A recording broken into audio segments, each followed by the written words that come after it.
presents How Do You Live? By Genzaburo Yoshino. Translated by Bruno Navasky. With a foreword by Neil Gaiman. Narrated by Brian Nishi. Foreword. This is such a strange book, and such a wise book. I wish I had been given it as a small boy, but I suspect I would have found it puzzling or even dull. A book-length essay about how we live our lives, interrupted by the story of a pre-war schoolboy in Japan dealing with friendship and bullying, or a story about growing up, bravery, cowardice, social class, and finding out who you are, interrupted by essays about scientific thought and personal ethics. Sometimes, the joy of books that seem to contain opposing elements is realizing that without both things, you would have a lesser book. There's a book called Moby Dick by Herman Melville that contains a story about a doomed hunt for a white whale and also contains essays about whales and whale hunting. Some people like one part of the story and some like the other. For me, the joy is that the book contains both parts, pulling at each other, each informing the other side, and that if you removed either part, you would have a less interesting book. I read How Do You Live now in this sparkling new translation because Hayao Miyazaki is basing his next film on it. It's a film he has said that he is making for his grandson as a gift to the future. The finest time I spent with Mr. Miyazaki was in the building he was making for the children of the neighborhood around Studio Ghibli, where he makes his cartoons. It was built of wood, and there was a bridge across it inside, too small for adults to cross, but the perfect size for children to go exploring. It was a space for the whole person. Miyazaki makes films for whole people and makes films about consequences. When I worked on the English-language script of his film Princess Mononoke, I was astonished when I finally realized that everything in the film was about consequences of acts and actions. Seemingly unrelated events are actually the consequences of other events or actions, and everyone in the film is acting according to what they believe to be their best interests without realizing that what they do affects everyone else.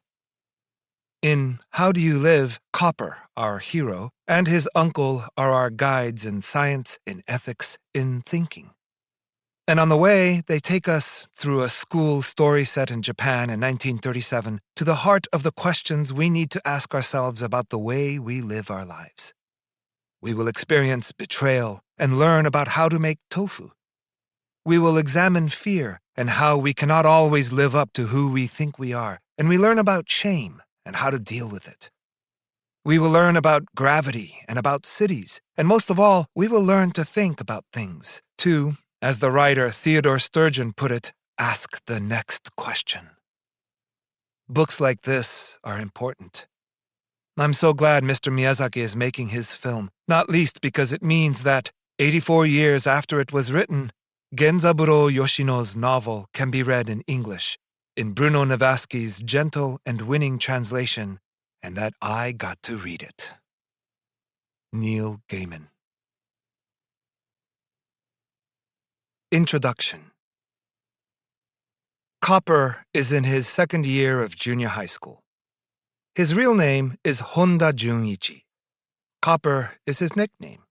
He's 15, but on the small side for 15, and to be honest, Copper himself is pretty sensitive about that. At the beginning of each term, the gym teacher has the class form a line, remove their hats, and arrange themselves by height.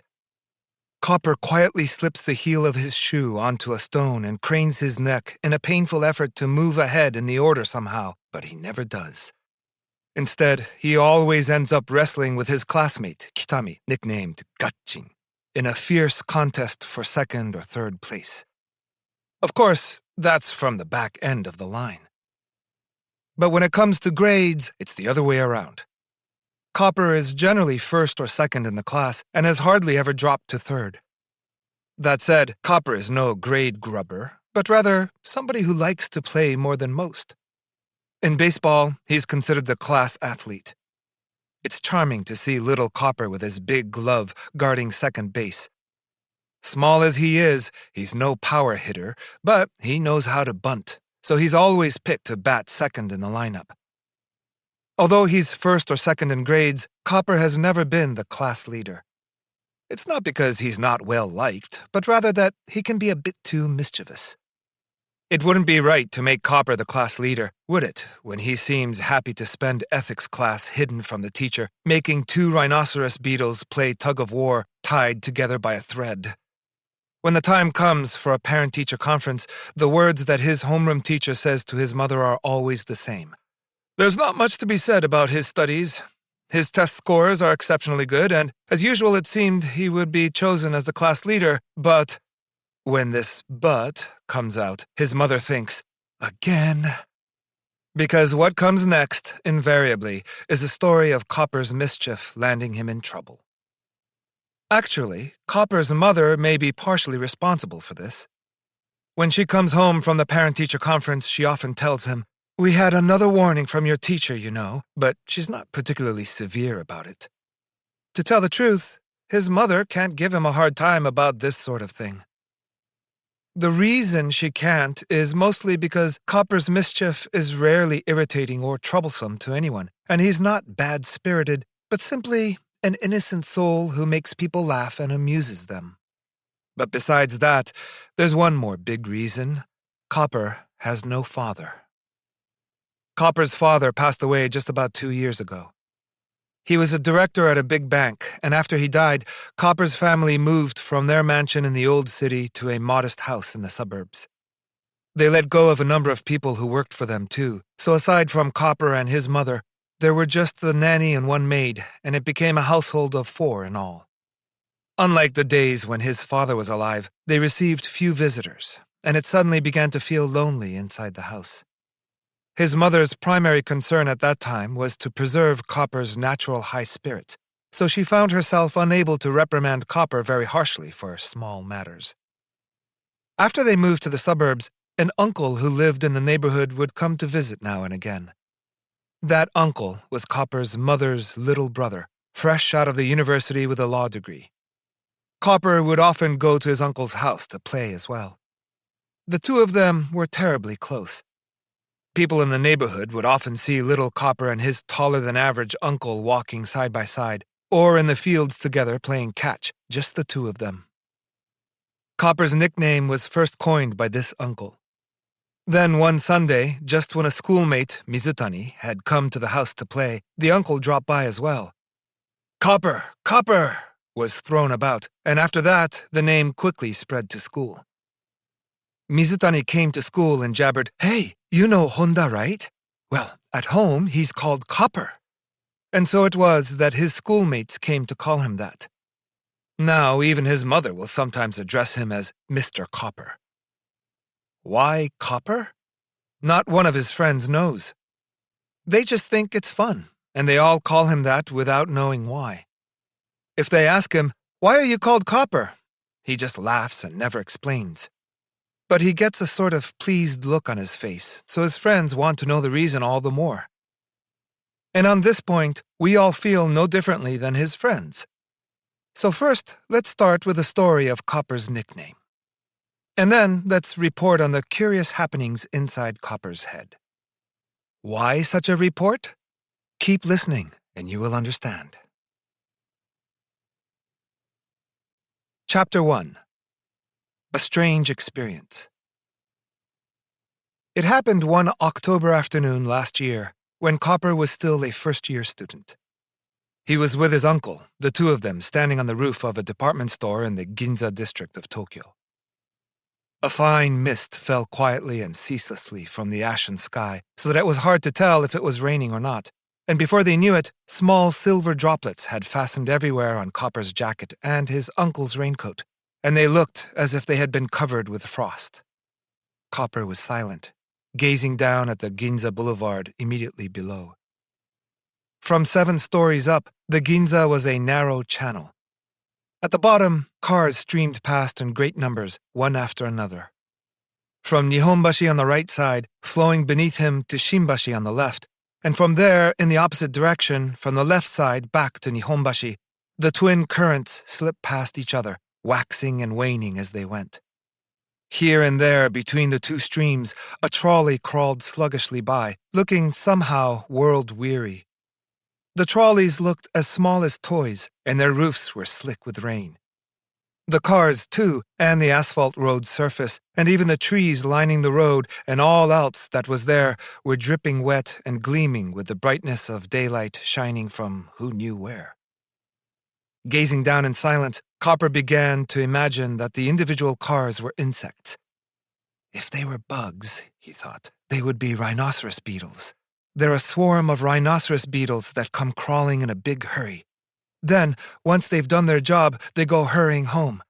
There's no knowing what it's about, but to them great affairs are happening. Make no mistake.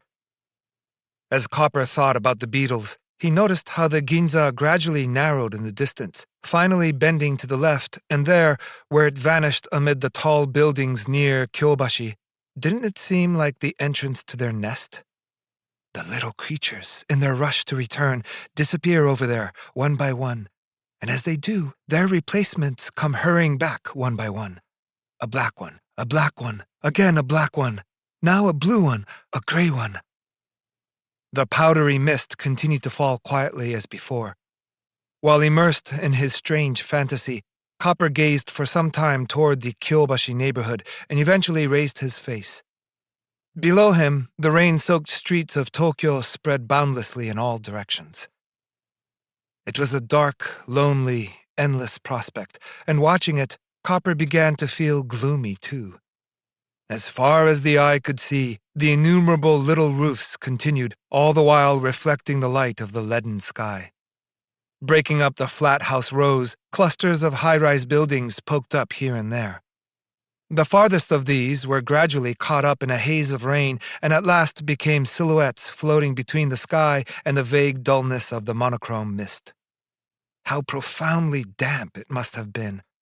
Everything was wet through and through, and it seemed that even the rocks themselves were permeated with water.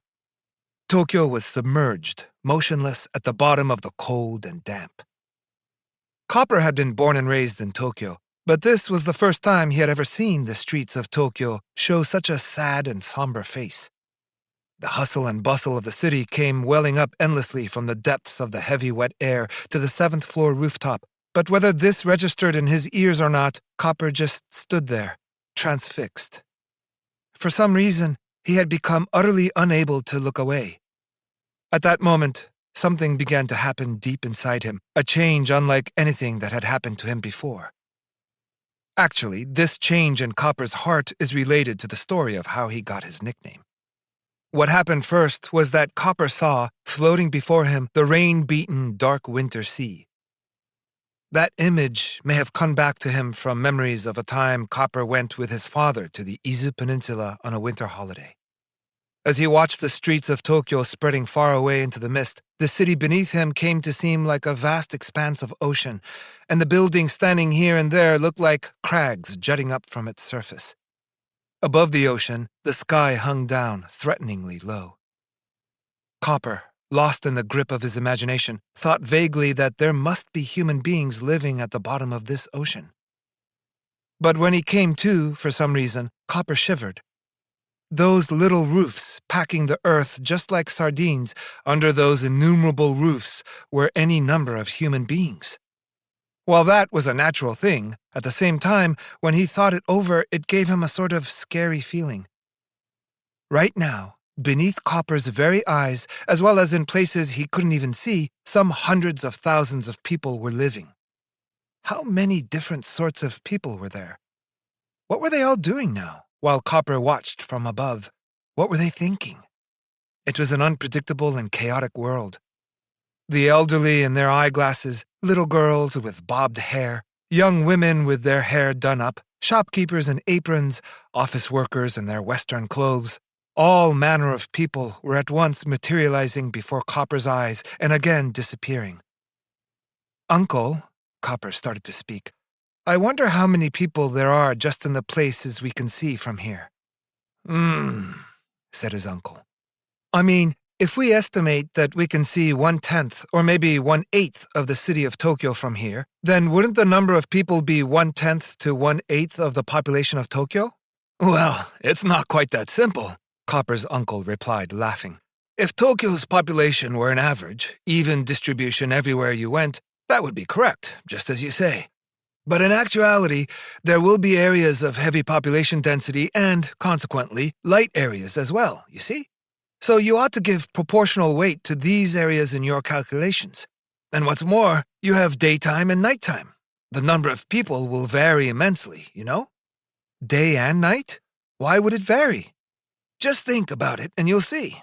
You and I live outside of Tokyo, don't we? But at the moment, here we are, at the very center of the city. And then when evening falls, won't we go back home? There must be any number of other people like that. Copper mulled this over. Today's a Sunday, his uncle continued. But if it were a normal weekday, look at all the places you can survey from here. Kyobashi, Nihonbashi, Kanda, Hongo. Every morning, from outside Tokyo, immense numbers of people come charging in. And then when evening comes, they pull out again, all at once. You know yourself how crowded the commuter trains and city trolleys and buses are during rush hour. I should have thought of that, Copper said to himself. His uncle went on. I suppose, to hazard a guess, one could say that there are some hundreds of thousands, no, maybe even, say, more than 1 million people flowing in and out, rising and falling like an ocean tide. Above the two of them in their conversation, the misty rain continued to fall. Copper and his uncle stood a while in silence, gazing at the city of Tokyo laid out below them. Beyond the falling rain, shimmering and trembling, the darkened city streets continued to run off to places unknown, where not a single human figure could be seen. Yet below them, without a shadow of a doubt, hundreds of thousands, maybe even millions of people were thinking their own thoughts, doing their own things, and living their lives. Yes, and those people, every morning, every evening, were rising and falling like the tides. Copper felt as if he were drifting into a big whirlpool. Hey, Uncle. Yes? People are... Starting to speak, Copper turned a bit red, but he pulled himself together and spoke. People are, well, they seem a little like water molecules, don't you think so? Indeed. If you are comparing human society to oceans and rivers, individual human beings could certainly be considered to be their molecules. And, Uncle, you're a molecule too, aren't you? That's right. And you are too. An extra small molecule, in fact. Don't make fun of me. Molecules are automatically small, aren't they? Uncle, you're too long and thin to be a molecule. While he was speaking, Copper looked down at the Ginza Boulevard just beneath them. Cars, cars, cars. Come to think of it, inside each one of those rhinoceros beetle cars, there was, of course, a human being. By chance, Copper's gaze settled on a single bicycle running along in the stream of automobiles. The man riding it was clearly still quite young. His billowing raincoat was wet and shiny. The young man was looking to the sides, looking back, noting with care a car that had passed him, the whole time pedaling with all his might. He sped along the asphalt road so slippery with rain, avoiding the cars to the right and left, all the while not dreaming that Copper was looking down at him from this high up. Just then, a gray car appeared out of nowhere, overtaking 2 or 3 cars in front of it. Look out! Up on the rooftop, Copper shouted in his heart. Any moment, he thought, the bicycle would be sent flying. Yet the young man below him swerved nimbly and let the car pass him by. Then, in an instant, he had barely righted the tilting bicycle before he was off again, pedaling with all his might. The intense effort set his whole body in motion as he bore down on the pedals, one leg after the other. Was he a messenger from somewhere, running off on some errand? Of course, Copper couldn't know. Here he was, observing this unseeing, unknowing young man from afar. And the object of his observation was totally unaware. To Copper, it was somehow a strange feeling. The place where the young man was riding was a spot that Copper and his uncle had driven past earlier that day when they came to the Ginza. Uncle, when we drove by down there, Copper said, pointing below, someone could have been watching from this rooftop. Yes, that's true. That is, we can't know for sure. In fact, there could be someone right now, perhaps, watching the two of us from a window somewhere. Copper looked around at the nearby buildings. Which building? Which building? There were so many windows. At his uncle's words, all the windows seemed to face in Copper's direction as he looked. But the windows just reflected the hazy brightness outdoors, each and every one, and shone like mica. Whether people were inside and could see them, he couldn't know. Still, Copper couldn't help feeling that somewhere, unbeknownst to him, there were eyes watching him steadily. He even had the distinct impression that he could see his own figure reflected in those eyes, on a 7-story building in the hazy gray distance, a small, small figure standing on a rooftop. Copper had an odd feeling. The watching self, the self being watched, and furthermore, the self becoming conscious of all this, the self observing itself by itself, from afar, all those various selves overlapped in his heart, and suddenly he began to feel dizzy. In Copper's chest, something like a wave began to pitch and roll. No, it felt as if Copper himself were pitching and rolling. Then, in the city spreading boundless before him, the invisible tide welled up to its highest point. Before he knew it, Copper had become just another droplet inside that tide. Staring blankly, Copper was silent for a long time. After a while, his uncle spoke. "Are you all right?" Copper made a face like someone waking from a dream. And then, seeing his uncle's face, he gave an awkward laugh. Several hours later, Copper and his uncle were riding in the car, heading home along the road to the suburbs. After leaving the department store, they had ducked into a theater to see a newsreel film, and then in the evening it was time to return the hired car, but by now it was completely dark. The rain continued to fall. They could see the trembling mist illuminated in the beam of the headlights. "Before, what were you thinking?" Copper's uncle asked. "Before?" "On the department store rooftop. You were thinking hard about something, weren't you?" Copper didn't know what to say, so he stayed silent. His uncle, too, after that, asked nothing. The car ran rapidly away along the pitch-dark road. Eventually, Copper spoke. "It was because I had a really strange feeling." "How so?" "Well, because you were talking about the rising tide of people and the falling tide of people." His uncle made a face as if to say he didn't understand. At that, Copper spoke quickly in a pronounced voice. "People, Uncle, they really are molecules, aren't they? Today I really started to believe that." Under the dim light of the car, his uncle widened his eyes in surprise. Didn't Copper's face seem exceptionally lively and intense? "Is that so?" his uncle said, and thought for a while. But presently he spoke, quietly and seriously. "Please remember that later. It's extremely important." That evening, Copper's uncle was up late, at home in his study, writing something intently. At times he would give his hand a rest and puff on a cigarette. Then some thought would occur to him, and again he would continue to write. That went on for an hour, or perhaps an hour and a half, but at last he set down his pen and closed the notebook in which he was writing. It was a large maroon cloth-bound notebook. The uncle, taking up a teacup that had been abandoned on his desk, drank down the now-cold tea in a single swallow, extended his arms in a broad stretch, and scratched his head vigorously.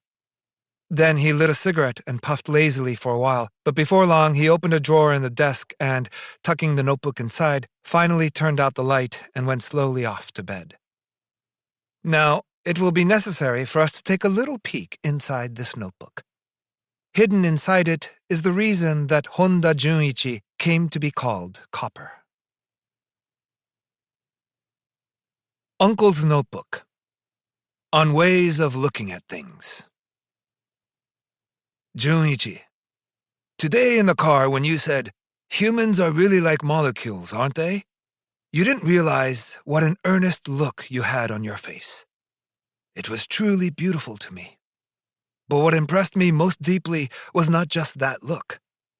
It was when I realized how seriously you were considering the question at hand that my heart was terribly moved. For truly, just as you felt, individual people, one by one, are all single molecules in this wide world. We gather together to create the world, and what's more, we are moved by the waves of the world and thereby brought to life. Of course, those waves of the world are themselves moved by the collective motion of individual molecules, and people can't always be compared to molecules of this or that substance. And in the future, as you get older, you will come to understand this better and better. Nonetheless, to see yourself as a single molecule within the wide world, that is by no means a small discovery. You know Copernicus and his heliocentric theory, don't you? The idea that the Earth moves around the sun? Until Copernicus advanced his theory, people back then believed that the sun and the stars circled around the Earth, as their own eyes told them. This was in part because, in accordance with the teachings of the Christian Church, they also believed that the Earth was the center of the universe. But if you think one step further, it's because human beings have a natural tendency to look at and think of things as if they were always at the center. And yet, Copernicus kept running up against astronomical facts that he couldn't explain this way, no matter how he tried.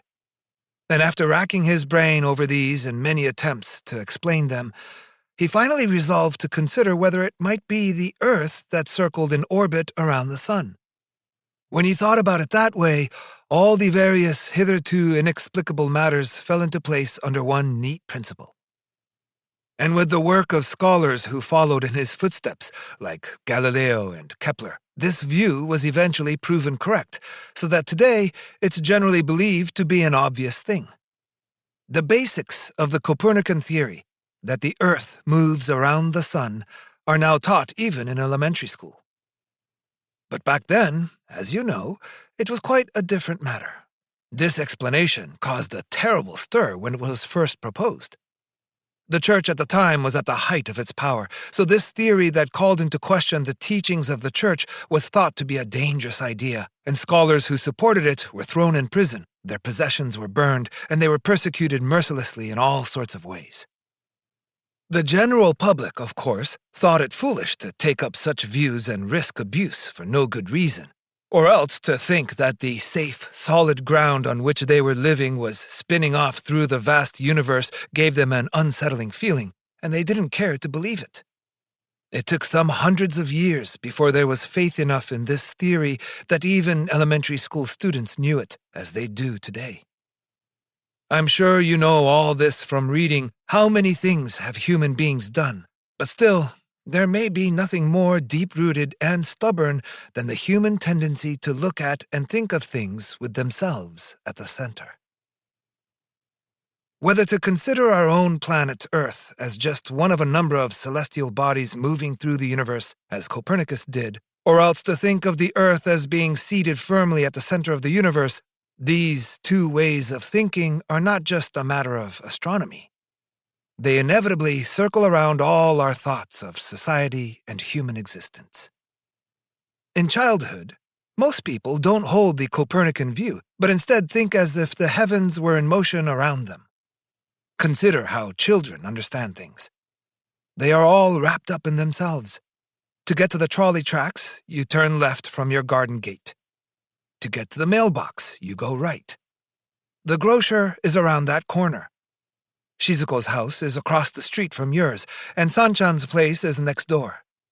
In this way, we learn to consider all sorts of things with our own homes at the center. It's similar when it comes to people as we get to know them. That one works at our father's bank, this one is a relative of my mother. So, naturally, in this way, the self becomes central to our thinking.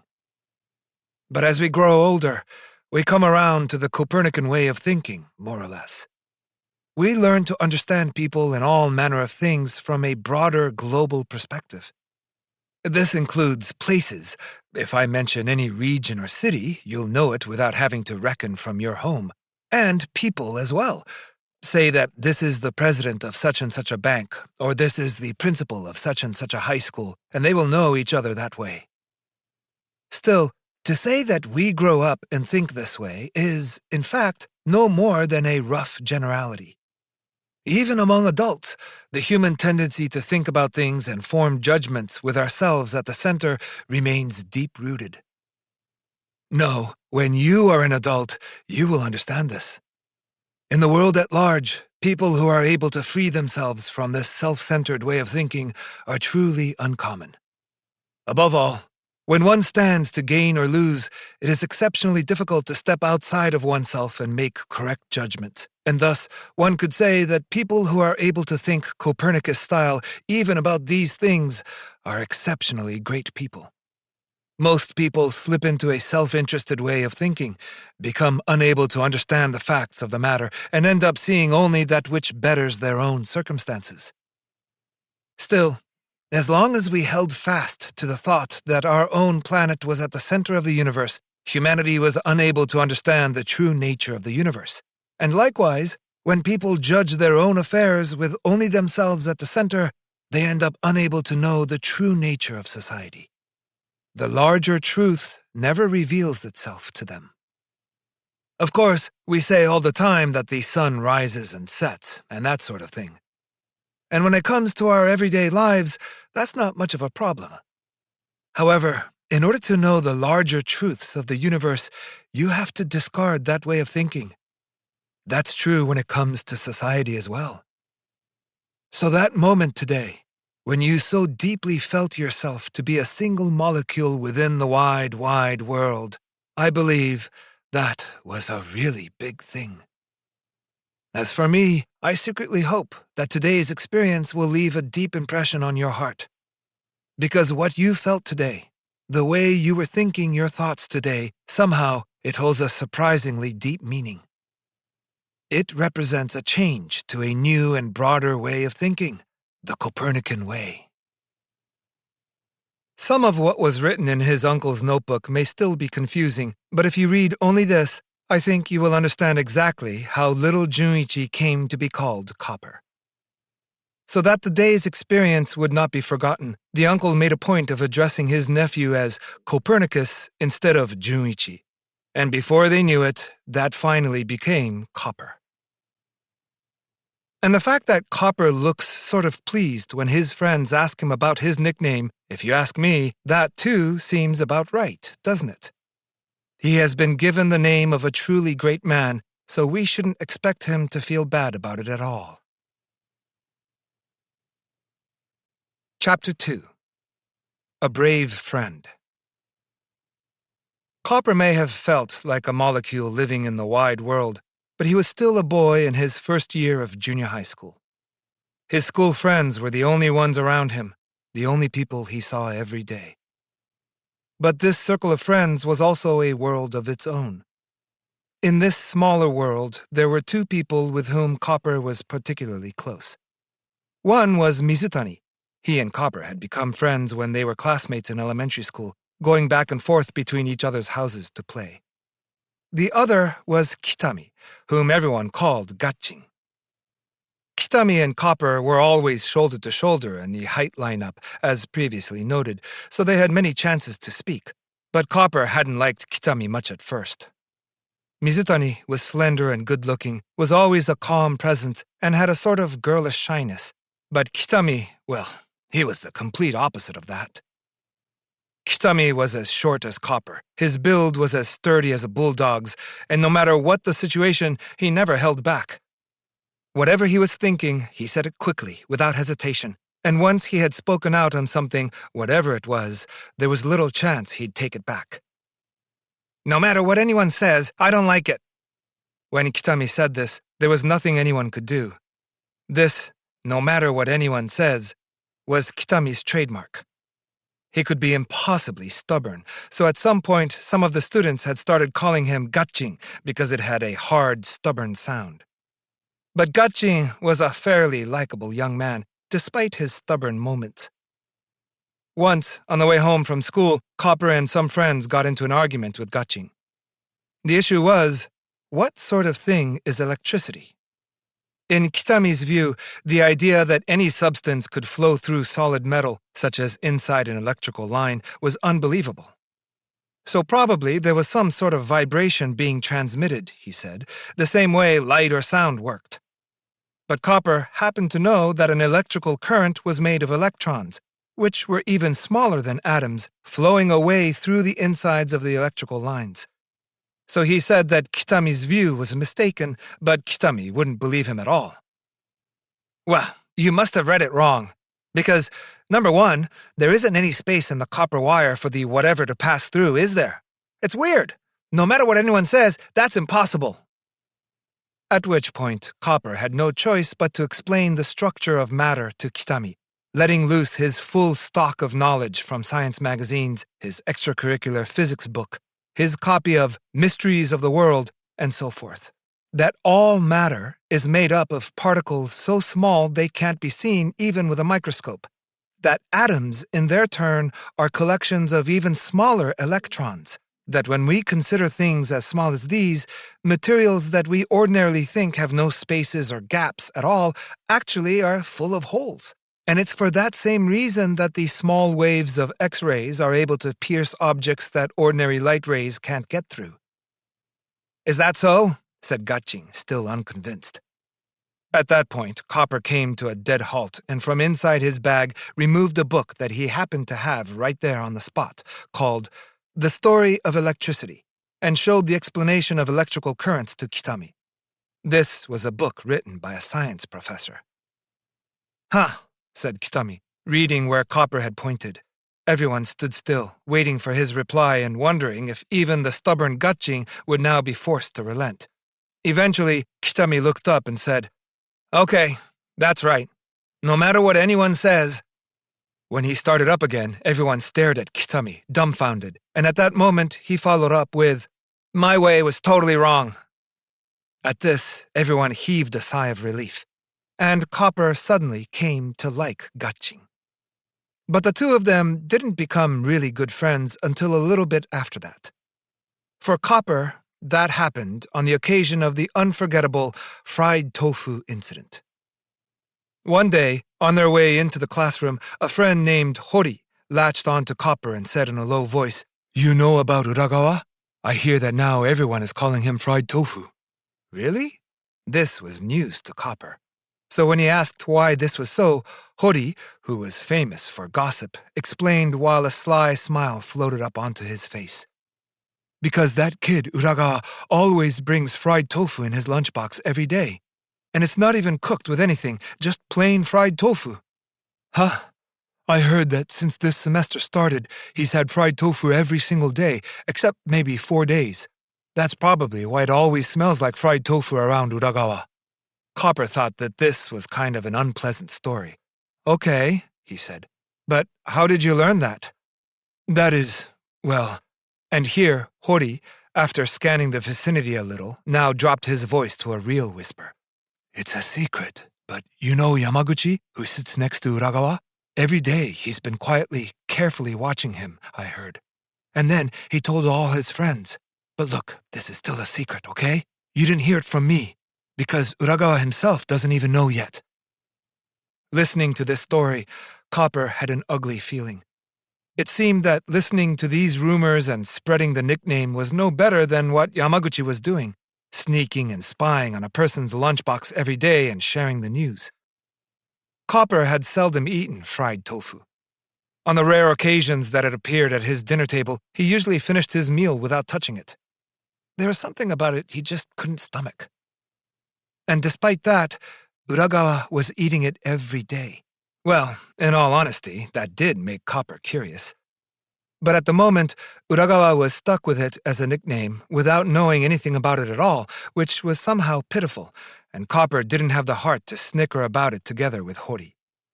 Even leaving that aside, everyone had teased Uragawa over all sorts of things and made fun of him all year long. To tell the truth, one look at Uragawa was probably all anyone would need to feel that a whole lot of teasing might not be out of the question. He was of average height, but he had a disturbingly long torso. His clothes were baggy, and they didn't fit his body at all. And to top it all off, he wore a ridiculous tiny cap perched perfectly straight on his head like a soldier. Something was considerably off when it came to his physical coordination, and whether he was throwing a ball or running, he was a total mess when it came to athletic activity. Watching his uncoordinated movement, you couldn't help but think of a cartoon character. During physical education, even the teachers would sometimes burst out into unintended laughter. In gymnastics, no matter how he clung to the high bar, he couldn't manage to hoist himself up or even get a single leg over. With a heave, he would lift his rear end part way, but unable to maintain the effort, he would come flopping down, dangle there, and again lift and again fall. Watching Uragawa flounder as he hung from the high bar, anyone might be excused for cracking a smile over the pitiful scene. In the end, the teacher always had to give Uragawa's backside a push, huffing and puffing, to help him up over the bar. If only Uragawa had been able to hold his own when it came to schoolwork, he might have escaped being teased so often, but sadly, he wasn't particularly good at that either. Furthermore, he had a remarkable ability to fall asleep in class. There was just one thing: no one could keep up with Uragawa at classic literature, no matter how hard they studied. In this one subject alone, his grades were amazing, far and away the best, and he could read the most difficult, unannotated work calmly and easily. But to be good at the classics and to enjoy them! Regrettably, from his classmates' point of view, it seemed like just another joke for someone who couldn't even do English and math and such to make a specialty of the classics. His classmates, nearly all of them, teased Uragawa. Troublemakers never tired of playing tricks on him and had fun watching his flustered face. "Uragawa, there's something on your shirt," they might say, and when he lowered his chin to look down at his chest, they would dump a handful of gravel down the back of his collar. If Uragawa got up from his seat for a minute during penmanship class, he'd return to find that his writing brush had disappeared. While he was under his desk, searching this way and that like a fool, the teacher would come by. "Uragawa, what are you up to now?" The warning would come flying at him. Caught unawares as he was, Uragawa would struggle to reply. "The brush?" "What about the brush?" "I can't find my brush." "So you say, but weren't you just now using it? Look around carefully." And once Uragawa was back under the desk, hopelessly looking for a brush that was nowhere to be found, just then, from a neighboring seat or the seat in front, a stealthy hand would reach out and restore the brush to its former location. Uragawa would lift his head and spot the brush, and by the time he realized that someone had hidden it, the neighboring students would all be in a state of single-minded concentration, busy with their own brushwork. There was no guessing who'd done it. "How about it? Have you found it?" the teacher might ask. And Uragawa might reply, "Yes, it was on my desk." "What? That kind of carelessness will land you in trouble, you know." In the end, every time, Uragawa just suffers the scolding on his own. Everyone teased Uragawa this way because of his funny looks and because he was not really up to par in his schoolwork. But besides that, there was another reason. The reason was that Uragawa's looks and belongings, really, even the way he laughed and spoke, everything about him had the air of a country bumpkin and the smell of poverty. Uragawa's family sold tofu and lived above their shop. His classmates, on the other hand, were the children of well-known businessmen, officials, college professors, doctors, lawyers, and so forth. Among such a group, Uragawa's upbringing never seemed to measure up, no matter what he did. There wasn't another student like Uragawa at the school, one whose collars were hand-washed at home instead of being sent out to the laundry, whose handkerchiefs were used hand towels cut in half. If talk turned to baseball games at Jingu Stadium, Uragawa knew only the bleachers and couldn't talk about the good seats by the infield. When it came to motion pictures, Uragawa knew only the old movie hall on the outskirts of town, while his classmates went to first-class cinemas in the city center. If talk turned to a fine shopping district like the Ginza, Uragawa might go there, maybe, once every 2 years at best, and knew nearly nothing about it. And when the others spoke of their summer resorts and ski lodges and hot springs, he had not a word to say. There was really nothing he could do to keep from being left out of everything in the worst way. Uragawa must have felt lonely, being teased and excluded by everyone, and it must have bothered him. But he also knew that the more lonely and bothered and angry he acted, the harder the teasers would tease. So all he could do was try to respond as little as possible. No matter what anyone did to him, he would soldier on, masking his miserable feelings with a good-natured, lonely smile. Everyone began to think that Uragawa would never get angry no matter what they did to him. And little by little, the teasing became a regular thing. Even so, he tried not to let his feelings show. But when he was really suffering, of course, he didn't smile. Instead, he would look straight at his tormentor with eyes that seemed as though tears might well up at any moment, and then, with an air of resignation, simply walk away. But if Uragawa's eyes were sad at those times, there was not a hint of hatred in them. As he gazed steadily at the other person, his eyes seemed to speak. "I bear you no ill will," they seemed to say. "I would never want to bother you, so why do you cause me this endless pain? For pity's sake, let me have a moment's peace by myself." There was no hatred burning in those eyes, but when a decent person was caught in this gaze, it wasn't a good feeling, because it drew out an involuntary remorse for one's own misdeeds.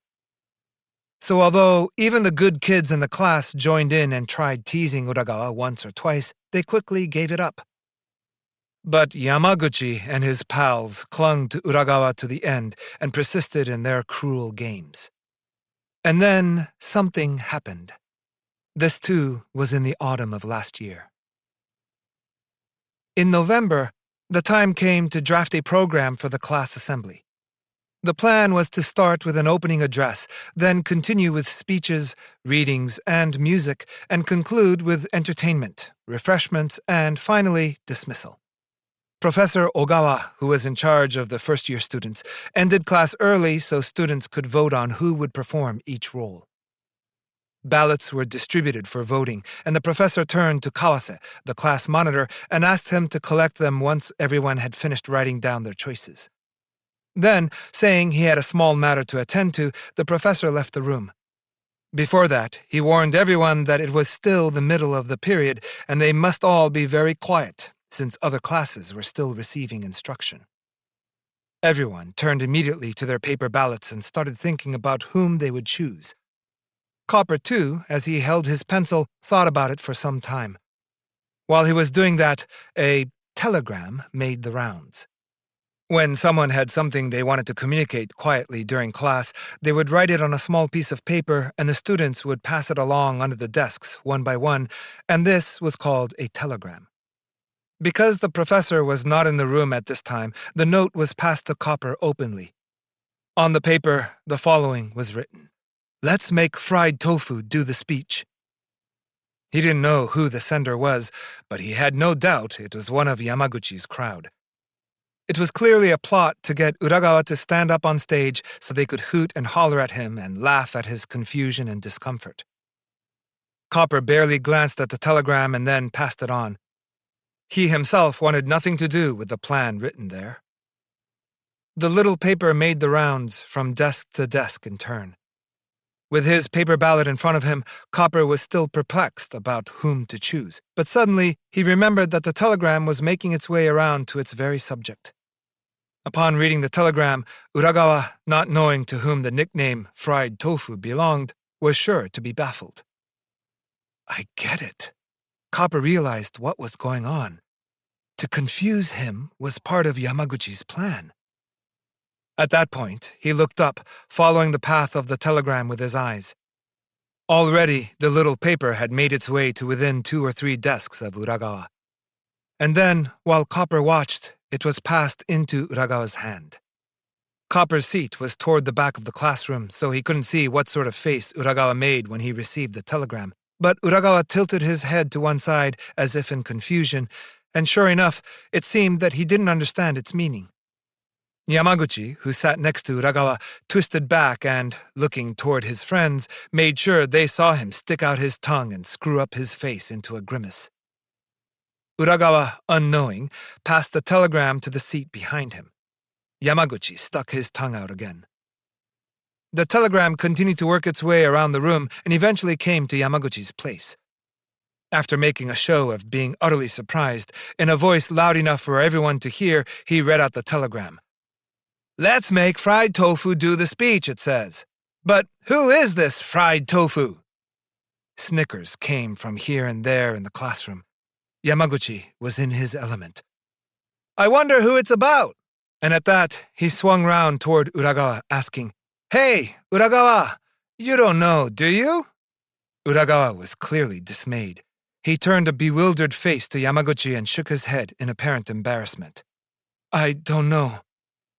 Yamaguchi's friends burst out laughing. Others joined in, adding their voices to the laughter. When he heard that, Uragawa must have understood everything, and at that moment his face suddenly flushed. His family business, his own lunch, that was it. Fried tofu was him.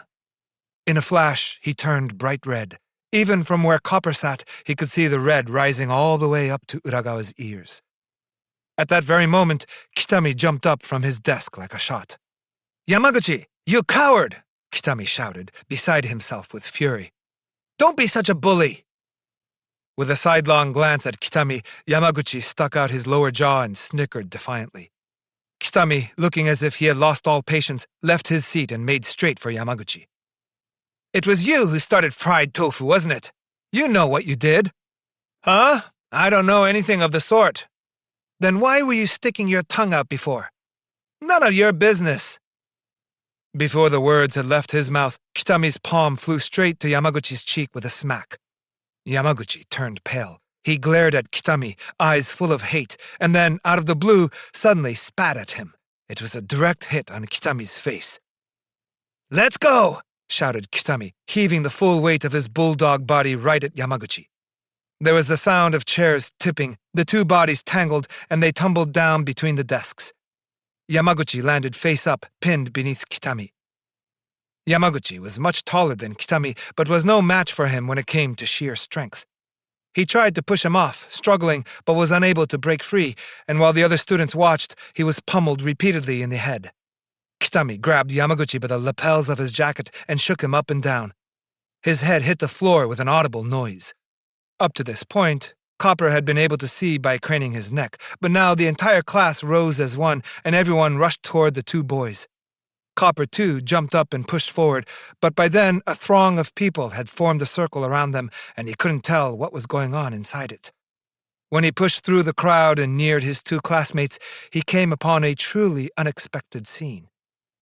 As before, Yamaguchi was pinned on his back in the narrow space between the two desks. Kitami was still holding him down from above, glaring at him hatefully. But now, behind Kitami, clinging to his back, there was Uragawa. "I'm okay, Kitami. Don't do it. I'm okay." While saying this, Uragawa was trying with all his might to restrain Kitami, who was still on the attack. Uragawa's voice sounded like he was about to burst into tears. "It doesn't matter. Please, just let him go." Kawase, the class monitor, was also earnestly trying to calm Kitami. Silent and out of breath, Kitami continued to glare at Yamaguchi. But then the professor's voice rang out. "Just what is going on here?" A dead silence fell over the classroom, the students glancing sidelong at each other. "Everyone, return to your seats." As the students filed back to their seats, Kitami and Yamaguchi released each other and stood up. On inspection, Kitami's hand was bleeding. While Yamaguchi had been pinned, he had dug his fingernails into Kitami's hand as hard as he could. Kitami had returned to his seat, so Yamaguchi took a seat as well, still fuming. Once the group was seated, Professor Ogawa let loose. "What in the world have you been up to here? After what I said earlier, you start this kind of fuss the moment I'm out of the room, and you expect to become first-rate students? If you were at all mindful of the work going on in other rooms, you'd refrain from this kind of commotion, no matter what the circumstances are. It's a terrible shame." The professor went on, looking at both Yamaguchi and Kitami in turn. "It's not often that people need to settle an argument with violence. What in the world were you arguing about?" The two boys said not a word. "Very well, we'll talk about that later. Now then, between the two of you, who first lifted a hand against the other? Tell me that." "I did," Kitami answered plainly. "Is that right? You had to speak with your fists? You didn't know how to say it with your mouth, is that it?" "I didn't think so." "What in the world caused you to act so rashly? It can't have been for no reason at all. Try to say something if you can. Why would you act with such violence?" Still, Kitami remained silent. "Please be honest." In starting a fight and creating this commotion, you are thoroughly in the wrong. But you are still young. Your character is still in formation. If you are unable to restrain your anger, you needn't necessarily be condemned for that. If one were to feel that this act was not entirely without cause or reason, one might, in that case, expect to see more restraint from you in the future. Now is the time to speak. Even spoken to in that way, Kitami, face downcast, made no word of reply. Copper didn't understand why Kitami was keeping silent. If he would just state the plain truth of the matter, then the professor would learn about the rotten behavior of Yamaguchi and his friends, and Kitami would get off without being scolded so badly. You can't say it, eh? I see. Well then, Kawase, let's hear it from you. Tell us exactly what you saw. As the professor said this, the bell signaling the end of class rang out. At that, the professor told Yamaguchi, Kitami, and Kawase to remain behind, all three of them, while he dismissed the remaining students to the playground. Even after leaving for the playground, Copper couldn't help but worry about the professor's investigation. So during recess, he remained under the parasol tree by the school doors, talking with Mizutani and waiting for the three students to emerge. The three of them came out just before the next period was to start. First to emerge was Kawase, with a terribly serious look on his face.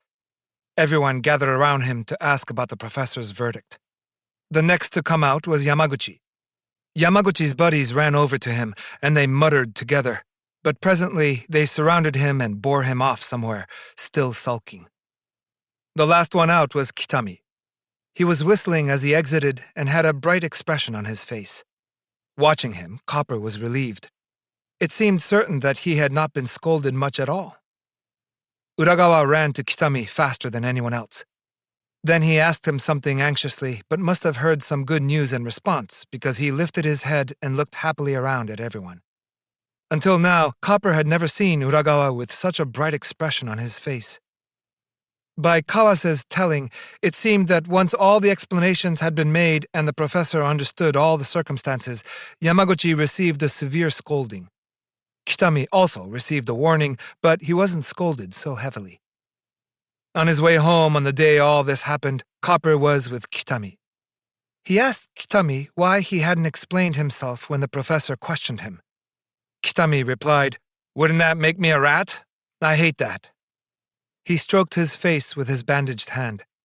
When they had come as far as the train station and it was time to part ways, Copper turned to Kitami and said, "This Sunday, do you want to come play at my house? Mizutani is coming too." Uncle's Notebook. On True Experience. Dear Copper, thank you for sharing the story of the fried tofu incident with me yesterday. I could see you were excited, and I found the story deeply interesting as well. To hear you express your support for Kitami and your sympathy for Uragawa, well, that was no surprise, but all the same, it made me happy to hear it. Suppose for a minute that you were among those friends of Yamaguchi instead, skulking off with him to some corner of the playground after being scolded by the teacher. You can't know how unbearable that would be to your mother and to me. What your mother and I want more than anything is for you to grow up into a good person. Those were also your father's final wishes. So when I see that you hate that which is low-minded, crude, and prejudiced, and that you show respect for an honest, brave spirit, how shall I put it? That comes as a tremendous relief. I haven't spoken to you about this yet, but 3 days before he passed away, your father called me to his side. He said that he needed to ask me a favor, and it had to do with you. Then he related his hopes. I want him to become a great man, a fine example of a human being. I commit these words to paper, here in this book for you. You must hold them close and never forget them. I bear them in mind myself and think that I will not forget them either. When I write things in the notebook for you to read someday, it's because of those words that your father said to me. At times in your life, you have already come to think in earnest about the world and people's lives. So I will speak to you seriously about such matters, without even half joking. Because when it comes to things like this, you can't become a great man without having great thoughts. Even so, there's no point in telling you, the world is like this, people's lives are like that. There's no way anyone can explain such things in a word or two to you. And even if there were, it's not the sort of thing where you could just listen and take it all in and say right away, okay, now I get it. When it comes to English, geometry, algebra, even someone like me could teach you these. However, people come together and build this world, and they live their different lives in it individually, and I cannot teach you what that means or what value it all has. That is something you must discover on your own as you get older, and even after that, when you are grown, you will have to study this and seek out the answers for yourself. You know that water comes from oxygen and hydrogen, don't you? And you're aware that in water, these are in a ratio of 1:2. This sort of thing can be fully explained in words, and what's more, you can watch an experiment in class and say to yourself, aha, I see how it works. But when it comes to the taste of cold water, there's no way to teach that other than letting you drink the water yourself. No matter how anyone tries to explain, you're not going to understand the actual taste unless you have that experience. In the same way, there's no way to explain the color red to anyone who hasn't seen it with their own living eyes, because it's something a person starts to understand only when the color red meets their eyes in reality. There are lots of things like this in life. For example, a person discovers the pleasures of painting, sculpture, and music only by experiencing them. You will never be able to make someone understand this if they have not encountered great art. And for this subject in particular, we need more than our ordinary eyes and ears. To appreciate art, you must use your inner eyes and ears. You must open your heart. And your heart, well, it opens only when you actually encounter a great work of art in person and it makes a deep impression on you. If it means anything at all to live in this world, it's that you must live your life like a true human being and feel just what you feel. This is not something that anyone can teach from the sidelines, no matter how great a person they may be. Of course, there are many great philosophers and Buddhist monks from long ago who have left us words of wisdom about this matter. Even today, our true thinkers and scholars struggle painfully, trying to unravel the problem. And then they pour these thoughts of theirs into their work. Even if they are not preaching, as priests or monks do, for example, that sort of wisdom is still at the root of everything they write. In the years to come, you will slowly begin to read these works and study the ideas of great people. But even when you have read the books and learned the ideas, the ultimate key to the mystery will be, Copper, of course, it will be you. You, yourself, and no other. For it is only through the life you will lead, building on your many experiences and impressions, that you will be able to understand the truths in the words of these great thinkers. You will never really know these writings just by reading them, the way you would study mathematics or chemistry. That is why I think the first, most basic step in these matters is to start with the moments of real feeling in your life, when your heart is truly moved, and to think about the meaning of those. The things that you feel most deeply, from the very bottom of your heart, will never deceive you in the slightest. And so at all times, in all things, whatever feelings you may have, consider these carefully. If you do this, then someday, somewhere, a unique, once-in-a-lifetime experience will leave a deep impression on you, and you will come to understand something that has a meaning that is not just limited to that one moment. That thought will be an idea that is truly your own. To put it a slightly more difficult way, you must make a habit of thinking honestly, with your own experience as a foundation, and, Copper, this is very important. If someone fakes this part, no matter what kind of great-sounding things they think or say, they are all lies in the end. Like your father, your mother and I also want you to become a great person. We hope more than anything that you will think great thoughts about the world and what it means to be human, and also that you will actually lead a great life in accordance with those thoughts. So it's all the more important to me that you grasp well what I have said.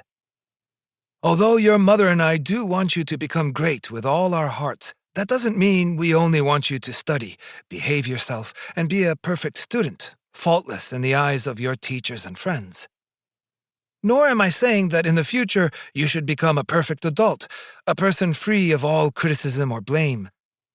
That is to say, of course, good grades are good, and bad behavior will cause you trouble, and once you're out in the world, I want you to lead an unimpeachable life, but still, those alone are not the fundamental things. There's something much more important. Since elementary school, you've already learned quite a few things in ethics class, haven't you? When it comes to what people must do in their lives, you know there are things that must not be neglected. For instance, a person must be honest, diligent, self-sacrificing, dutiful, civic-minded, kind, economical, and so on. It would be hard to find fault with such a person if he or she existed. Such a perfect person would be respected by many and would also be worthy of such respect.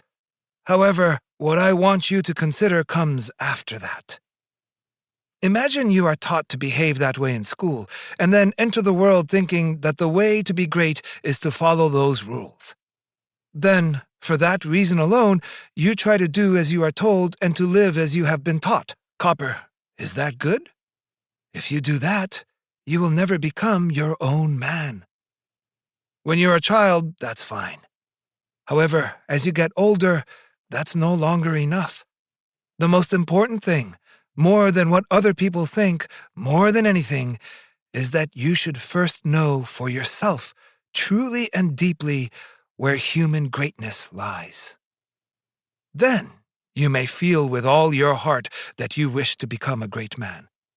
As you judge good for good and bad for bad, case by case, and also as you actually do the things you have judged to be good, at all times, let this feeling flow through you. Think of your friend Kitami's words. No matter what anyone says, you must have that kind of willpower in your heart. Otherwise, while your mother and I hope that you will become a great man, and you may think that you want to be one as well, in the end, you will simply become a great-seeming man, and true greatness may always elude you. There are lots of people in the world who act just for appearance's sake, in order to seem great in the eyes of others. That type of person worries first about how they are reflected in other people's eyes, and they inadvertently end up neglecting their true selves as they really are. I hope you don't become that sort of person.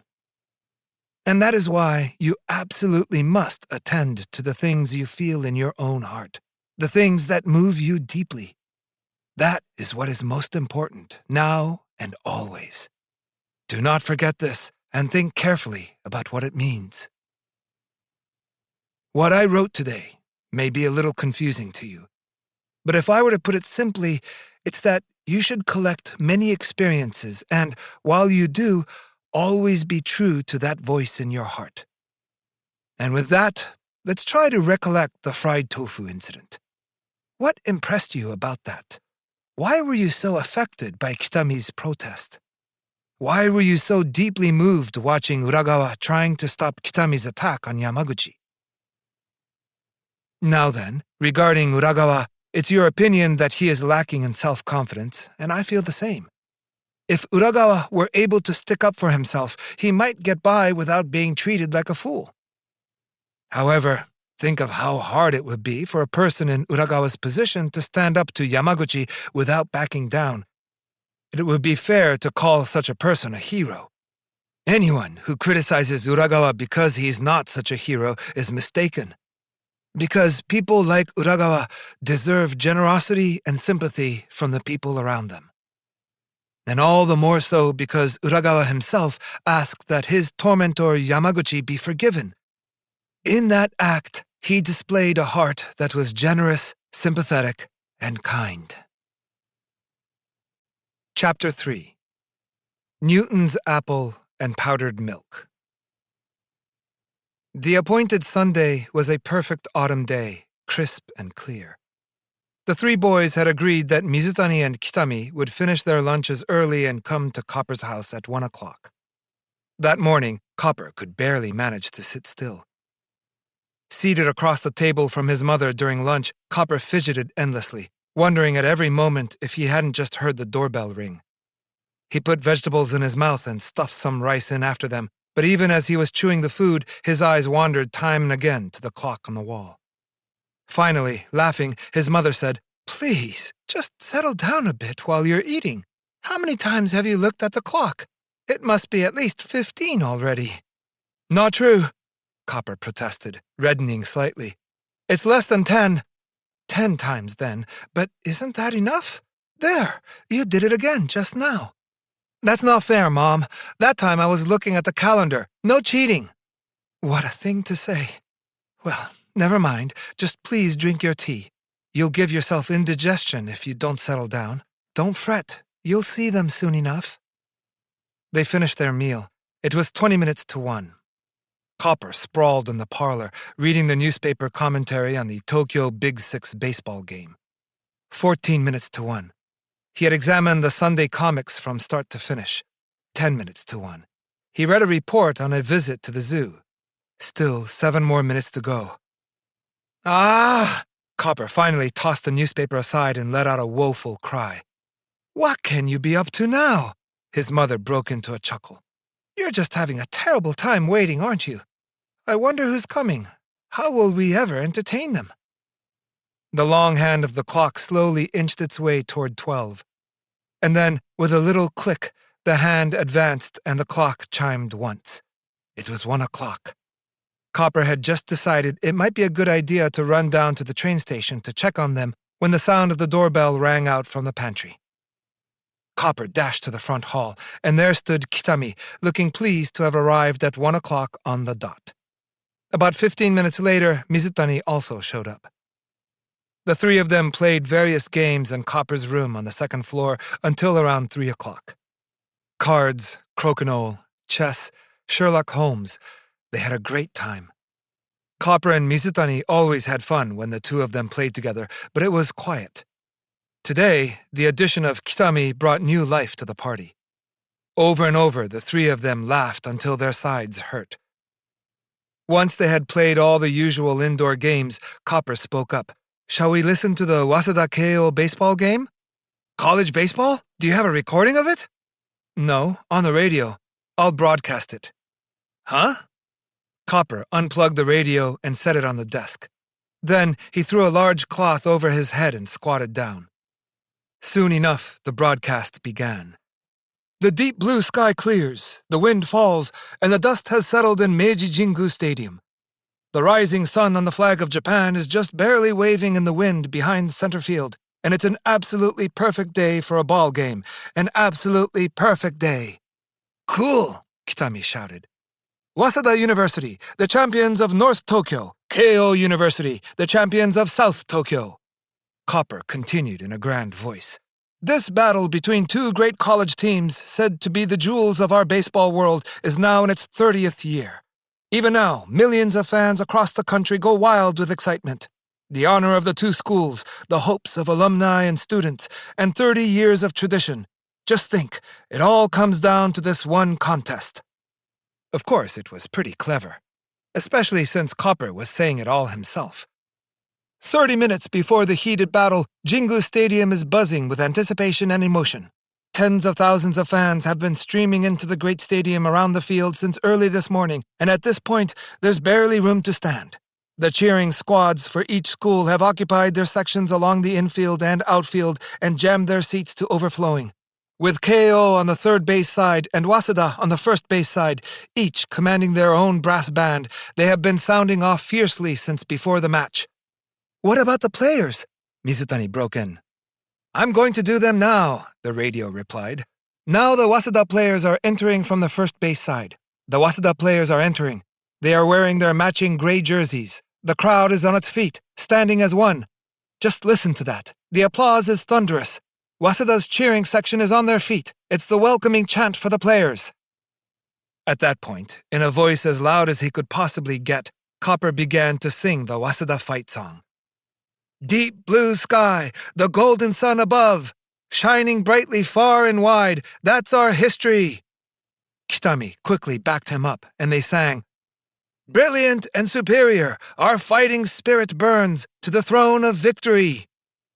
However, it's not easy for two people to take the place of an entire cheering section, so Kitami raised his voice to a fearsome bellow.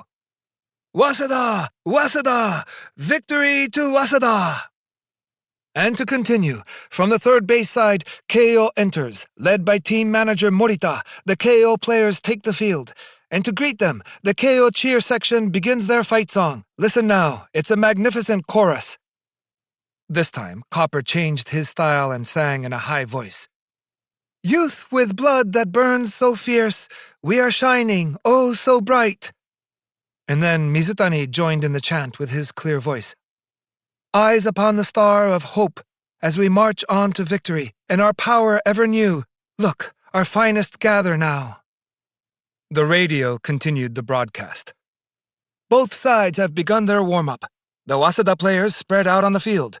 It's time for batting practice. And now let's review the history of this war of two teams, starting in the year 1905. "That's enough of that," Kitami said. "But if I don't say it like that, it won't be like the Wasada Keio game," the radio protested in a grumbling tone. "But that's okay. It's better if the game starts quickly." "You think so? Fine, we can do it that way." The radio seemed to think it a shame to waste its hard-won knowledge, but quickly followed Kitami's orders.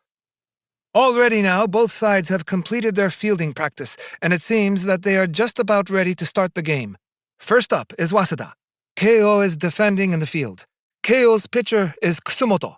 He takes the mound with a confident smile. Wasada's leadoff man, Satake, enters the batter's box. Play ball! Suddenly, Copper howled in a strange voice. "Ooh, ooh, ooh, ooh!" This was meant to be the starting whistle for the game. So the game started, but as it progressed, it eventually descended into chaos. At first, both sides had scoreless turns, but after Wasada scored a run during the fourth inning, each team had hits every inning, and every inning there were runs scored. At any rate, whenever Keio scored, no matter whether it was one run or two, Kitami would say, "Hey, no way!" So then Copper would give Wasada one or two runs, taking advantage of errors by Keio. But when he did that, Mizutani would lodge a protest. "Don't have Keio make so many errors." Copper, the commentator, took great pains to advance the game in such a way as to suit both of his friends. He had no choice but to make it a furious seesaw of a game. The closely fought back-and-forth battle continued, and at long last they came to the bottom of the ninth inning. Wasada was in the field, Keio at bat, and Wasada had the lead by one run. "Runners on first and third. Keio's batter is the team captain, Kachikawa. The fielders are on high alert, and number 3, the great Kachikawa, has a heavy burden on his shoulders. There are already 2 outs, but with a runner on third, there's the chance for a hit and run. With a single hit here, just like that, the game will be tied. The count is 3-1. Perhaps the veteran pitcher Wakahara will throw a 4th ball for the intentional walk, in hopes of taking out the next batter." "No way! Make it a strikeout!" Kitami shouted. Wakahara addresses the plate. He goes into his stretch and puts the 5th ball in motion. The pitch. The swing. He makes contact. The ball rises. Up, up, up, heading toward deep left field. The left fielder is backing up hard. Back, back. Oh, it's way past him. The ball flies over the left fielder's head and lands beneath the grandstand bleachers. The lead runner scores. The other runner takes off from first like a rabbit. He's rounding third base and heading for home. Oh, and he crosses the plate. Another score. Keio wins! Keio wins! Keio wins! Kachikawa hits a towering triple. Keio scores 2 runs, and just like that, the game is over. Ooh, ooh, ooh! But the whistle couldn't end the game, because Kitami had jumped up and hurled himself at Copper the radio. "Hey, radio, can't you shut up?" As he said this, Kitami yanked down on the cloth that was covering Copper's head. "Ow, that's rough! Help!" Copper yelled from inside the cloth. "And just now, a hooligan has appeared on the field." "Hey, will you shut up? I said stop talking." The hooligan is a Waseda supporter! Hey! Kitami, whose face had turned bright red with laughter, pushed down with all his might on Copper. Under attack, Copper continued all the same. The hooligan has interrupted the broadcast. The commentator is now in a life-or-death struggle. Kitami burst out laughing. Copper seized the moment to try to stand up, and the two of them toppled, tangled together beside the desk. The radio was jostled and started to tumble off the desk, but Mizutani launched himself at it and tackled it. Kitami let go, and Copper took the cloth off his head. The two of them sprawled on the tatami mat, still laughing. Copper's head was on Kitami's stomach, and every time Kitami laughed, the vibrations from his stomach shook Copper's head with a little jolt. I'm beat. Copper flopped on the floor in an exhausted pose. Kitami, too, stretched out his arms and took a breather. At this, Mizutani heaved a deep sigh and threw himself down next to them. The three of them lay there quietly for a while. They already felt close enough that there was no need to speak. How nice it was just to lie there in silence.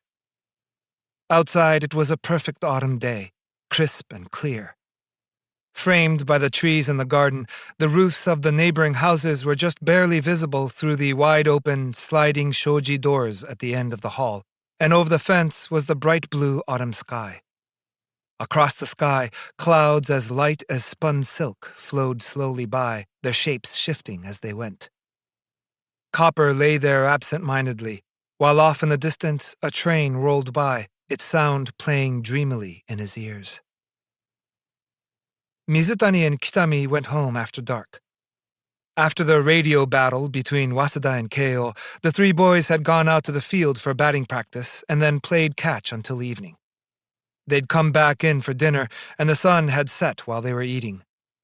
Then, Copper's uncle had dropped by for a visit, so for a while the conversation had turned lively, but because all three boys were still in their first year of junior high, Mizutani and Kitami couldn't stay late. When they heard the 7 o'clock bell ring, the two of them had to go. Copper and his uncle went out to see them off. It was a fine, moonlit night. The moon had just risen, and its glowing face peered round the broad trunks of the keaki trees. It was the 10th day of its cycle, bright and almost full. As they walked along the dark, hedge-lined street, the moonlight through the twin rows of trees alternately illuminated the four faces in the darkness and then winked out again. The ceramic tiled roofs glowed as if they were wet, and the night air was already cold enough for a jacket. When they looked up, the sky showed clearly through the tall treetops, which had already shed most of their leaves. The night sky spreading above was indigo blue, deep enough to make them shiver, and in it the stars shone small and high, as if they were holes poked through by the tip of a needle. It's so beautiful, Copper thought. It was the sort of crisp, clear autumn evening that closed tightly around his body and made him want to breathe deeply. The four of them walked slowly through the quiet suburban residential neighborhood toward the train station. There was still quite a way to go to reach the noisy streets in the vicinity of the station. Mizutani turned to Copper. The story your uncle was telling us before, did you understand it? You know, about Newton? Not really. It was strange, wasn't it? What was it about? As he spoke, Mizutani looked up at the moon. Its light shone full onto his pale face. Copper, too, lifted his head and gazed upward. The moon looked as if it had been hung there, suspended in the middle of the sky, and the two of them fell silent at the strange scene. Then Copper remembered that from the ground where they were standing to the moon was an impossibly far distance. Over such a great distance, he thought, all the way from the earth to the moon up there, an invisible power is working. An inexpressibly distant feeling came over Copper. He turned to his uncle. Uncle, can you explain what you were saying before about Newton?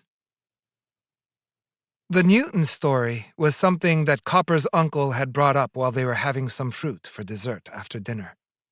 Peeling an apple in a single unbroken strand, the uncle had said what the boys were now trying to remember. You all know the story of Newton's apple, don't you?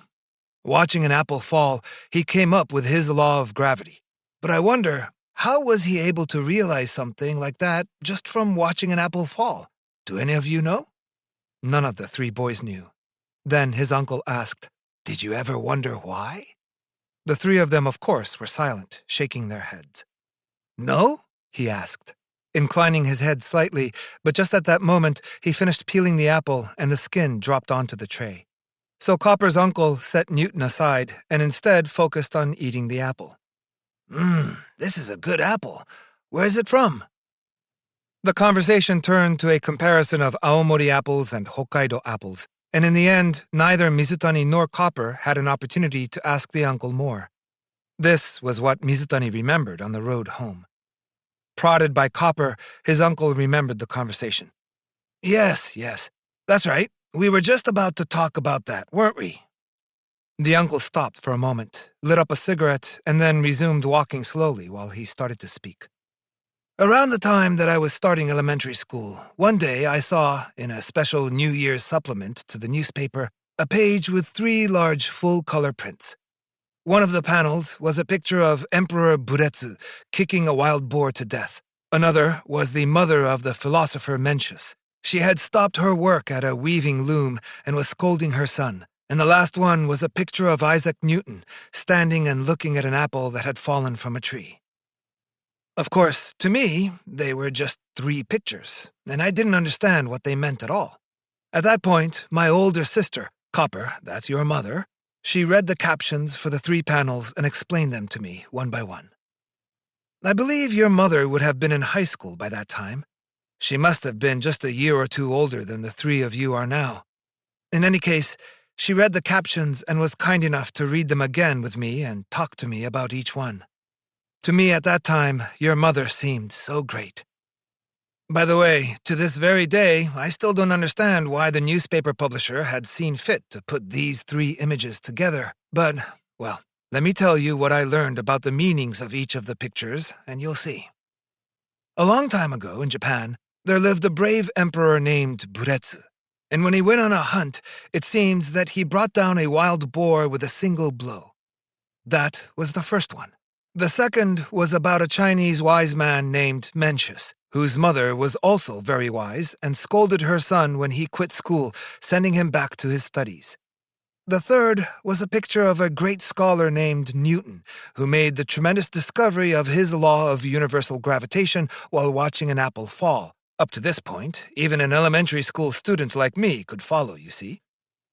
The story of the brave emperor was the easiest of the 3 to understand. Even the story of the wise man's mother was easy to get when my sister explained it, that Mencius leaving school in the middle of his studies would be as bad as her cutting off her weaving in the middle of the loom. But take the story of Newton one step further, and what does it mean? Well, I was stumped. I had no idea. Listening to my sister's, your mother's, explanation of the Newton picture, I asked her this question. Why? And when I did, then your mother was in trouble too, you see? Because to make sense of this for a student as young as I was, first she had to explain the relationships between the Earth and Moon, the Earth and Sun, and various planetary bodies. I remember it to this day. Your mother took out a rubber ball and a ping-pong ball and said, "This is the planet Earth where we live, and this is the Moon. When you do this, it goes like that." Over and over, she patiently tried somehow to explain it to me. But when your partner is a first grader, no matter how deliberately and passionately you explain, you're fighting an uphill battle. And I even remember listening with a strange feeling, not sure if I understood or not. And finally, back then, your mother made a distressed face and said, "Are you still confused? Well, when you get older, you'll understand." And that was the end of the matter. Before, when we were eating the apple, or more precisely, when I was peeling the apple, the memory of that time came back to me. But, Uncle, when did you learn the answer? Copper asked. Deep inside, he couldn't help hoping that his uncle had finally figured it out when he was around Copper's own age. His uncle continued. It's strange. During elementary school, I learned most of the basics of the solar system and the relationship between the Earth and the Moon and so forth. All of those things that your mother was at her wit's end trying to get me to understand. And once I was in junior high, like you, I was taught all sorts of things about such matters, and it all became everyday common sense. But still, even after that, I didn't understand at all how an apple falling could, in Newton's head, evolve into the idea of his law of universal gravitation. Even though I had been able to learn the law of gravity, more or less, and why celestial bodies move the way they do, the question of how he came to know all that from an apple still confused me, same as before. So, when did you figure it out? Copper was intensely curious. His uncle replied, "It puzzled me, but I suppose I didn't have a burning need to know. I sat on the problem for a long time until I was a student in college." "What? A college student?" Copper's eyes widened. Kitami, too, let out a laugh. "That's right. I made it all the way to college without understanding this. I muddled along all that time, thinking vaguely about it, something like this. Newton was probably deep in thought, mulling over a physics problem, when suddenly the thump of an apple falling disturbed the peace. Surprised by this, he came to his senses with a start, and the wonderful idea must have just been sparkling there, like a flash of lightning. But it wasn't like that? This time it was Kitami who asked. That's right. Actually, scholars say that it's doubtful how much truth there is to this story of discovering the theory of universal gravitation from an apple, so I honestly don't know how it was in reality. But once I was a college student, at some point, I asked a friend who was enrolled as a science student, and this friend said he had an idea of how Newton might have been thinking. He explained it to me, and for the first time I thought, of course, that seems right. What was the explanation? Will we understand too? Asked Copper and Mizutani, one after the other. The uncle took a lazy drag on his cigarette and continued speaking. Oh, you'll understand. Of course, said my friend. When the apple first fell, it may have felt no different from having a flash of insight, but what matters came after that. The apple probably fell from a height of, let's say 3 or 4 meters, but Newton might have tried to think, well, what if it were 10 meters instead of 4? Of course, if the 4 meters were 10 meters, the result would be the same. The apple would fall. Then, what if it were 15 meters? Naturally, it's going to fall, right? And 20 meters? The same. If we gradually increase the height to 100 meters or 200 meters, no matter what number of meters we consider, the apple still falls, in accordance with the law of gravity. But let's consider what happens if we increase the height of the apple more and more, until we reach the point where it's thousands or tens of thousands of meters in the air. Eventually, the apple gets to the height of the moon. In that case, would the apple fall? As long as gravity is working, certainly we expect it to fall. In fact, it's not just apples, is it? We expect that anything must fall. But what about the moon? The moon doesn't fall, does it? This time, neither Copper nor Mizutani nor Kitami uttered a word. They just waited for his uncle to continue. At this time, the 4 of them had emerged from the tree-lined street and were walking along the road beside open fields. Above the 2-story houses facing the fields, the moon was shining down silently as ever on the 4 of them. The moon doesn't fall. This is because the force of the Earth tugging on the moon and the force of the moon trying to fly off somewhere as it spins round the Earth, these 2 forces are perfectly balanced. By the way, Newton was by no means the first to come up with the idea that gravity is working between celestial bodies in this way. Even back in Kepler's era, they suspected that there was gravity between the planets and the sun, and that was the reason the planets maintain a perfect orbit as they spin. Moreover, the idea that a thing will fall to the ground if there's no force to support it, this was well known even before Newton. It's known as Galileo's law of falling bodies. So what was Newton's big discovery?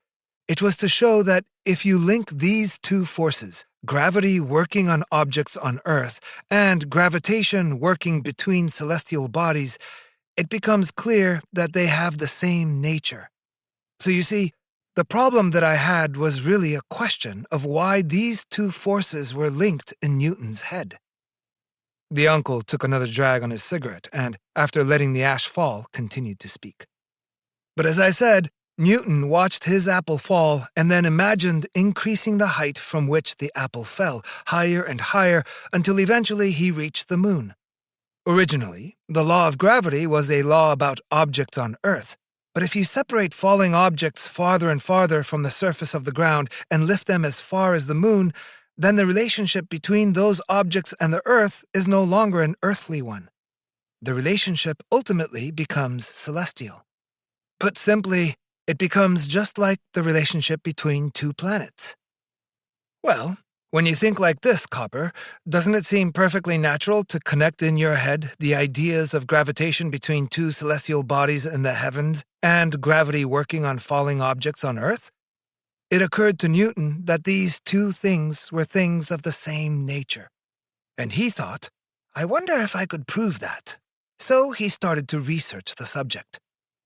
And then he calculated the distance between the Earth and Moon, as well as the gravity working on the Moon, and the Earth's force of gravitation, and so on. And after a long time and much hard work, eventually he was able to prove his idea. And as a result, using a single physical principle, he was able to explain very neatly both the motion linking the web of stars spinning round and round through the enormous universe and the motion of a single dewdrop falling from the grass. In other words, you see, with a single law of physics, he was able to explain both the things of heaven and the things of earth. From the point of view of academic history, this was, of course, an exceptionally great undertaking. Finishing his story, Copper's uncle tossed away the cigarette he was smoking. The red flame described a parabola as it fell to the ground and winked out. How about it, Copper? Do you understand? Instead of replying, Copper silently nodded his head. Kitami and Mizutani were completely silent as well. The three of them were all uncertain as to how to put their feelings into words. So his uncle started talking again. What made Newton great was not just that he wondered whether gravity and gravitation might be one and the same. It's that he took great pains and made such an effort to confirm his idea. This was a complicated problem that would have been so confusing as to be nearly impossible for an ordinary person, you see? But again, if he had never had that first idea, he never would have started all that research, so the idea is also quite important. Incidentally, when my friend gave me the explanation I just related to you, I thought it over thoroughly, and this kind of great idea comes from a surprisingly simple place. Or so I believe.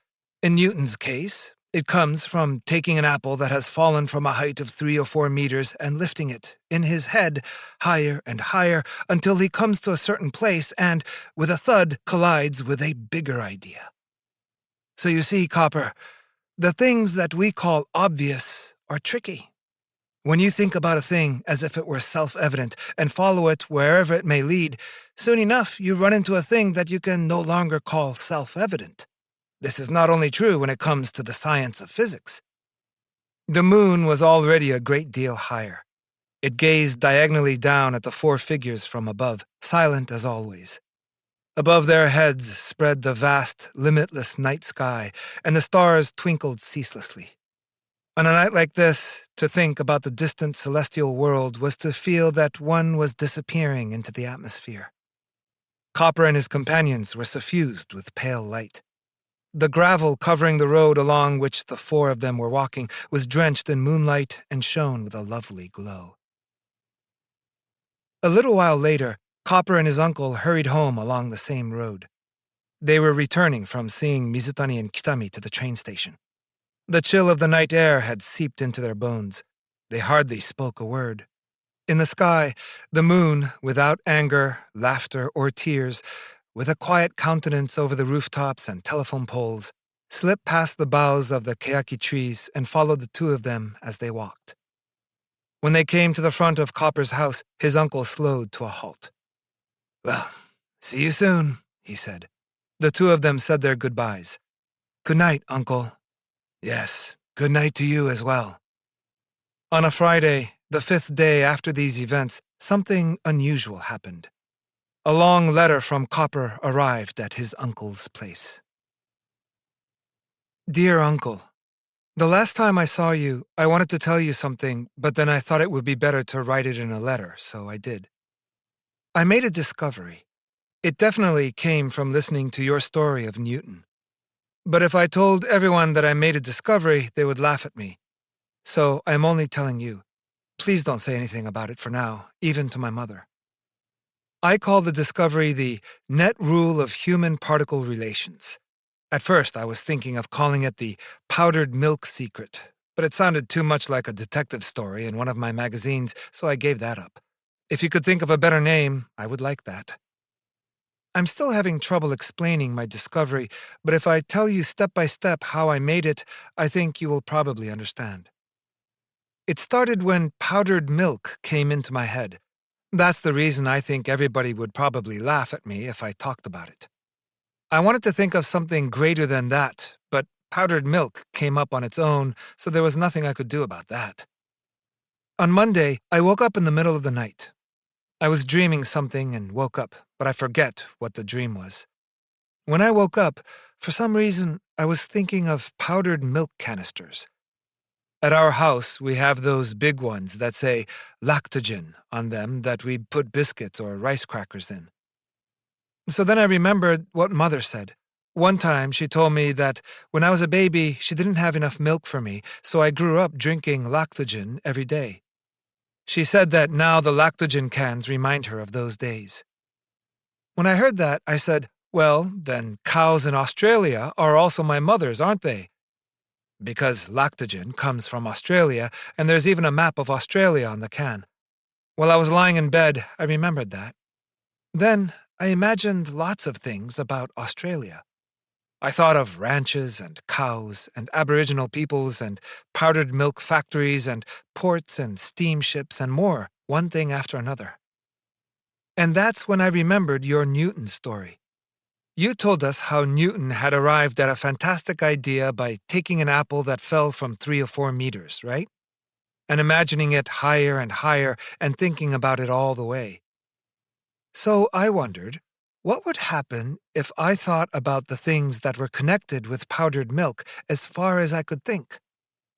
Lying in bed, I tried to think how powdered milk would get from Australia's cows to my mouth every step of the way. When I did that, it went on forever, and I was really amazed. Because there were so many people that appeared. I will try to write them all down. 1. Before the milk comes to Japan. The cows, the people who take care of the cows, the people who milk the cows, the people who take the milk to the factory, the people who make it into powder at the factory, the people who put it in canisters, the people who pack up all the canisters, the people who take them by truck or however to the railway, the people who load them on the steam trains, the people who run the trains, the people who take the cans from the trains to the harbor, the people who load them on the steamship, the people who run the steamship. 2. After the milk comes to Japan. The people who unload the steamship cargo, the people who take the cargo to the steam train, the people who take it to the warehouse guards, the merchants who sell it, the people who advertise it, the pharmacy that buys it, the person who takes it to the pharmacy, the pharmacist, the delivery boy who brings the milk to the kitchen of our house. Tomorrow night I'll write what happens after that. Continued from last night. I realized that to get from Australia to me when I was a baby, the powdered milk had to run a very, very long relay race. And I thought that if you added in all the thousands or tens of thousands of people who built the factories and steam trains and steamships, then there were lots and lots of people who were all connected to me. But among all those people, the only one I really knew was the pharmacist near our old house, and other than him, I didn't know any of them. And looking at it the other way around, I was sure none of them knew me. I thought that was really strange. And then I thought about the darkened lamp, the clock, the desk, the tatami mats, and all the other things I could see from the bed, one after another. When I did, whichever I thought of, they were all the same as the lactogen. Behind them were so many people that I couldn't count them, all connected, each one to the next. But they were all people I had never seen and didn't know, and I really didn't know what their faces were like. That night, I had a lot more thoughts, but I was getting tired and I fell asleep, so I forgot them. But the next day, I only remembered what I just told you. I think this is a discovery. Because even though I never thought about it at all until now, when I do think about it, I can understand that everything and everyone, everywhere, is like that. On the way to school, and even after I went to school, I tried to think about everything I saw, no matter how random, but no matter what it was, they were all the same. And I could tell that all those countless people weren't just connected to me.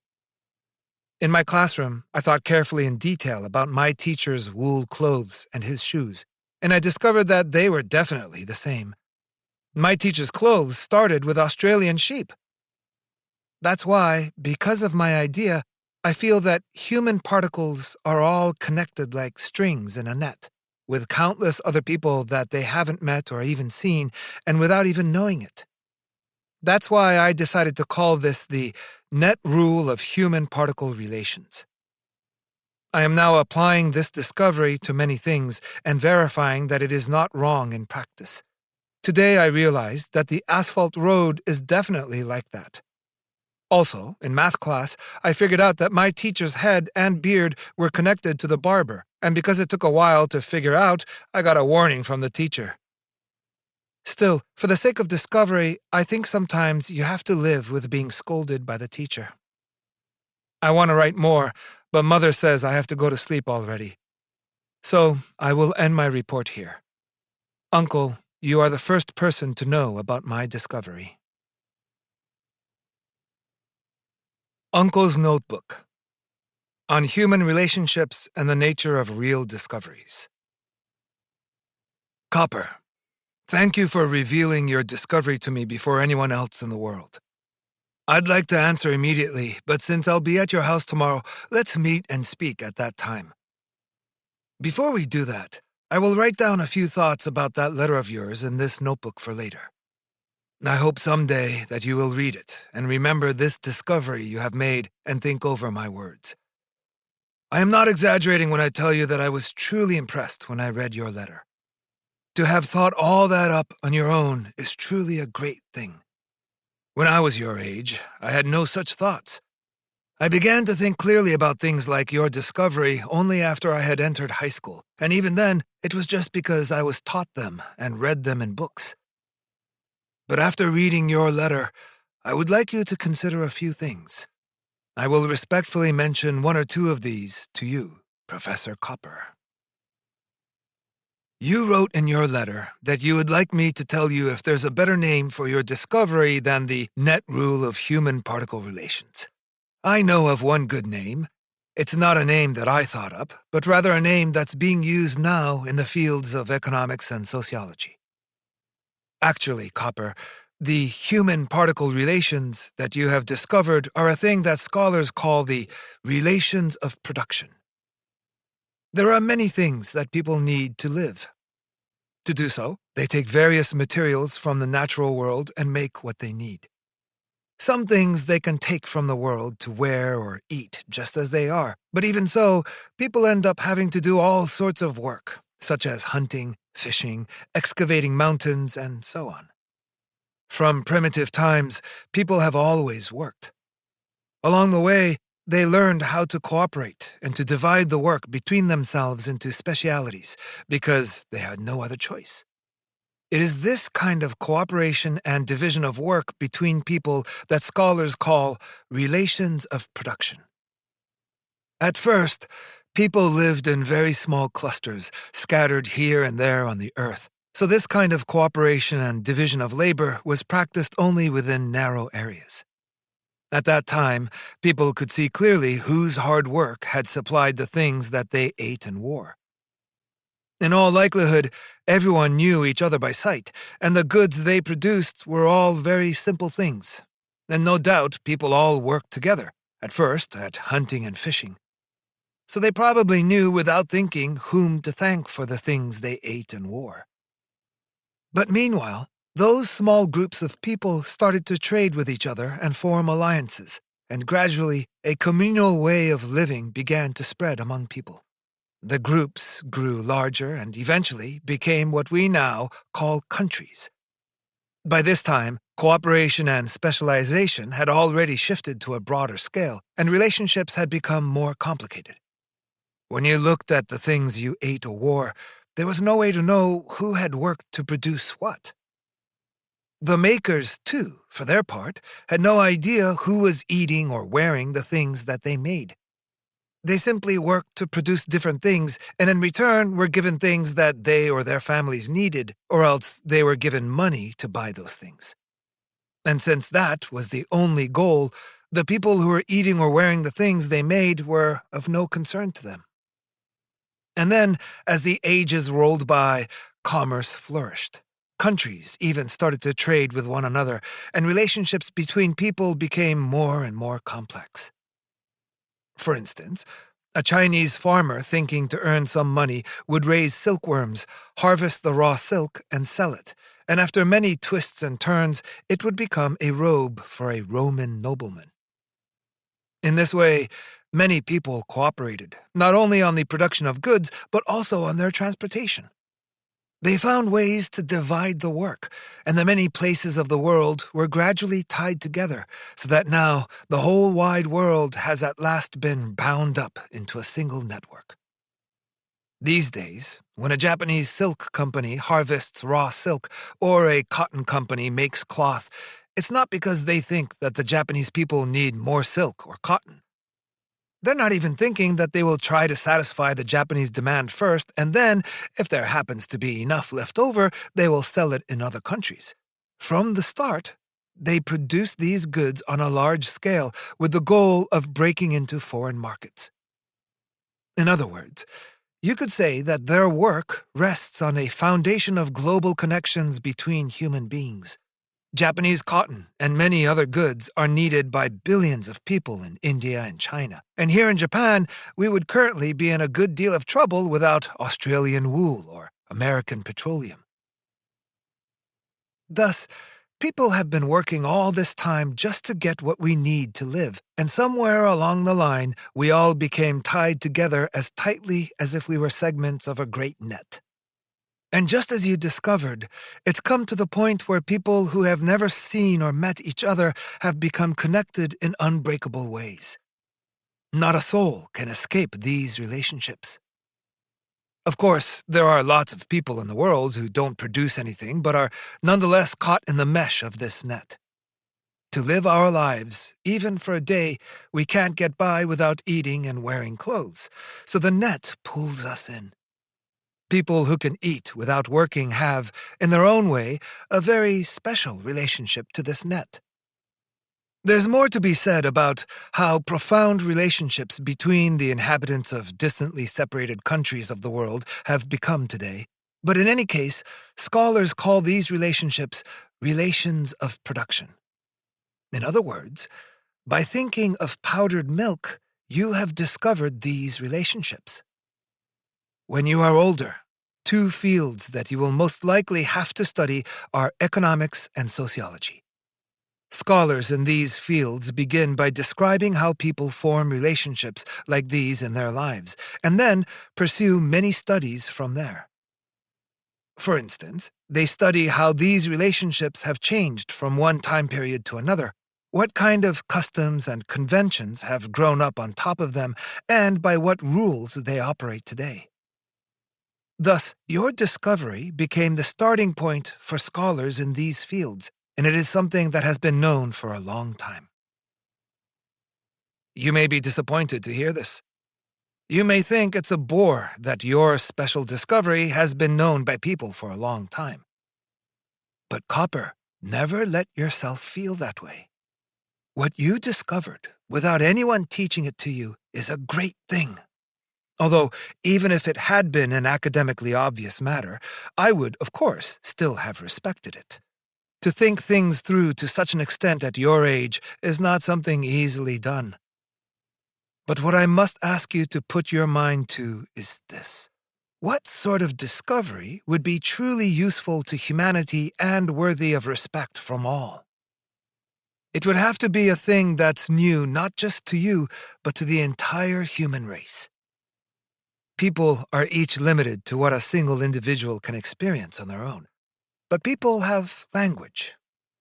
We can transmit our experience to others, and we can listen to the experience of others and share in that knowledge. On top of that, since we invented the alphabet, we can share our experiences with each other in writing. Because of that, we can compare the experiences of many people in different circumstances and bring them together from all over into one place. When we unite those different points of view into the broadest possible thing without creating contradictions, we call that a field of study. Thus, the various fields of study may be considered to be bundles of the human experience up to now. Experiences are handed down to us from prior times, and we in turn pile our new experiences on top of these, and in this way, the human race has been able to advance from a primitive state to our present state. If people were to start again from when we were like monkeys, but this time each person on their own, we would probably remain like monkeys forever and would never attain the civilization we have now. So we must pursue our studies as far as we are able and learn from the experiences of the people who came before us. Otherwise, all their labor will have been in vain. And since they worked so hard, it would be a mistake not to apply our efforts to problems that they didn't manage to solve. It's only through that work, which builds on all that came before, that a discovery can be considered to belong to the human race. And what's more, it's only those discoveries that we can call great.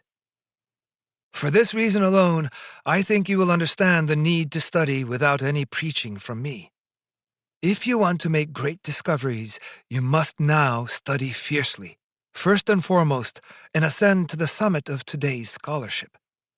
Then work from that pinnacle.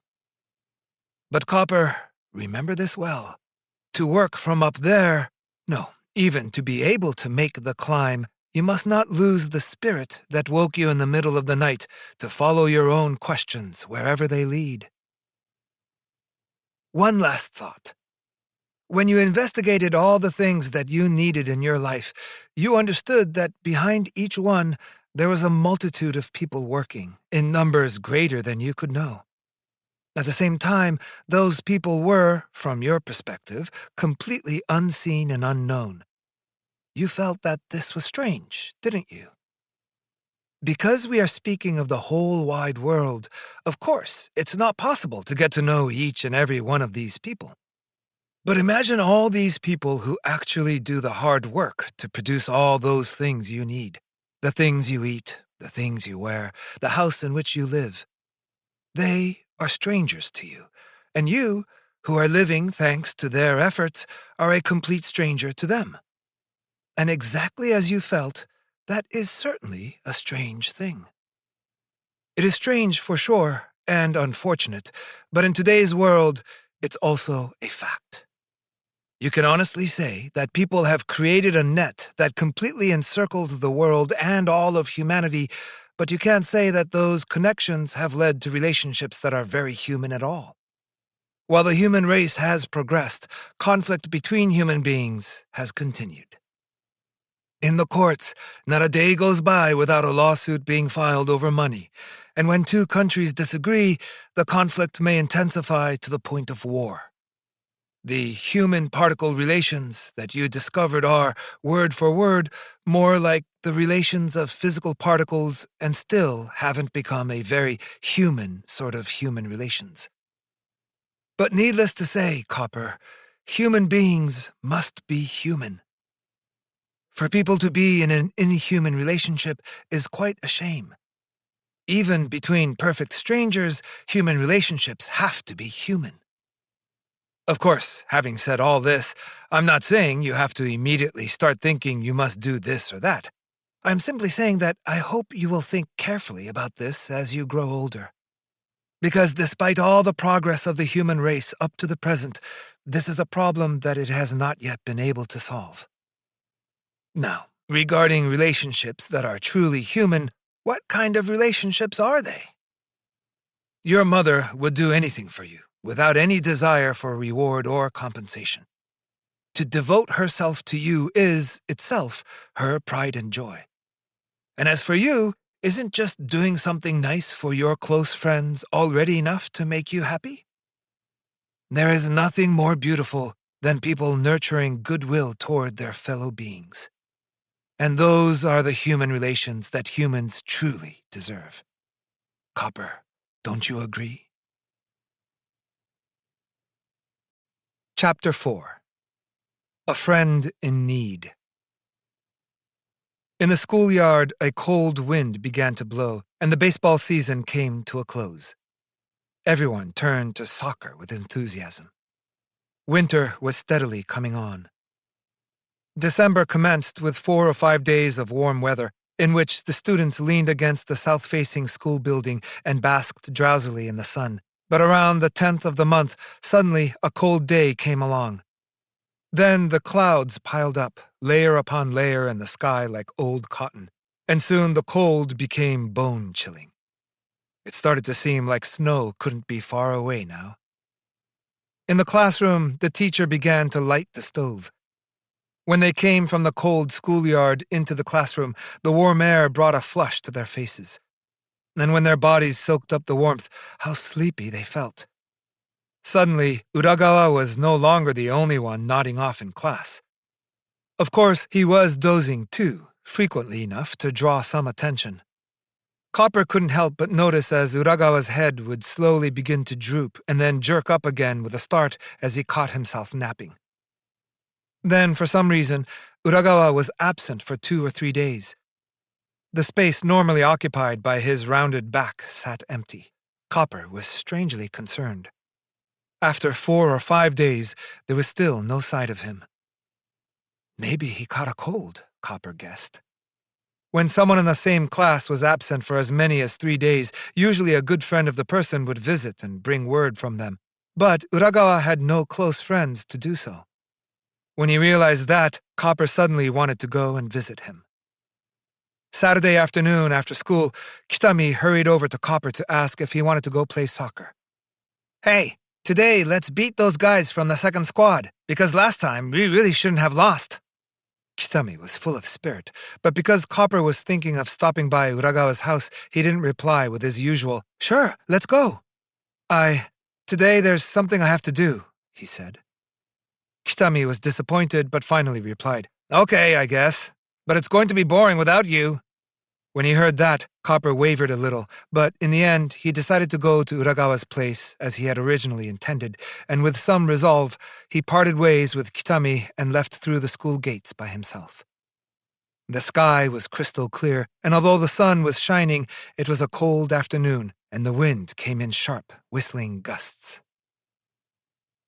Copper exited the train at Koshikawa, in front of a large temple. A new boulevard ran up a slope to the right, leading to a large open cemetery.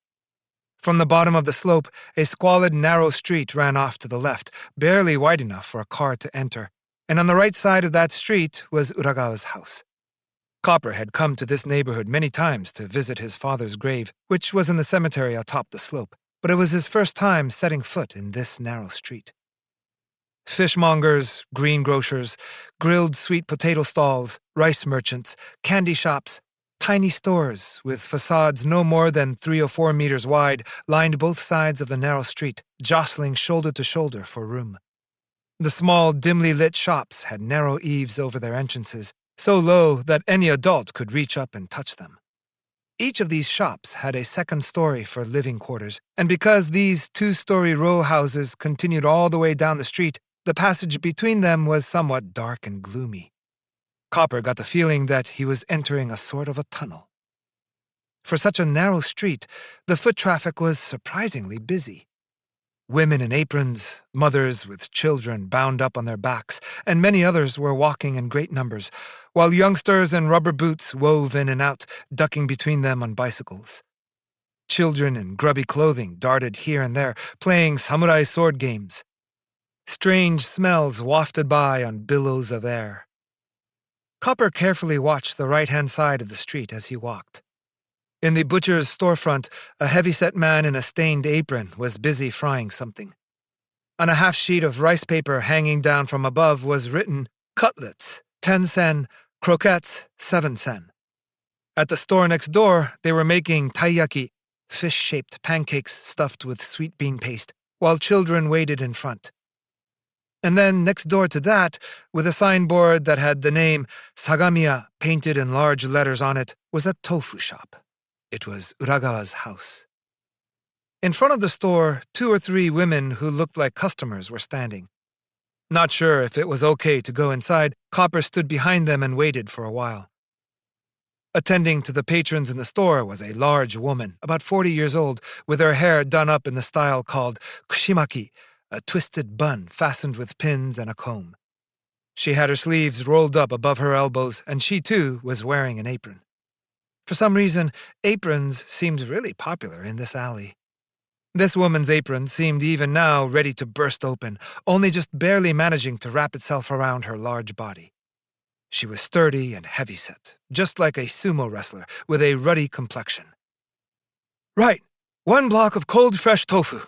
The woman spoke with a voice strong as a man's, putting the tofu into a blue-painted pot and offered it to the customer. The granny in front of Copper took this and, wrapping it in a large cloth, left the shop with her back hunched against the cold. "Next, 2 sheets of fried tofu. Coming up!" The shopkeeper, again speaking in a hearty voice, handed over the fried tofu wrapped in newspaper and received some copper coins in return from a young woman. At that time, she spied Copper's small form, and dropping the coins into the till with a clink, she immediately raised her voice. "That young man there, whose child is he?" Caught unawares by her strong voice, Copper was flustered.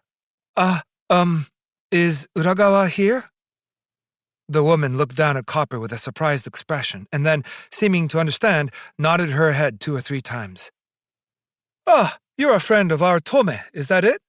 I thought you were an errand boy from somewhere." Yes, he's here." She turned toward the back of the store and in a loud voice said, "Tome! A friend is here to see you!" In the dim recesses at the back of the store, someone was working with his back toward Copper. At the shopkeeper's voice, he turned around in surprise. It was Uragawa. "Oh, Honda!" Uragawa came forward, but when Copper saw him, he was seized with astonishment. In a neighborhood of so many aprons, perhaps it should have been no surprise that even Uragawa was wearing one. Peeking out from underneath were the same old baggy trousers, and on his feet were a pair of flat-bottomed wooden sandals. As he looked at Uragawa standing there with a pair of long bamboo cooking chopsticks in his hands, Copper's eyes widened in surprise, and he spoke. You aren't sick?" Uragawa hesitated and didn't reply. The big woman replied for him. "That's right, he's not exactly sick, but one of the boys in the shop is out with a cold, you see. And his father's away, and we're short-handed, so he's getting a little time off from school. We're so busy right now that sending a note to school, well, we just let that slide. But it's good you're here. Well, come right on in." Copper and Uragawa entered the back of the shop and sat down on the threshold. With a heave-ho, the woman lifted a large brass hibachi and placed it next to Copper, putting some tea on and setting it out. However, she didn't stay with them long. The customers were calling again. Sitting there right next to Uragawa, Copper didn't know what to talk about. So he sipped his hot tea, blowing on it to cool it down. Uragawa, too, seemed shy, but presently, stumbling a little over his words, he stood up and said, "Wait just 1 minute, okay? I have a little more work to do." In the corner of the shop was a large kettle, as well as an iron pot filled with boiling oil. "I'm almost done. I just have to fry these." Uragawa pointed with his bamboo chopsticks at the stand next to him. Arranged there were 4 or 5 thinly sliced pieces of fresh tofu. These he lowered gently into the pot so as not to break them. Once they were fried, he removed them with the bamboo chopsticks. For the first time, Copper was learning how fried tofu was made. "If I don't cook them now, see, they won't be ready to sell this evening," said Uragawa, while watching the pot. And then, with practiced hands, he set about finishing up the fried tofu in the pot. Grasping each piece of deep-fried tofu with the tips of his long bamboo chopsticks, he lifted it from the pot, gave it a little shake to remove the extra oil, and with a little flip, tossed it onto a wire rack close by. Then, while he was waiting for the next piece to finish frying in the pot, he grabbed the ones that were waiting on the rack and, 1, 2, 3, flipped them on their sides, stacking them together and occasionally tapping them lightly with the flat sides of the long chopsticks. When everything was cooked and drained, the finished tofu was all arranged neatly in order. "Wow!" Copper burst out in admiration. Until this very moment, he had never imagined that Uragawa, who was so hopeless in every kind of physical activity during gym class, could handle those long chopsticks with such dexterity. Standing in front of the frying pot, Uragawa was the very picture of a tradesman. At that moment, he seemed to Copper as calm and experienced as a seasoned ball player with 5 or 6 league tournaments under his belt, now taking his turn at the plate. "Wow!" said Copper again, and at last he managed to put his admiration into words. "It's really cool that you can do that." Uragawa smiled in his characteristic way, embarrassed but a little proud. "How long did you have to practice that?" Copper asked.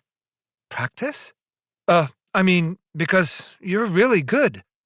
"I don't practice. I just, help my mom sometimes.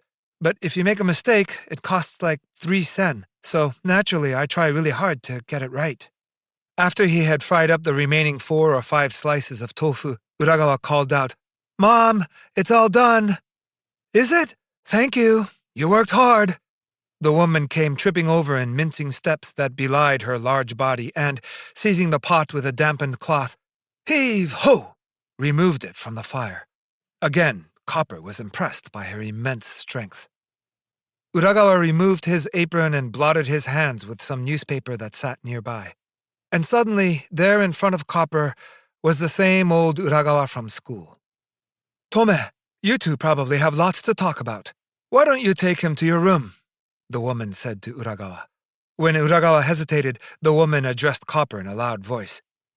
"Hey, boy, go on back with him. I don't know why, but this child is always worrying about school. The house is a mess, but go ahead and take a look. Well, Tome, give him the tour. Anyway, I'm sure you've seen enough pretty houses in your life already, right?" So up they went, climbing the creaky stairs at the back of the shop to the room where Uragawa studied. It was a humble north-facing room the size of 3 tatami mats, about 15 square meters. There was a wide bay window of frosted glass, but the topmost pane was transparent, and through it they could just catch a glimpse of the steely blue winter sky. Outside, they could hear the wind moan, and the glass door shook constantly, rattling in the wind. On a desk by the window were a notebook, some books, and Uragawa's familiar satchel. The two of them laid out a pair of thin cushions next to the desk and sat on them facing each other. Then they warmed their hands from both sides of a seto hibachi, a ceramic fire bowl with glowing coals inside. Uragawa's hands were red from exposure to the cold, and one of the knuckles of his pointer finger had a large red crack in it.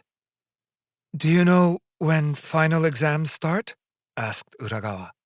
"They said from the 17th on. Have they already posted the schedule?" "Nope, not yet. But everyone is saying they'll know this Monday." Hearing this, Uragawa made a miserable, worried face. "What page are we up to in English?" "The end of chapter 16. "And math?" "We started proportions today." Japanese, history, geography, science. Uragawa went over all the subjects one after another, intently asking how far they had advanced during his absence. Copper worked through Uragawa's textbooks, showing him how far they'd advanced in each subject, one by one. Uragawa put a mark in each section, counting the number of new pages over and over again. He was so worried that Copper started to feel bad for him. "Hey, it'll be okay. It's only 5 days. You'll catch up quick." "Maybe, but I have no free time during the day, and at night I get sleepy." "Then let's just do it now. That'll be easiest. We'll just do it in baby steps, little by little, until we're done." "Well, that's easy for you to say because you're smart." Uragawa gave a wan smile. Day after day, Uragawa had been waking up before dawn and working together with his entire household to help make the tofu, then rushing hurriedly off to school. That was why at around noon every day, no matter what he did, he would get drowsy and nod off during class. Then, at times like this, with his father away and one of the workers out sick and the other still learning the ropes, he had to work 3 times as hard as usual in order to run the store with his mother. He was still a child and not particularly strong, but Uragawa knew how the job was done, and so he was needed to train the new recruit. Still, exams were approaching. He had put off his studies, and when he thought of school, Uragawa was desperately worried. Copper was worried too. "When can you come back to school?" he asked. "When Papa comes home, I can go right back." "Will your father be back pretty soon?" "I don't know. Actually, he was supposed to come home the day before yesterday, but—" Copper wondered where Uragawa's father was and why his return was delayed. When he asked, Uragawa hesitated, but then little by little he explained. According to Uragawa, his father had gone to his hometown up north in rural Yamagata Prefecture. This was also where Uragawa's mother was born, and Uragawa had many uncles and aunts who lived there. Copper thought it was funny that Uragawa's family called their store Sagamiya, even though they came from Yamagata on the other side of the country. But Uragawa explained that it was because his father had originally worked in the shop and then inherited the name from the previous owners when he went into business for himself. His father's situation was that he was trying to raise money. Uragawa didn't know if it was hundreds of yen or less than that. Why he needed the money was also a mystery. But in any case, if his father didn't get it now, it would be a big problem. That was why he went to consult with Uragawa's uncles way up in the Yamagata countryside, where the snow was already really deep. The fact that he wasn't back surely meant that he was having unexpected trouble raising the money. That was all Uragawa knew about it, but just knowing that was enough to unsettle him. As he was telling the story, little by little, a dark shadow stole over Uragawa's childlike face. Somehow, it made him look like an adult. "But listen, don't tell anyone about this, okay? Because my mom thinks I don't know," Uragawa said in a low voice. "The night before my dad left, I was up all night, so I heard my dad and my mom talking about it." Copper tried to think of what to say to console Uragawa, but he couldn't find the words. It was an oppressive feeling beyond compare. He had never felt anything in his life that weighed upon his heart like this. He felt bad for Uragawa, but what could Copper do? If Uragawa was that seriously worried, how could a few superficial words make him feel better? Copper was silent, gazing at the glowing coal embers in the hibachi. The window rattled with a clickety-clack, and the wind's incessant howling outside echoed terribly in Copper's ears. "Really, please, don't tell anyone, okay?" Uragawa said after a little while. "I would never do that," Copper replied, feeling like he had been rescued. Even if his reply was only of limited consolation to Uragawa, it helped Copper a lot. Without Uragawa's knowing, the words raised Copper's spirits. "I won't say anything, I promise. We can pinky swear." Copper held out his hand with the little finger extended. He felt he would promise anything if only it would make Uragawa happy. Uragawa's frostbitten red pinky hooked together with Copper's little finger. The two of them tugged hard on their fingers to cement the bond. As they did, both of their faces turned serious. This was particularly true for Uragawa, who was bearing the pain in his frostbitten finger with a tightened jaw, but when they released their grip and the fingers fell apart, they looked at each other and smiled in spite of themselves. Uragawa's face was full of trust for Copper. Then, briefly, coming from down the hall, they heard a weak cough. "Ahem, ahem." Right. I have to look in on Kichidon," Uragawa murmured. "He works here. He caught a cold and he's sleeping. I'm just going to check on him, okay?"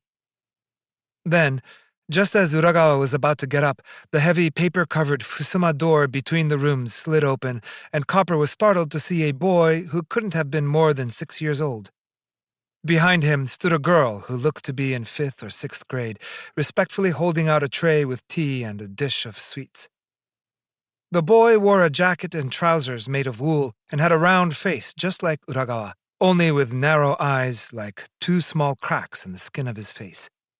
His cheeks and his hands and his jacket were all fearfully dirty.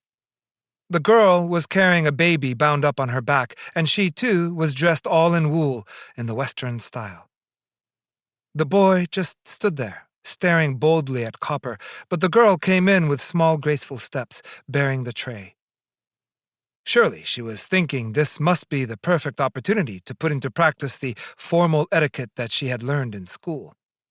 With a ferociously calm look on her face, she advanced toward them, step by step, looking exactly as if she were the class valedictorian advancing to receive her diploma at the podium. When she arrived in front of Copper, she knelt down, bowed politely, presented the tray, and again bowed. In the dish on the tray were the sweet bean taiyaki cakes from the shop next door, steaming hot. "Your younger sister?" Copper asked Uragawa. "Yes, and that's my little brother." Uragawa's sister stood up and executed a crisp about-face, 1, 2, 3, and left the room, walking as carefully as when she came, but then took a hurried glance in the direction of her younger brother, who was still standing stock still. "Bun-chan, what are you doing?" she called out. "You're so awful. Bad manners. Come on, get over here." Before anyone knew what was happening, the boy had entered the room and was again riveted, standing there staring at the sweet bean cakes.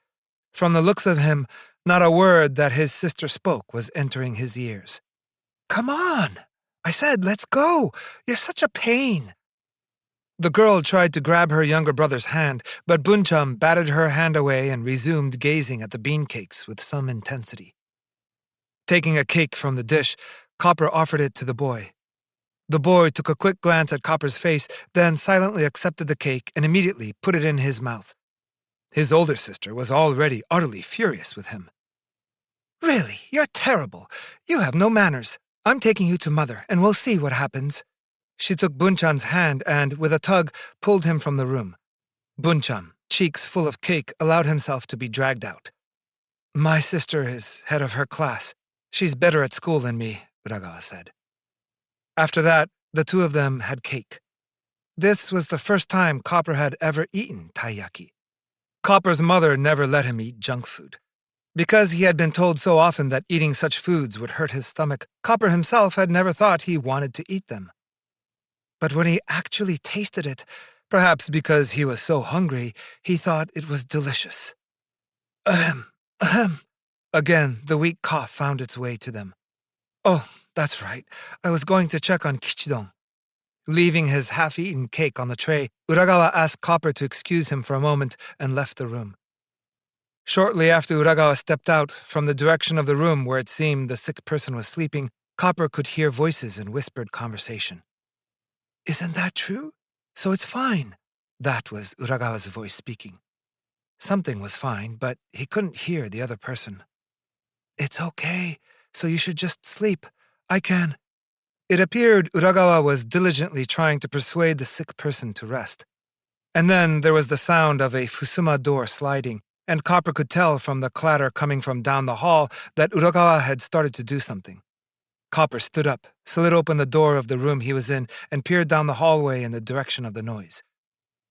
At the bend in the dim corridor, Uragawa was crouched, using a pick to hack with all his strength at a chunk of ice that had been placed in a wash basin. At Uragawa's feet, lying limply on its side, was an ice pack in which the ice had all melted into water. For the sake of the ailing Kichidon, Uragawa was refreshing the ice in the pack. "I have to go home now," said Copper at around 3 o'clock in the afternoon. Before that, he had turned to Uragawa and made him a second promise. He promised that on the coming Tuesday he would come to Uragawa's house again to teach him any parts of the English and math that he didn't understand, and also that he would lend him his own notes to study with before the exams. Uragawa, in turn, had promised that when Copper came next time, Uragawa would let him run the motor that they had in the shop. Along the wall of the shop, in a space of only about 2 square meters, Uragawa's family had set up a machine to grind soybeans for the tofu. The machine was designed so that a leather belt powered by a motor would spin a stone mill round and round with a thunderous noise. Uragawa thought that, as a thank you to Copper, he would let him run the machine with his own hands. Copper was, of course, immensely grateful. The only motor Copper had was a toy one, bought at the department store, and it didn't compare in any way with the real thing. My goodness, going already? Uragawa's mother was standing in the shop as before, attending to her customers, but when she saw Copper leaving, she addressed him again in her strong voice. We were a little busy today, but don't let that scare you off, okay? Unlike you, young man, our Tome isn't such an easy talker, but he was very happy to see you today. Isn't that right, Tome? With a self-conscious smile, Uragawa nodded silently. But not a minute later, a greater happiness arrived for Uragawa. Copper was about to head home, and Uragawa was following him out to see him off, when at that moment, like a bird dropping out of the sky, a red bicycle stopped at the storefront, and the young man riding it hopped nimbly off. Telegram for Uragawa! I scarcely need to tell you that it was a telegram from Uragawa's father in Yamagata Prefecture. Uragawa quickly realized that and fixed his eyes on his mother's face as she opened and read the telegram. He would know from her expression whether the telegram contained good news or bad. What sort of face would it be? With bated breath, Copper, too, pinned his eyes to the large woman's face. Brows knit, she examined the telegram, and then, when she had finished reading, she broke into a smile. With a sigh, the two boys breathed again. On the woman's face, too, there was an unmistakable tinge of relief. Tome, this evening your father's coming home. At last. And she handed the telegram to Uragawa. On the telegram, in light purple letters, the following was written. Talk done. Home tonight. The two of them went outside. Under the strip of clear sky visible from the narrow street, the cold wind swept over the rooftops, howling as before. Copper and Uragawa, shoulder to shoulder, made their way along the tunnel of the alley to the train station, dodging the press of the crowd as they walked. Uragawa seemed not to notice the passers-by. Hey, when it said, talk done, Uragawa asked quietly. That? It probably means that your uncle said yes. And that's it? Definitely. That's it. Okay, that must be it. The two of them talked together excitedly. This meant that Uragawa could stop worrying and that he would be able to go to school. As they walked, Uragawa gathered momentum step by step, and his happiness became readily apparent. If only he could go to school, Uragawa wouldn't even mind being teased and made fun of again. At the end of the alley, when they came as far as the corner that led out onto the boulevard, the two of them parted. Well, see you, Uragawa said, sad to say goodbye, and headed back along the heavily aproned street. Copper walked rapidly along the boulevard where the harsh wind played, sometimes covering his face to avoid the wind. Somehow, there was an extra spring in his step. The following Tuesday, as promised, Copper visited Uragawa once more. The conversation they had at that time was a long one, but to be brief, Uragawa was able to catch up on all his missed schoolwork, thanks to Copper, and for the moment have some peace of mind. And Copper, being who he was, nothing could have topped his satisfaction at being able to operate the switch that ran the motor in the tofu shop. Taken with Copper's delight in the hum of the motor as it spun, Uragawa's mother, that large woman from the shop, looked on in deep admiration, hands on her hips and elbows spread wide. This boy, well, he's a different story from us, she must have been thinking. Back at home, Copper bolted a late dinner, and although he was told that it was already 8 o'clock, he set out for his uncle's house. His uncle was warming himself under a quilt at the low, heated table called a kotatsu, and reading the evening edition of the newspaper with the lights dimmed, but had he settled in too soon? There was Copper's voice at the door. Uncle, today I ran a motor, he boasted, without any delay. A motor, you say? Was it your toy? Don't be ridiculous. It was the real thing. I ran a genuine motor. Well, a grand thing, isn't that? Where in the world did you find a real motor? Asked in such a way, Copper suddenly felt it could be embarrassing to answer that, well, it was a motor in a tofu shop. So, after a brief silence, the uncle tried once more. Did you go to a factory somewhere? Yes. What sort of factory? A certain food product manufacturing plant? Copper replied in an important voice. Food product, you say? What was it? It started with soybeans as a raw material. And then? And then boiling that. And after that? Then grinding that up. Having listened thus far, the uncle grinned and let out a laugh. Then, picking up where Copper left off, he continued on his own. And after an appropriate amount of time, put it in a basket, steam it, cut it into white blocks 2.5 centimeters thick, 7.5 centimeters wide, and 15 centimeters long. Is that it? After immersing it in water to cool it, sell it at 5 cents per block. Something like that? Darn, you guessed it! Copper rubbed his head in embarrassment. His uncle laughed, but soon enough his face turned straight again. You went to Uragawa's house, I gather? He asked. Copper told his uncle of the 2 visits. Everything that he had seen and heard at Uragawa's house was completely new to Copper. It would be lots of fun to tell his uncle about it. The lady at Uragawa's place, Uncle, she's tremendous. Just like Tamanishiki, the sumo champion. Because there was a pot full of oil that was this big, and she said, heave, ho, and lifted it right up, all by herself. Uncle, I think she might even be stronger than you. Well, she does sound tremendous indeed. If I were careless enough to go into Uragawa's house, I'm sure she'd pluck me up and toss me right out.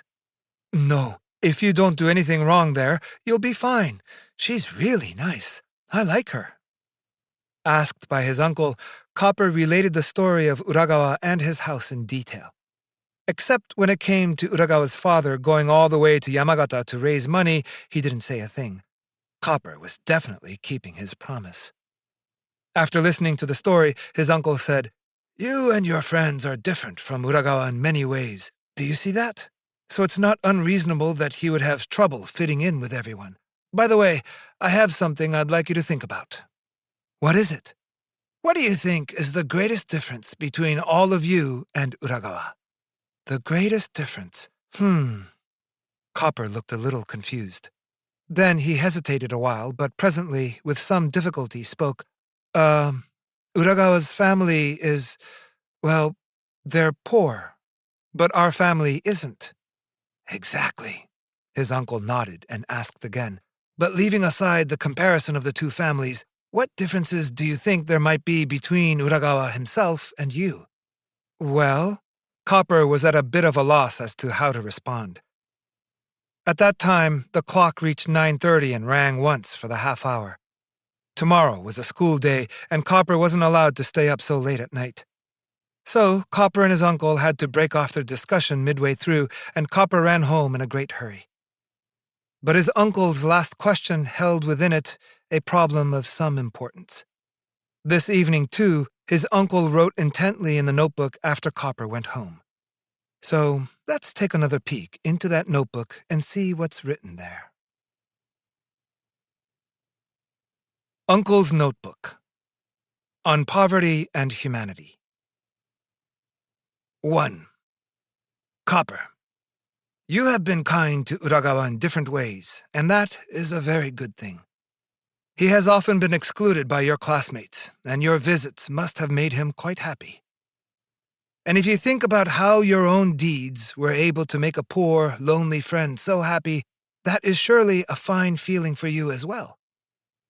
What's more, to learn that Uragawa, who has been teased by everyone, has a beautiful spirit and kind feelings, nothing to be ridiculed at all, well, that was a valuable experience for you. Listening to your story, I was very impressed by what you did and said. You didn't think of yourself as the least bit superior to Uragawa or put yourself on a higher level, but that is no doubt because you and Uragawa are both good, honest people. If Uragawa had not been such a nice young man, you might have thought, well, it's because he's so bad at school. No, there's even a chance that deep inside, even if you didn't say it out loud, you might have thought something like, well, it's because he's poor. One reason you didn't feel that way is that Uragawa has a kind and honest nature. But on the other hand, say you were to brag about your good grades, hold Uragawa's family in contempt for their poverty and so forth. You can be sure that he wouldn't take any pleasure from your kindness. I'm truly happy that neither of you were at all like that. In particular, I am happier than you can know that you have not an ounce of contempt within you for the poverty of Uragawa's family.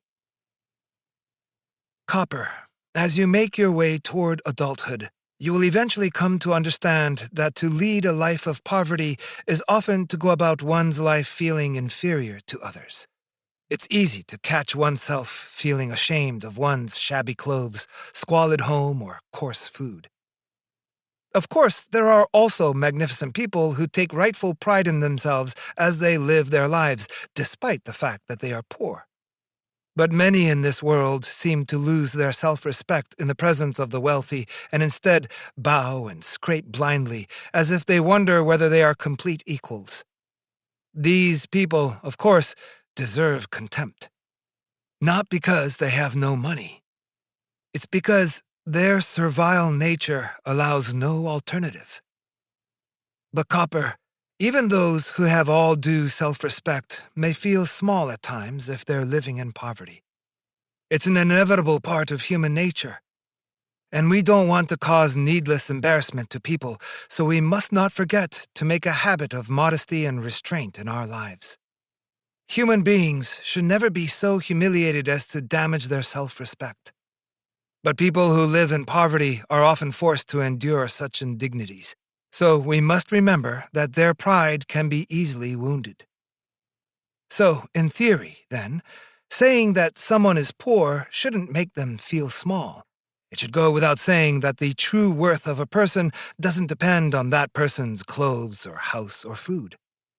No matter what kind of magnificent garments they wear or grand mansion they inhabit, fools are fools, boors are boorish, and their value as people shouldn't be elevated for those reasons. Furthermore, if someone has a noble mind and great insight, then we owe it to them to respect them as great, even if they are impoverished. Therefore, someone with true confidence in their value as a human being should be able to live unaffected, even if their circumstances shift a bit this way or that.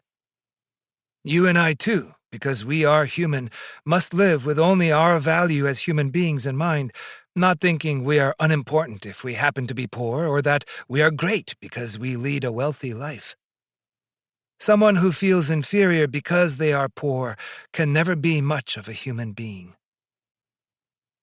Still, just because we must always be ready to look at ourselves that way, that doesn't mean it's okay to ignore the fragile spirits of those in poverty. At least, Copper, until the day that you have stood in the place of the poor and tasted the bitter pain of poverty and then stood up to the world time and again without losing your confidence, you are not qualified to do so. Please hold this thought deep in your heart. If you were to start to feel even a little proud of your family's good life and to look down on people less wealthy than you, more thoughtful souls would be right to laugh at you. Because a human being who doesn't understand the essentials of being human, in other words, is a pitiful fool. Of course, you went to Uragawa's house and didn't act like you were above him in the slightest. I know full well that right now you would never look down on the poor. However, what you still don't know is how important it is to hold on to that attitude as you become an adult. But I think I will take this opportunity to let you know just how important it is. The better you understand the world, the more important this will become. Or rather, its importance is something you must never forget if you want to understand the world properly at all.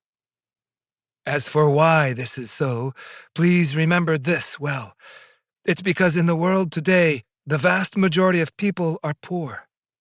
So the vast majority of the people in this world are unable to live their lives in a way that is really human. This is the problem of our time, greater than any other. 2. You visited Uragawa's house and saw the differences between the Uragawa household and yours. You know that, compared to yours, Uragawa's house is the poorer of the two. However, you may be shocked to learn how many people in the world can't even live the life the Uragawas have. To these people, the Uragawa family is anything but poor. As a matter of fact, consider the young people who are working for the Uragawa family. How long will those people labor with nothing but the dream of having a shop like the Uragawas? Although we say the Uragawas are poor, they send their son to junior high school. But their young employees must give up their education after elementary school. Furthermore, the Uragawa family makes a living out of their own home, running a business with a tofu machine installed there, buying raw soybeans, and hiring young employees. Meanwhile, those employees have not a single thing to support themselves other than their own labor. They live from day to day on the work of their bodies. If, by chance, people such as these came down with a chronic illness or found themselves unable to work due to a serious injury, what in the world would they do? If you rely on your own labor to live, then not to be able to work is to face starvation, is it not? Despite that, the sad truth is that in today's world, the people who will be in the most trouble if they get hurt are the people who are in the greatest danger of getting hurt. Poor quality food, unsanitary living conditions, and on top of that, work day after day. Even the hope that the next day will bring freedom from exhaustion is an inconceivable luxury. In such a life, one is pursued by work constantly. Do you remember last summer when we went with your mother to the Boshu seashore? The train pulled out of the station at Ryogoku, and for a while we surveyed the countryside from above on the elevated line.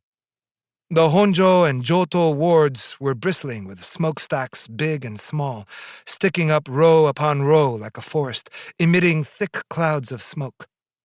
Under the blinding hot summer sky, the dense-packed rooftops stretched on without a gap, and the countless smoking chimneys continued faintly all the way to the horizon. The hot wind passing above blew the smoke all the way into the train. The moment we left Ryogoku, you were saying that you wanted ice cream. Do you remember? But at the same time that we decided we could no longer endure the heat of Tokyo and departed for the seashore, dozens or perhaps hundreds of laborers were working under each of those roofs, sweaty and dusty. And then we had left the city behind, and we were gazing across the wide-open blue-green fields, and at last we felt that cool breeze and breathed a sigh of relief. But when you think about it, all those lush green rice paddies were built with the hard labor of peasants who could never escape on a summer holiday.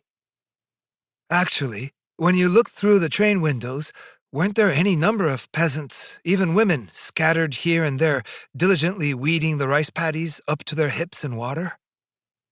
These sorts of people exist. They are anywhere you go in Japan. No, anywhere you go in the world. They form the greatest part of the population. Every day, these people must endure all sorts of hardships. In a life in which there's never quite enough of anything, it's hard even to get treatment for an illness. Moreover, consider both the culture that is our pride and the masterworks of art and music that bring us joy.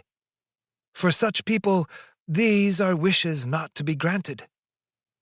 Copper, you have read both volumes of How Many Things Have Human Beings Done? You know the glorious history of human struggle. How for tens of thousands of years we piled effort upon effort to advance at last from our primitive life in ancient times to our current civilization.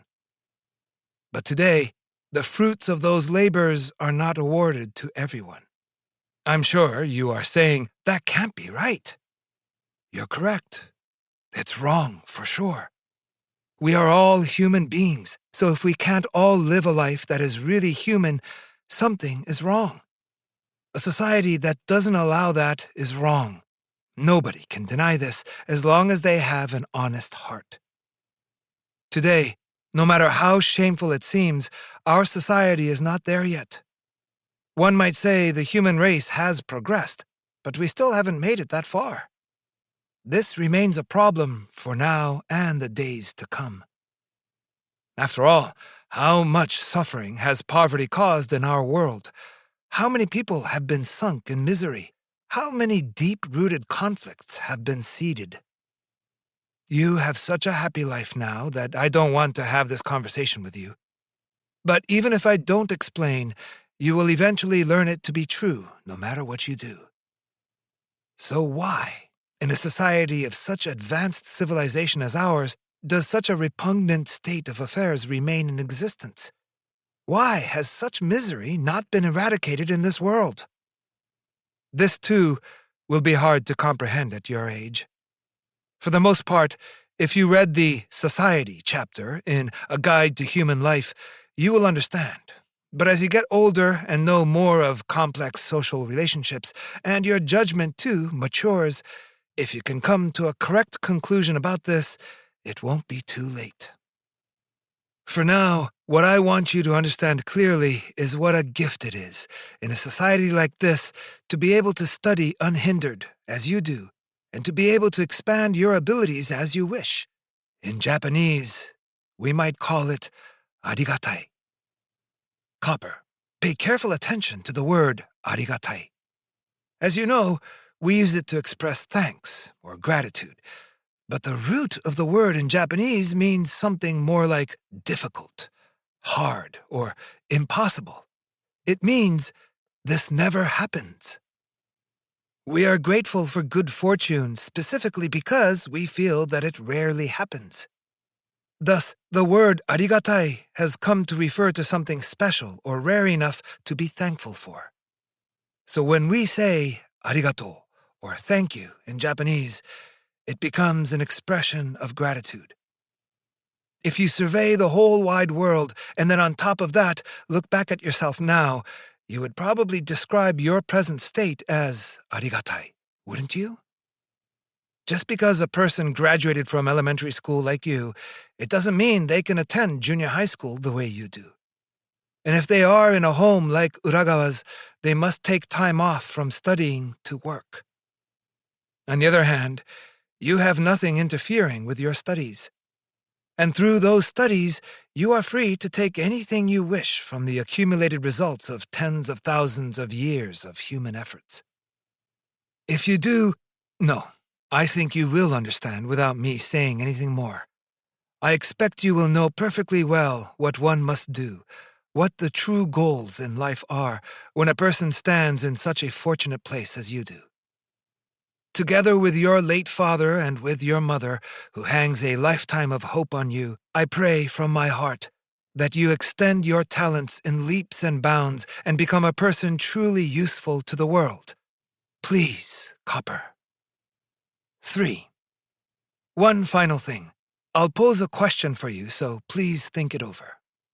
Through your human net theory, you know well by now how closely we are all tied to our fellow beings. People working in great hardship and those of us living in relative happiness are completely cut off from each other in our daily lives, but actually we are bound together by an unbreakable net. So if we don't care about those people and we live thinking only of our own happiness, that is wrong, is it not? But even if we agree that we must consider those people, it would be a terrible mistake to look at things only from the perspective of the unfortunate, the pitiful, or those who deserve sympathy. Copper, there's another thing there that must not be overlooked. Think of those who had to stop school early to support themselves through labor.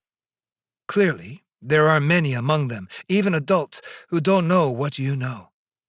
It's normal for such people to have only a very basic level of knowledge of things that are not taught outside school, such as geometry, algebra, and physics. Their tastes can be working class as well. If you look at things only from this viewpoint, it's not impossible that you might see yourself as superior to these people. But when you try changing your point of view, these people are the very ones bearing this entire world on their shoulders. They are fantastic people beyond comparison to those such as yourself. Think this over. Of all the things that all of us need to live, every one is the product of human labor, is it not? Even for the most lofty work in the arts and sciences, all we need is created by such people, by the sweat of their brow. Without the labor of those people, we would have no civilization, and without that, there would be no progress for society. And what about you? What will you create? You take many things from the world, but I wonder what you will give back in return. You use things without thinking twice about it, but at the same time, you still haven't created a thing. 3 meals a day, sweet, the pencil you use to study, ink, pen, paper. You are still in school, but every day you consume a great number of things in your life. Clothes, shoes, furniture like your desk, and the house you live in too. Because these things will all wear out eventually, you are using them as well, little by little, in installments. From that perspective, we could say your daily life is the life of an expert consumer, could we not? Of course, ultimately, nobody can live without food and clothing, so nobody just produces things and doesn't consume anything. And the reason we make things in the first place is so that they can be used, so you can't say that consuming things is bad in and of itself. But between the people who produce things over and above what they consume and send them out into the world, and the people who don't produce anything and who do nothing but consume, which are the great human beings? Which are the important human beings? If you ask yourself this, it's not much of a puzzle, is it? If nobody made anything, there would be no tastes, no pleasures. Consumption would be impossible. The work of making things itself makes it possible for people to be truly human. This is not just a matter of food and clothing. In the academic world, in the art world, the producers are needed far more than the consumers. Try not to overlook this point of difference between producers and consumers. When you look at things from this point, you're certain to find a surprising number of utterly worthless people living in magnificent mansions and riding in their cars with their big heads held high. And you'll find, too, among those who are most often looked down upon, that there are many people to whom we should bow our own heads. So then, Copper, this may be the greatest difference between you and Uragawa. Uragawa is still young in years, but if we think about who makes things for the world, couldn't we say he is already a great person? The smell of fried tofu that has seeped into his clothes, even if Uragawa doesn't brag about it, it's certainly no shame. Which is to say that you may feel scolded for being a consumer and not producing anything, but that was never my intention. You and your friends are all still students, still preparing to stand on your own in the world, so for now, that doesn't matter. Only you are, for the moment, expert consumers, so you must understand that for now, this is your station in life. You and your classmates ought to have humble respect for Uragawa, who, even if he can't change his station, has, without complaint, taken on a great responsibility in helping with his family's business.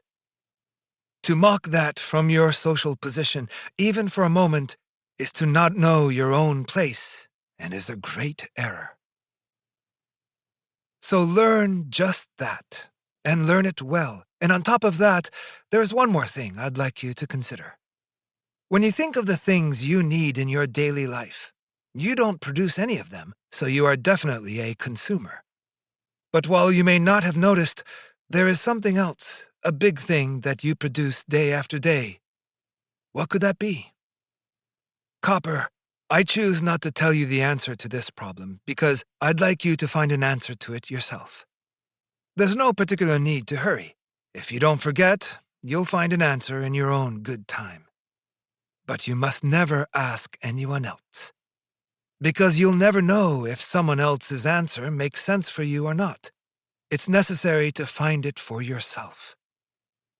The answer may come to you suddenly, even tomorrow maybe, or else you may reach adulthood and still not know. But I believe that everyone must find this answer at some point in their life, because we are all human. Anyway, Please fix this question in your mind and remember it sometimes and think it over well. Surely a day will come when it will be worth your while. That's it for now, but mind you, don't forget.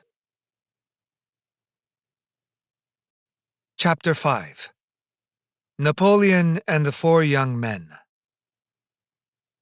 The large Western-style mansion where Mizutani lived stood on a hill in Takanawa, overlooking the Shinagawa Sea. The hill was covered with dense groves of trees even though it was winter, and the estate was surrounded by an iron fence with a weather vane perched high atop its slate-covered roof. One could easily imagine the old-fashioned mansion to be a relic of the Meiji era, when Western styles became popular in Japan a century before. And surrounded by garden trees and shrubs as it was, there was a hush any time one went there. On the 5th day of the new year, Copper visited Mizutani at his house for the first time in a long while. That day, they were expecting Kitami and Uragawa as well. The second-term exams were safely behind them, the results had been posted, and just before their long-awaited winter vacation commenced, Mizutani had invited Copper and his two friends to come play. Copper had visited Mizutani's house any number of times since elementary school, but this was a first for Kitami and Uragawa. In truth, Uragawa was invited because, after hearing his story from Copper, Mizutani suddenly began to be friendly to him. Speaking of the second-term exam results, Copper had received top marks as usual. What's more, Uragawa's grades had improved unexpectedly from the previous semester, and he himself was particularly pleased with his English scores. Copper's support had clearly been effective. Both Copper and Uragawa were feeling good about the new year. So the fact that his three close friends were getting together was especially fun for Copper. It was a bright, sunny afternoon, with the wind unusually still for winter in Tokyo, and Copper hastened toward Mizutani's house through streets lined with the large woven straw kadomatsu planters that signified the holiday season, full of pine and bamboo, set in pairs flanking every doorway of the well-to-do residential neighborhood. By the broad, stacked stone gateposts of Mizutani's house, two of these ceremonial pine trees stood as tall as adults, like an honor guard presenting arms. Inside the gate, an ancient chinkapin tree towered, blotting out the sky with its deep shade. Circling under that, a gravel path climbed up toward the house, where it ended in front of a magnificent entrance with a covered porch. On the round grass lawn in front of the entrance, 4 or 5 fat palm trees rubbed their shaggy trunks together, fronds spreading like fingers in all directions as they soaked up the sun that was shining over the roof of the tall mansion. Usually the heavy door was shut, but today the silent entryway was thrown wide open, and a box had been placed in front to collect visitors' calling cards. I wonder if Kitami and the rest of them are already here. Copper pressed the front doorbell. A young steward came out. When he saw Copper's face, he said, "Ah, please, come in. Everyone has gathered, and they are waiting for you." As Copper took off his shoes to enter the house, he noticed a pair of rough, thick-soled work boots and a pair of soccer shoes lined up neatly next to each other off to the side, on the ground under an exquisite potted pine. Copper followed the steward down a dark carpeted corridor full of twists and turns. When Copper came to Mizutani's place, he always thought, "Wow, what a big house." He wondered what anyone would do with so many different rooms. But the steward walked on in front of him without a word. There was nothing for Copper to do but hurry after him in silence. Mizutani's room was in a separate building that they called the Annex. This was a newly constructed area made specially for Mizutani and his siblings, built of glass and reinforced concrete so that lots of sunlight could enter everywhere. From every room, Copper could see the vast sweep of Shinagawa Bay below. Mizutani's father was a person who represented people of great influence in the business world. Directors, auditors, presidents of large companies and banks from all over. You couldn't count all the important titles on both hands. As a man of means, he thought he'd like to make his children as happy as possible. The steward arrived at last at Mizutani's room with Copper in tow and knocked on the door. "Come in. Who is it?" replied a lovely voice from inside. Copper remembered this voice. When he opened the door, a figure in a yellow sweater spun lightly around to face him. It was a young lady of 17 or 18 with bobbed hair and clean-cut features. She was Mizutani's older sister. Mizutani, Kitami, and Uragawa were seated in a row by the window with the warm sunlight streaming in, the three of them looking unaccountably well-behaved. "Ah, Copper, you're late, aren't you? We were starting to think you weren't coming." The young woman welcomed Copper and then greeted him again more formally. "In any case, a Happy New Year to you." "You too," Copper replied, but he was a little bit surprised. Mizutani's sister was wearing pants, just like he was, even though she was a woman. Even though she must have noticed Copper's wondering look, the young woman continued to talk in a calm and matter-of-fact way. "It's been a long time, hasn't it? But, Copper, you're still just as small as ever, aren't you?" "Don't be silly. Compared to last year, I'm 5 centimeters taller," Copper protested, mortified. "You're not so big yourself, Katsuko." "How rude," she replied teasingly. "I'm 9th in my class, not second to last like Mr. Somebody." "Hey, fine, whatever. People can say what they want," Copper replied, looking resigned. Then he hastily made his way over to Kitami and the others. The three stood up and exchanged New Year's wishes with Copper, and he asked what they had been doing. "Until you came, we were listening to Mizutani's sister's story," Kitami replied. "It was good. You should listen too." Copper settled into a nearby chair. The chair was a stylish one, made of a steel bar bent into shape like a single brushstroke and covered with thick cloth where it met the back and hips. Really, the things in the room, the desk, the bookshelves, the table lamp, everything, were united by their simple, beautiful lines, without the slightest bit of unnecessary ornamentation. The room overflowed with an utterly fresh, bright, modern feeling everywhere. Through the glass windows, one could see the reflection of the sunlight sparkling on the Shinagawa Sea. "Katsuko's story, is it a fairy tale?" asked Copper. "Oh, please, Copper. I was just now telling them the story of a real-life hero," Katsuko replied. "Really? Sounds complicated." "It's not complicated at all. I think everyone should have a heroic spirit, whether they're a man or a woman," said Katsuko, at which point Kitami interjected. "Then please, will you tell us the rest of the story?" So Katsuko, standing in front of the four boys, began to speak. "As I was saying, there's a really amazing story from the time of the Battle of Wagram. This was in July of 1809.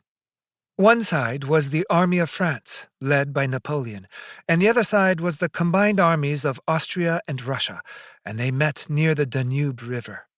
The fate of the three countries all depended on this one battle, so of course it was a ferocious fight. Even though Napoleon's army was really strong, he was facing the allied armies of two countries at once. It wasn't going to be an easy victory. One special thing Russia had was their famous Cossack cavalry. The Cossacks had made raids into Napoleon's territory time after time and had almost reached his headquarters. Hundreds of them would come galloping forward all at once, just like a tidal wave, and break through the front lines of the French, trampling the enemy under the horses' feet. Napoleon's honor guard, the imperial troops, were fighting desperately against them, and finally they managed to repel them, but every time they thought they'd push them back, again and again a new wave of Cossack soldiers would attack, fighting tooth and nail in a struggle to the death over the corpses of their fallen comrades. Even the honor guard, said to be invincible, were themselves at many times in great danger. Here Katsuko paused to take a breath. Then, surveying her eager listeners, she continued. At this time, Napoleon was watching the battle from a hill overlooking the battlefield. Of course, the Cossacks noticed this and began to push in his direction. So Napoleon's advisors, who were standing next to him, began to get nervous. "Your Excellency, please evacuate from here, at least for the present." Over and over they begged him to go, but Napoleon wouldn't leave that dangerous hill. No matter how they begged, he refused to retreat to a safer location. Do you all understand why Napoleon refused to leave? Katsuko placed both hands on her hips and, with her feet planted, waited for an answer from the four boys. But the four boys, being who they were, they just made faces as if they didn't know what to say and gazed at Katsuko. At that, she shook her head once, brushed the stray hair from her bangs out of her face, and began to speak animatedly again. If it were only about monitoring the battlefield, he could have moved to a safer place. So he wasn't staying just to command his troops. Nothing like that. Napoleon, he watched the Cossack enemy. He watched them with fascination. He couldn't look away. "What bravery! What valor!" he said, admiring them as he watched them attacking his own command again and again, with complete disregard for their own safety. Actually, it was wonderful. Katsuko's eyes were sparkling, and her cheeks had flushed red. "I really think he's great. Just think about it. It's war. If you lose, your life is on the line. No matter who wins, you or the opponent, it's a fight to the death. And in the middle of that, to praise your enemy, to be enchanted by your enemy's bravery. Actually, I think that's awesome. Actually, it's heroic." Katsuko was excited, and her gaze became dreamy and distant. Copper thought she was beautiful. "So, which side won?" Mizutani asked excitedly. "Napoleon?" "Well, Hayao, can't you all tell?" Katsuko gave her brother a mock look of surprise. "Of course Napoleon won. After a fierce battle that took 2 days, Napoleon finally defeated the combined armies of Austria and Russia. But this is not about winners and losers." "But losing is bad, isn't it?" "Oh boy, you just don't get it, do you? Win or lose, heroes are heroes. Actually, real heroes are great even when they lose. Hayao, if you're a man, you should understand this." Katsuko tilted her head and frowned sadly. Her hair hung lightly over her face. And then, as if she were thinking of some weighty problem, she jammed both hands in her trouser pockets and began to pace back and forth silently in front of the four boys. Uragawa and Kitami gaped at Katsuko, dumbfounded. Copper and Mizutani glanced at each other. "Sis, you look like you want to become Napoleon," Mizutani said in a low voice. Copper widened his eyes. "Of course! Going into battle, nobody thinks, 'I want to lose.'" Katsuko, still pacing, once again started to speak. "Life is important to everyone. Nobody likes getting injured. I've never seen war, but if I were in one, I think I'd probably be totally terrified. Sure, anyone would tremble in fear the first time, but people can forget their fear if a heroic spirit burns within them. Courage grows in a person, higher than any barrier, and then even your precious life becomes less precious. I think that's the most fantastic thing. People becoming more than people." Kitami let out a murmur of admiration. "But it's not only about not valuing your life. If it were just that, any reckless fool could do it. If someone acts desperate and crazy just to look like a daredevil, that's not a great person. That person's no different from a wild dog. But if a person can go to a place where they can say they no longer need their life, even when they're not desperate or crazy, well, that's what I think is fantastic." Again, an involuntary noise from Kitami. Next to him, Uragawa, for his part, was looking at Katsuko with equal parts confusion and excitement. He had never met a young woman like this before. "When I think how sometimes people can be brave enough to overcome any fear, any hardship, it gives me a feeling I can hardly describe. To charge right at the things that are painful and difficult, break through to the other side, and take pleasure in that, don't you think that's truly fantastic? The greater the suffering, the greater the joy in overcoming it. So you don't fear death anymore. I think that's what a heroic spirit is all about. I truly believe that to die this way, moved by this kind of spirit, is a way greater thing than to live a long but lazy and aimless life. If you lose, pierced by this spirit, then it's not a loss. If you win, but you are missing this spirit, you can't really call yourself a winner." At this point, Katsuko stopped where she stood and spoke in a voice overflowing with emotion. "Oh, just once in my life, I want to go through a great trial and feel it myself. No matter how hard, it would be wonderful. Napoleon is great, isn't he? Because his whole life was ruled by this spirit. He was heroism itself. So he admired the enemy's bravery and couldn't look away. I think that's truly heroic. Say, Copper. Katsuko suddenly called out Copper's name. Then, taking up a small picture postcard in a stand on the desk, she showed it to him while she spoke. Copper, what do you think of this picture? It was a picture of Napoleon marching across a wide field at the head of a great army. Spread across the upper half of the picture was the dark, dark winter sky. In a desolate field in which not a single blade of grass could be seen, a thin layer of snow had fallen.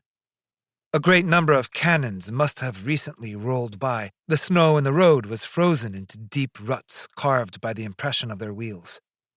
Napoleon was riding forward along the rough-torn road, astride a beautiful white horse, eyes fixed somewhere off in the distance. Behind him followed many of his generals and staff, similarly mounted.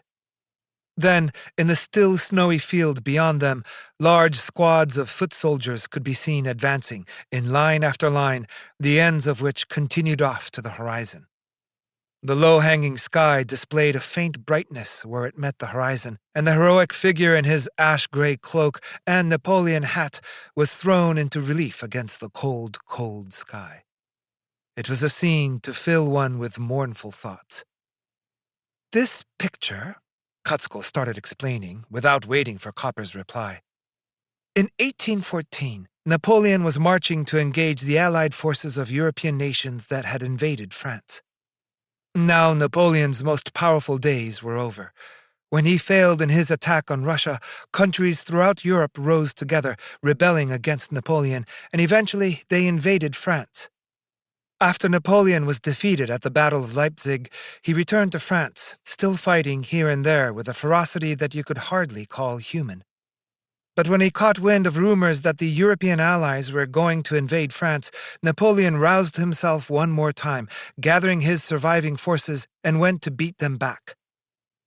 His soldiers were tired, their ammunition was low, the enemy army was several times larger than his, and even Napoleon, this time, couldn't say with confidence that he'd surely win. But still, he set out. He resigned himself to a desperate fight and set out. To fight one final battle and reclaim his destiny. How do you think Napoleon felt at this time? You mean Napoleon won? Copper asked. No, in the end he lost. And then he was captured and exiled to the Isle of Elba. That's why, when I look at this picture, my heart becomes full. An inescapable, unhappy fate awaited him, but Napoleon had no choice but to fight toward it. Even if it meant he'd be thrown down by the enemy, he could never surrender and bow down to them. When I think about that and look at this picture, I have an indescribable feeling. Copper, too, hearing that, felt largely the same about Napoleon's fate and thought it was somehow a tragic story. Kitami, as well, receiving the postcard from Copper, gazed at it for quite a while with deep emotion. Uragawa, too, peered eagerly over from the side. Allons, enfants de la patrie. Katsuko, in a low voice, started to sing France's national anthem, La Marseillaise. Not long afterward, the four boys and Katsuko went out to the lawn, all warm from the sunlight, and were happily playing. Mizutani preferred art and music and was not particularly good at sports, but Katsuko was a natural athlete, and she excelled at everything athletic. She was on the basketball and volleyball teams. In track, she anchored the mixed sprint relay, and she held the record for high jump and long jump. Her favorites were the jumps, and actually, she was nursing hopes to join the Japanese women's track team in the next Olympics. Because of that, their father had installed an official jumping arena for Katsuko at the edge of the lawn, with a top-notch runway attached. The whitewashed measurement rod with the meters marked off was the real thing, and the high jump bar was regulation as well, so it was exactly the same as the arena at Tokyo's Jingu Stadium and was a terrific thing. After Copper and his friends played catch, they did the triple jump and the long jump and the high jump with Katsuko as instructor and coach. When all was said and done, Copper and Kitami couldn't hold their own against Katsuko. Copper tried with all his might and finally made it over the 1-meter bar, but immediately Katsuko, still with both hands jammed in her pockets, cleared it with ease. They gradually raised the bar, and in the end, Katsuko was the only survivor. There was nothing for Copper and company to do but watch Katsuko's good form as she jumped. In her yellow sweater and dark blue pants, flipping over the bar and landing again on her feet, she was a wondrous figure. When it came to the triple jump, Kitami showed terrific enthusiasm, saying, "All right, now you'll see a jump with some heroic spirit." But of course, he was no match for Katsuko. Uragawa, too, just for today, was not even a little embarrassed by his utter lack of ability and jumped again and again. In the triple jump, you start by leaping as far as you can, and then you do a quick 1-foot hop for the second jump, and, at first, Uragawa couldn't do it at all. Katsuko coached him, patiently showing him any number of times how to do it. In the end, when Uragawa was finally able to do a proper jump, Copper, Kitami, Mizutani, and Katsuko all let out a huge cheer as if he had just set a new Olympic record. Uragawa turned bright red, but then beamed, unable to contain his happiness. After they had played all the usual games, Uragawa suggested they try pole pushing, a game in which each player took one end of a long stick and tried to push the other player back without letting go. "I almost never lose that," he blurted. Mizutani quickly found a suitable bamboo stick. Copper went first and was easily pushed out of bounds by Uragawa. Next was Mizutani's turn, but slipping and sliding, he was no match for their friend either. Kitami said, "Good! Now I'll have my revenge." He spit on his hands and stepped up. But Uragawa was undaunted. Kitami planted his legs and pushed and heaved with so much effort that his face turned red, but eventually he was pushed back. What the? At this, Kitami redoubled his efforts and pushed for dear life, but slipping centimeter by centimeter, he was forced back, and finally saying, What the? All the way, he was defeated. "Okay, one more time." Copper again leaped into the fray to no avail. Mizutani and Kitami took turn after turn, but no matter how many times they tried, it was no contest. "You're too strong," Kitami said in admiration, finally throwing in the towel. "How can you be so strong?" "How, you say?" Uragawa replied, laughing. "Well, sometimes in the evening I play with the store workers and use the shop's carrying pole, you see, so I have the knack." The four of them had lunch in the dining room of the main house, together with Mizutani's mother and his older brother. From the high ceiling hung a grand decorative chandelier, and on the dark golden walls hung a large oil painting. On the dining table was a magnificent arrangement of fresh-cut greenhouse flowers in bloom, and the tablecloth was pure white. On top of that were fancy knives and forks and silver spoons. Today's meal was a proper one. But even though Copper and his friends felt that they were treated with ceremony, somehow they couldn't tell whether the treat was delicious or not. First, Mizutani's mother welcomed them kindly, but she seemed so thoroughly elegant, like some sort of princess, that they forgot themselves and couldn't reply. The older brother, too, sat next to Copper and his friends, but whether he saw them or not, from start to finish, he just sat there primly and didn't utter a single word. Since he was wearing a Western-style suit, Kitami asked Mizutani, "Your older brother, is he working somewhere?" But, according to Mizutani's reply, it seemed he was still a university student and was studying philosophy. Perhaps when one studied philosophy, one became disinclined to speak with junior high school students. It was a special occasion, but when lunch was over, Copper and his friends couldn't help but feel a little bit relieved. They hustled back to Mizutani and Katsuko's annex. At once they felt better and set about playing crokinole, ping-pong, cards, and all sorts of indoor games. Mizutani had enough of them to open a small store. "You have it good. You have so many things to play with," Copper said without thinking. "No, it's bad. I have nobody to play them with." "Don't you have your sister?" "Not really. Since my sister started high school, she doesn't play with me anymore." "Doesn't your father play with you after he comes home from work?" "Our dad has lots of meetings in the evening, and he's really busy, so usually I'm asleep when he comes home. Sometimes I don't see him for 4 or 5 days in a row." "Wow." "Also, my mother goes out a lot, so when I'm here alone, I listen to a record or paint a picture." Copper thought that for Mizutani to live in a nice house like this one, and in a situation where everything he wanted was bought for him, and despite that, for his everyday life to be so lonely was a really strange thing. Well, you should come play at my house more often. For sure, I'd like that too, but your mother might not like me to come so often. Don't worry about that. Okay. My sister doesn't listen to what my mother says at all these days either. She just mostly does what she wants. My mother's a little weird. Like she asks me why I'm not friends with Hori and Haneda, as if I would play with selfish blabbermouths like them. Really? Those jerks. But why does your mom want you to be friends with them? I wasn't sure why, but then my sister told me it's probably because Hori's father is a famous government official. And then Haneda's grandfather is a member of the House of Peers.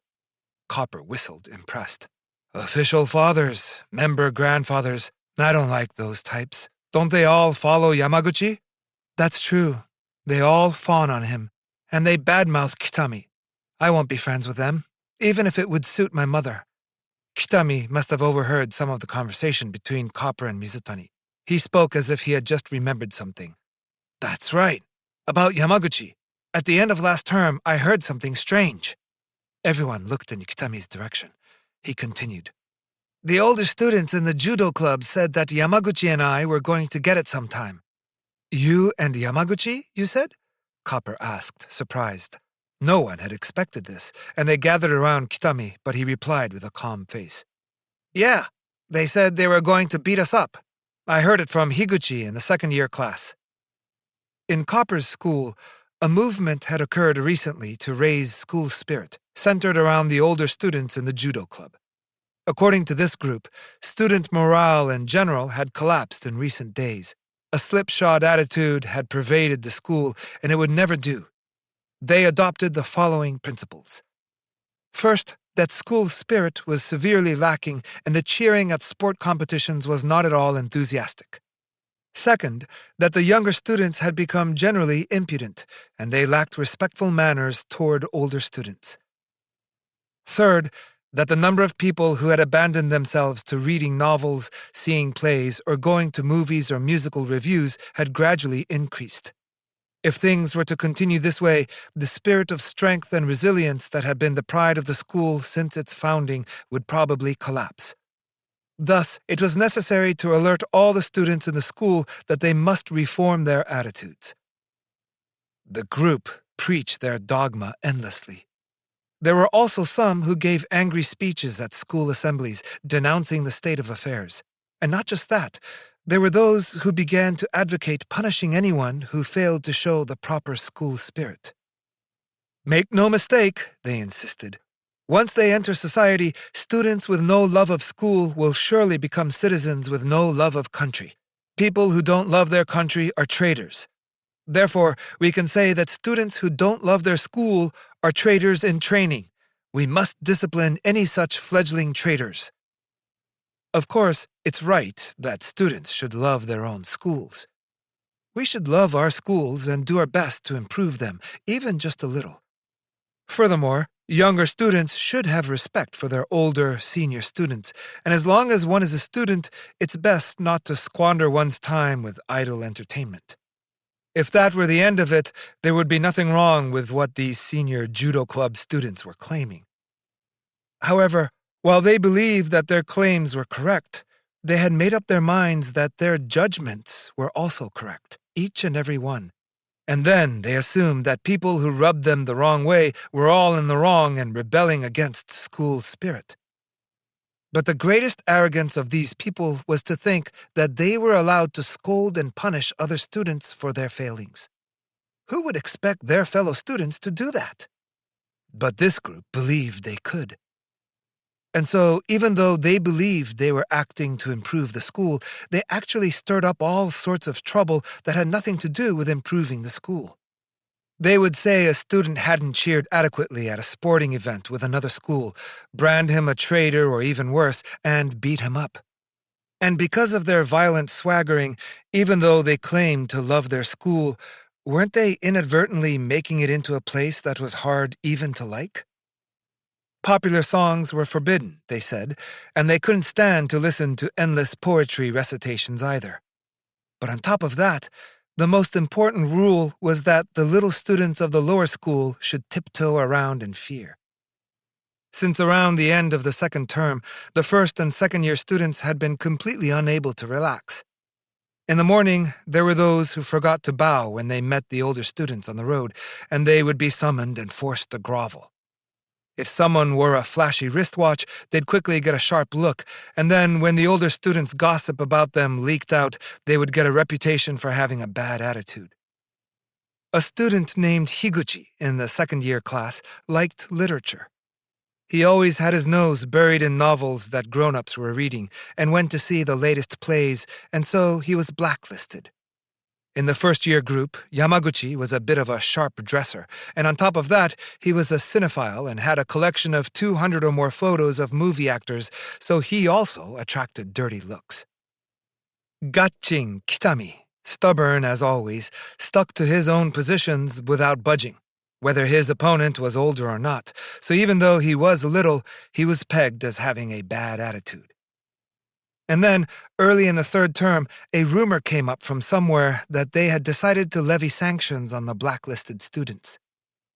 When Higuchi heard the rumors about the punishments, he quietly informed Kitami, who was among the students who had fallen under similar condemnation. But leaving Yamaguchi aside, there's no reason to attack you, is there? You haven't done anything wrong, Copper said heatedly. Well, at least 2 times when I met Kurokawa, I didn't make an effort to bow to him, Kitami responded. And then, when we were fighting over who could use the spongeball court during recess one time, I didn't listen to what he said, because I was definitely there first. So Kurokawa probably thinks I have a bad attitude. Kurokawa was a 5th-year student, second in command on the judo team, and was as big as a grown-up, bigger even than the physical education teacher. Oh no, him? Kitami continued angrily. Even though he's always saying that singing pop songs is disgraceful, he sings them himself. With a big, hoarse voice. I heard him on the steam train coming back from the last school trip. His song was a samurai song, so it's fine, he said. That's such a lame excuse. And when I heard his lousy voice, I hated him even more. But it's not worth getting beat up over, is it? It'll be okay. If I don't do anything, Kurokawa won't attack me. He's just waiting to jump me if I do something. So I think I just have to be careful of that. Maybe that's all there is to it, Copper thought uneasily. Mizutani also looked worried and said, But maybe they'll summon all the people they've been watching one by one and beat them up. I think you should tell the teacher about it. That's no good. If I do that, then they'll be even angrier. Then, when they find a good excuse, they'll really hurt me. I think it's better just to take it easy. No way, that's dangerous. It'll be okay. While Copper and Kitami were arguing, Katsuko came in carrying a dish of candies. You're all looking awfully serious. What are you going on about? Copper and Mizutani explained the dangerous situation Kitami was facing. When she heard the story, Katsuko was indignant. Really? Such tyranny! Kitami, you absolutely mustn't give in. The school isn't there just for the older students. Obviously, first-year students are students as well, aren't they? If you follow the rules, if you do what the teacher says, even a first-year student should be allowed to hold his head high. I think there's no need to bow down before those jujitsu guys. But it's dangerous for Kitami, Mizutani interjected. Even if it's dangerous, if they see that they can make you crawl, doesn't that make thugs like that all the more swell-headed? Picking fights for the sake of the school, that's wrong. If they are really thinking about what's good for the school, everyone should be able to live their lives there happily, whether they are first-year students or whoever.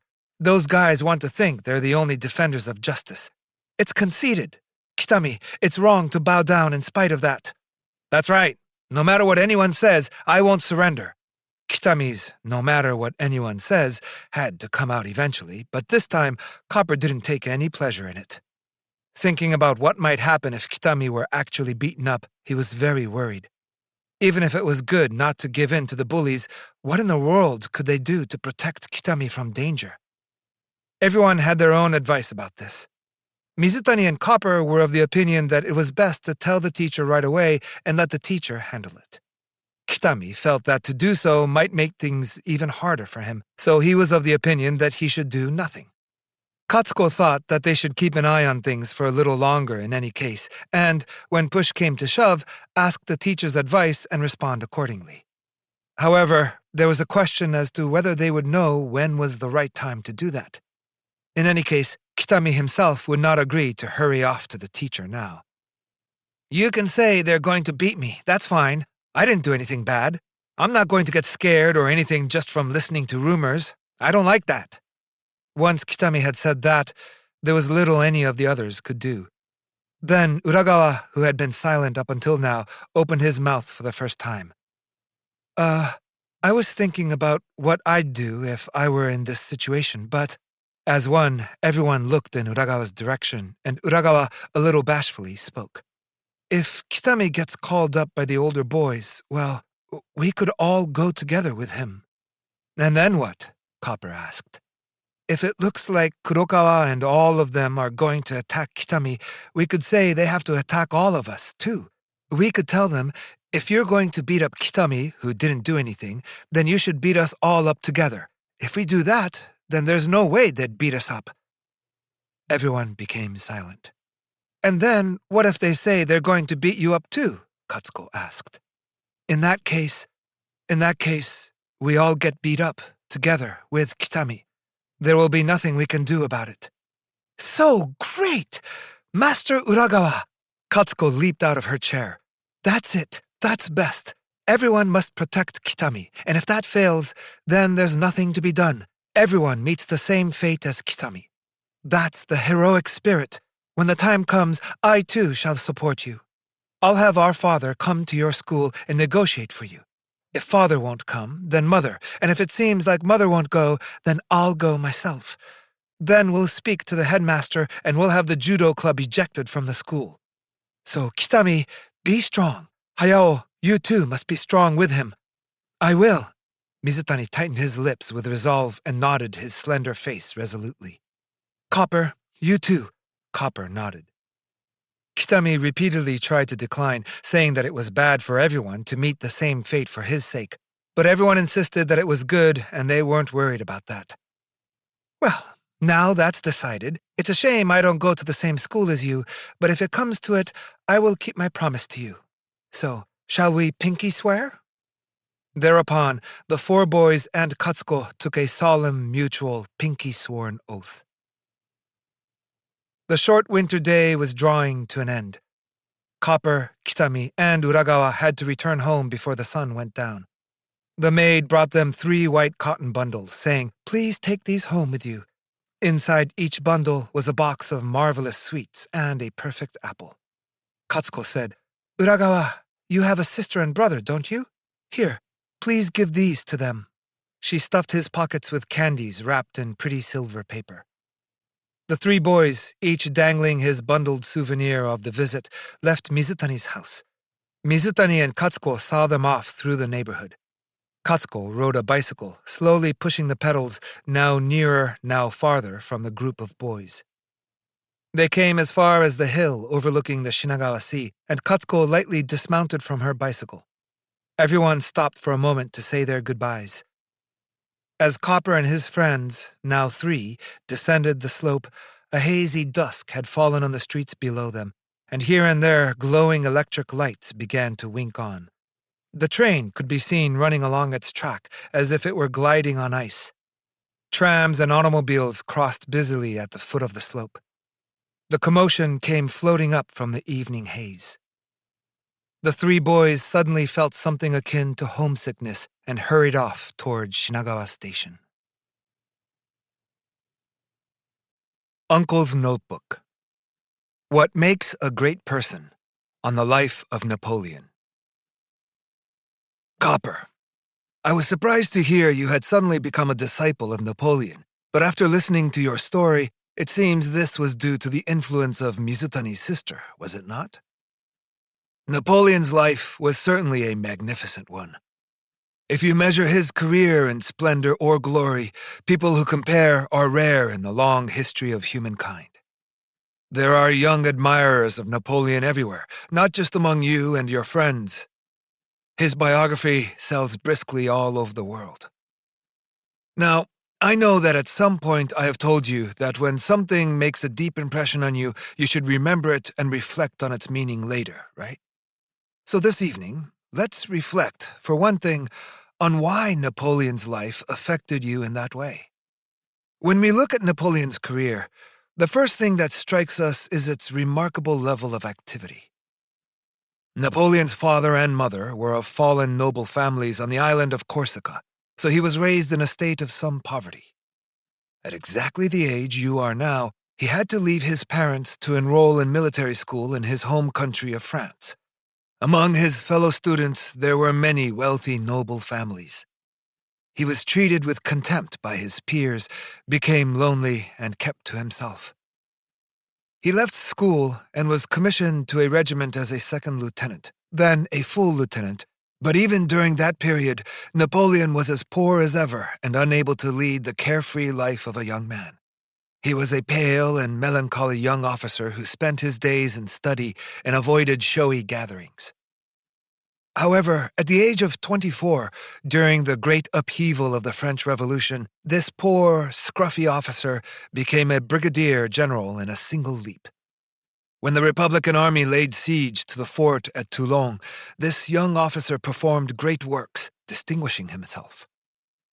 And what happened after that, you already know. The famous crossing of the Alps. Leading a ragged army that was as poorly trained as it was ill-equipped, he made his surprise crossing of the Alps, rolled down across the Italian plains like an avalanche, crushed the great Austrian army in a flash, and moving on, sacked the cities and towns of Italy one after the next. Wherever he went, victory, victory, victory. When he returned to Paris with all his spoils of war, he had already become a great, triumphant general and the center of popularity in Paris. At that time, in the wake of the Great Revolution in France, political conflict became more severe each year, and there seemed no end of fear and anxiety. The French people were starting to want nothing more than peace and order in the country. Seizing the moment, Napoleon orchestrated a military coup of the government, and step by step, he consolidated power in his own hands. First, he became one of 3 consuls. Then, he became a permanent, lifelong consul, and at last, he abandoned the French Republic and assumed for himself the title of emperor. Copper. Think of how old Napoleon was at this time. He was 35. In a scant 10 years, he had made a lightning ascent in a single breath, from the circumstances of a poor, undistinguished officer whom nobody would look at twice, to the throne of the emperor. There's no success story as spectacular as this one. Even after Napoleon became emperor, his star was still on the rise. The countries of Europe had formed an alliance centered around Great Britain, and they tried to topple him time and again, but all such efforts met with failure. Waging war after war, as if to demonstrate his genius as a soldier, Napoleon fought at Austerlitz, at Jena, at Wagram, and the longer he fought, the longer his string of historic victories continued. Holland was among the first to yield, but now, as Napoleon built on his control of the Italian peninsula, Germany too succumbed to his might, and then Spain was forced to bow down as well. All at once, the whole of the European continent, with the exception of Russia in the east, had come to submit to his authority. In 1808, when Napoleon held an all-Europe conference in Erfurt, 4 kings and 34 princes from Germany gathered to meet him. Surrounded by the royals, he attended a number of plays by the great actor Talma, who had been brought there expressly for this purpose. At this time, Napoleon was literally a king among kings. In this way, Napoleon reached his heyday, during which the destiny of many tens of millions of people living in Europe came under the sway of just one man to do with as he pleased. Napoleon had attained the pinnacle of his powers. However, just a few short years after this pinnacle, he would fall helter-skelter to the depths of destruction. And the start of that downfall was, you also know this, the failure of his great campaign against Russia. You may wonder why in the world Napoleon attacked Russia. This was because Russia was not following his orders and refused to stop trading with Great Britain. As an island nation, Great Britain had remained hostile to Napoleon from the first to the last, relying on the fact that it was separated from the European continent and it refused to yield to his authority in the slightest. In order to weaken Great Britain, Napoleon finally prohibited all trade between it and the European continent, but this effort was doomed to failure from the start. So, eventually, Napoleon lost patience and planned a large-scale military campaign against Russia. This, as you know, ended in disaster. In individual battles, he scored great victories and even managed to occupy the Russian capital, Moscow. But facing food shortages and bitter cold, with no decisive victory in sight, the great Napoleon was eventually forced to begin a retreat. Suffering nearly to the point of starvation, marching through snow and ice, hundreds of thousands of soldiers froze to death during the retreat. Those who didn't die in vain of cold were killed by the pursuing Cossacks. And the army, which numbered more than 600,000 when it first invaded Russia, reached its home border with fewer than 10,000 men, terminating its campaign in a miserable state. When news of this great loss reverberated around Europe, the first to rise and take up arms was Prussia, which had long tried to shake off Napoleon's oppression and was waiting for just this opportunity. After that, the other countries formed an alliance and rebelled against Napoleon all at once, attacking France from all sides. And then, even Napoleon had his moment of downfall. He couldn't hold off the Allied forces. He was defeated in battle, captured, and exiled to the island of Elba. He did escape once from Elba after that. He gathered his soldiers and tried for one last decisive victory at the famous Battle of Waterloo, but when this, too, ended in defeat, he was, in the end, confined like a prisoner on the Isle of St. Helena, far off the west coast of Africa. For 5.5 years on this tiny island, with its poor climate, Napoleon lived a life of hardship, and eventually he died a lonely death. Now, at the time he lost that last decisive battle, Napoleon was 46 years old. So he, who in a mere 10 years had risen so quickly from destitute officer to emperor, had fallen again in another 10 years, from emperor to broken-bodied prisoner of war. If you talk about Napoleon's remarkable career in terms of time gone by, you could say he crammed his entire life into those 20 years. It was only 20 years, but those 20 years were certainly magnificent. During that time, one poor but brilliant officer rose to the status of all the rulers of Europe combined, and then tumbled again from that throne.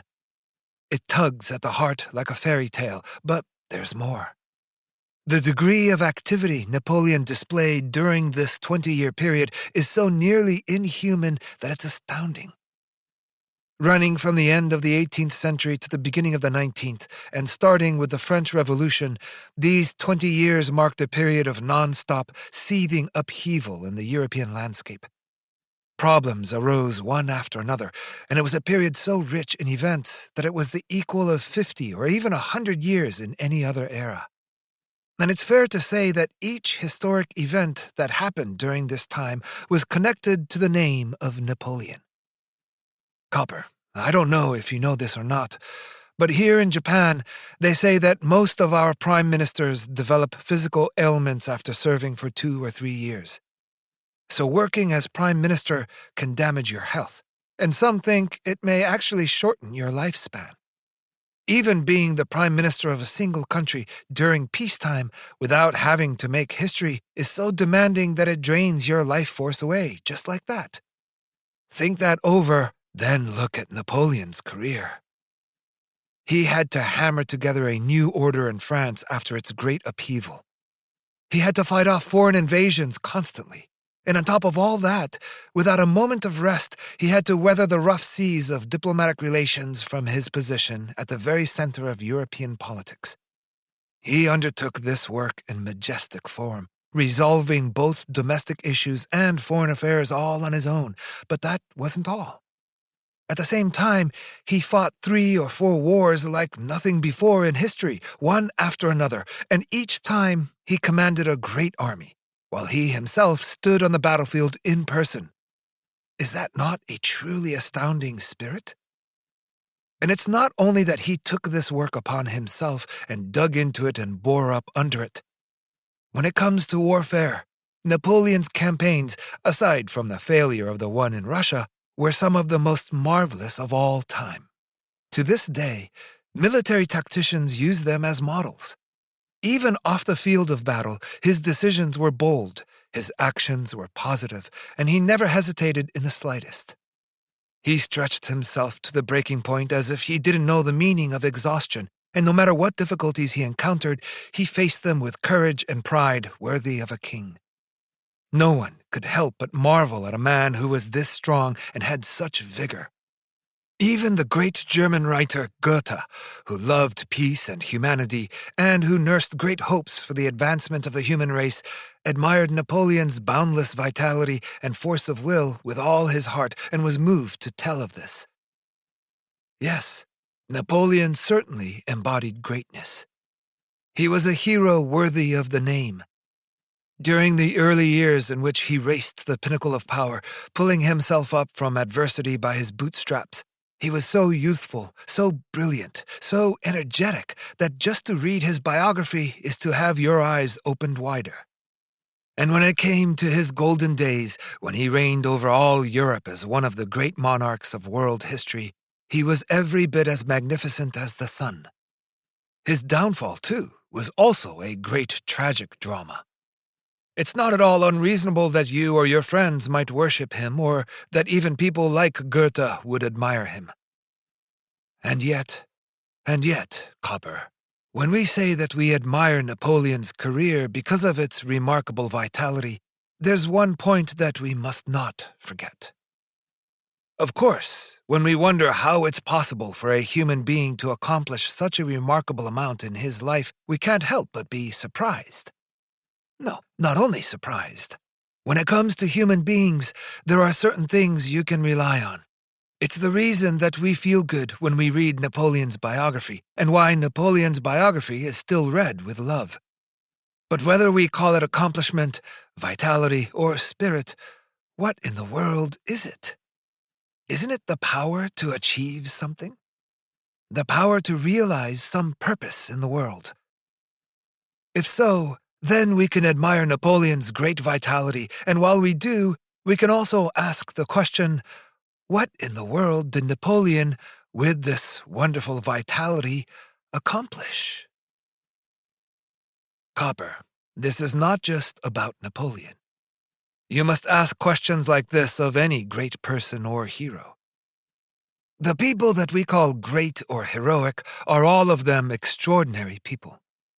They have abilities that everyday people do not, and can accomplish things that everyday people can't. Being extraordinary means that they all have something about them to make us bow down. But more than humbling ourselves to these people, we must be bold enough to ask questions, such as, what did they accomplish using these extraordinary abilities? Or, of what use are their extraordinary accomplishments? And with extraordinary abilities, isn't it possible that one might just as easily accomplish extraordinarily bad things? Copper, when you ask such a question, it's essential that you bear one thing in mind. You must consider the tens of thousands of years of the long, long history of progress of the human race. Because no matter who the so-called hero is, whether it's Napoleon or Goethe or even Toyotomi Hideyoshi, who ruled all of Japan in the 16th century, or General Nogi, who commanded the Japanese army during the war against Russia, all of them were born during this long, long march of human history and will die within it as well.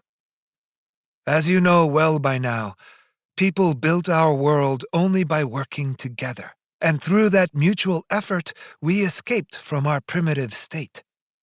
Using very simple tools at first, and eventually discovering all sorts of technology and machines, step by step, we changed the natural world into a better place for people to live. And along with that, We created art and science and gradually changed human life into a bright and beautiful thing. These changes have flowed slowly and steadily down from the distant past and continue to flow onward from here, away again, like a great river. We say that the history of Japan starts with Emperor Jimmu 2,600 years ago, and that the civilization of Egypt began more than 6,000 years ago. And we think of those as terribly old things, but actually, there's a history of many tens of thousands of years before that, when nothing could be written. And from this moment on, won't the human race probably continue to progress for many tens of thousands or even hundreds of thousands of years? Consider this tremendous current, flowing so slowly and endlessly. Doesn't 2,000 or even 3,000 years' time come to seem short? And doesn't a single human life seem no longer than the blink of an eye? Copper, cast your inner eye once over this vast landscape. Look back at the people called great and heroic in the midst of that faraway flow, and what kinds of things might you come to see? First, you might notice that the great people and heroes that loomed so large in your eyes until now were, ultimately, no more than drops of water drifting in that great stream. Next, you'd surely see that no matter what things those extraordinary people did, they were exceptionally fleeting, unless their work was firmly bound to the current of the stream. Some among them, watching this stream, pour the whole of their brief lives into it, devoting their extraordinary abilities to driving it forward properly. Still others, in an effort to further their own individual goals, are completely unaware that they are helping the stream to advance. And then there are those in the stream who, however much they may surprise the world with their brilliance, are not of the slightest use to the great current. No, there are more than a few who may be called great or heroic, but instead of advancing the flow, they work instead to try to reverse it. And finally, there are times when one hero will do many things, some with the current and others against. In the course of history, many people arise and do many different things, but ultimately, if what they do is not consistent with the flow of that current, all the accomplishments of any one person will, finally and fleetingly, fall to ruin. So, Copper, even such a man as Napoleon can't escape being an example of this. Now, let's look at him one more time. When Napoleon was taking his first steps toward success, the French people overthrew their corrupt feudal system in a bloody effort to build a new society. But at that time, other European nations were still clinging to feudalism, so they feared this new nation in France and sent their armies, working together to try to defeat this new French government. France was suffering terribly as a result of civil war and foreign invasion, both at the same time. But in the midst of these troubles, the French people fought bravely and never let themselves be beaten down. They required military service for all men, quickly organized an army, and mustered a force of 80,000 to strike at the foreign invaders. At that time, European countries generally used what was called a mercenary system to make up their armies.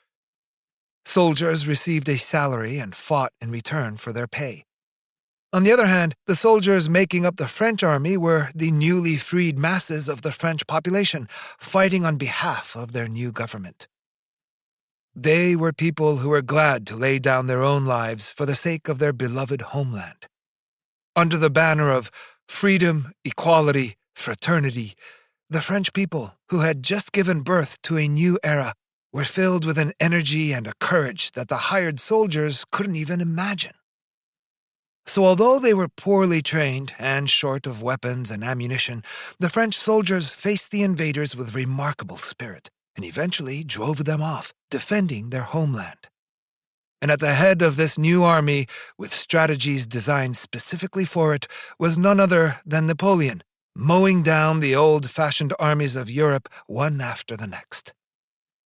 So, At least until he became emperor, Napoleon was certainly useful, wasn't he? He helped to protect France, which was trying to overthrow the feudal system and create a new free society. And not just that. He made great efforts to encourage the arts and sciences. You may already know this from reading The Mysterious History of Writing in your book, Mysteries of the World. But at the time of his Egyptian expedition, he enlisted many scholars and artists to travel with his army and had them engage in research on Egypt. You may understand, too, how useful this was to the later development of the field of Egyptology. The stela called the Rosetta Stone, which was discovered at this time, became an important key to deciphering Egyptian hieroglyphics.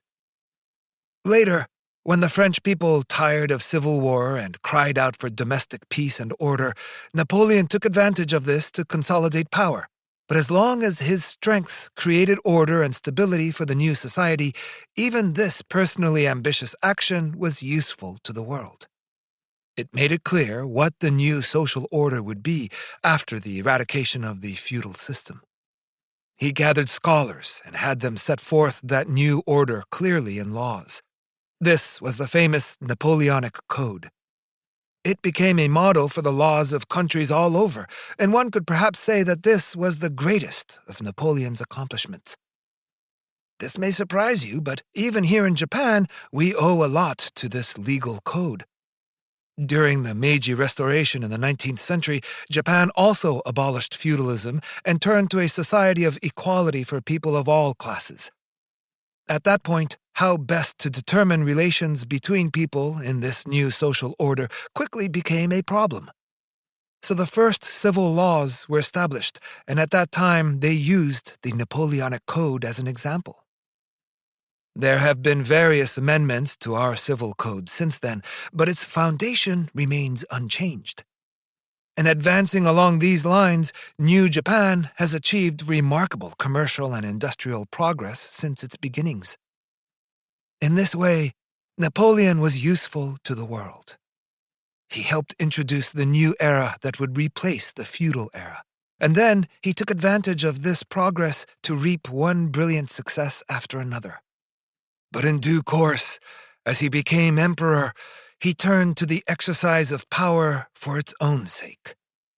And trying to strengthen his own influence without bounds, he in turn lost the gratitude of many people in society.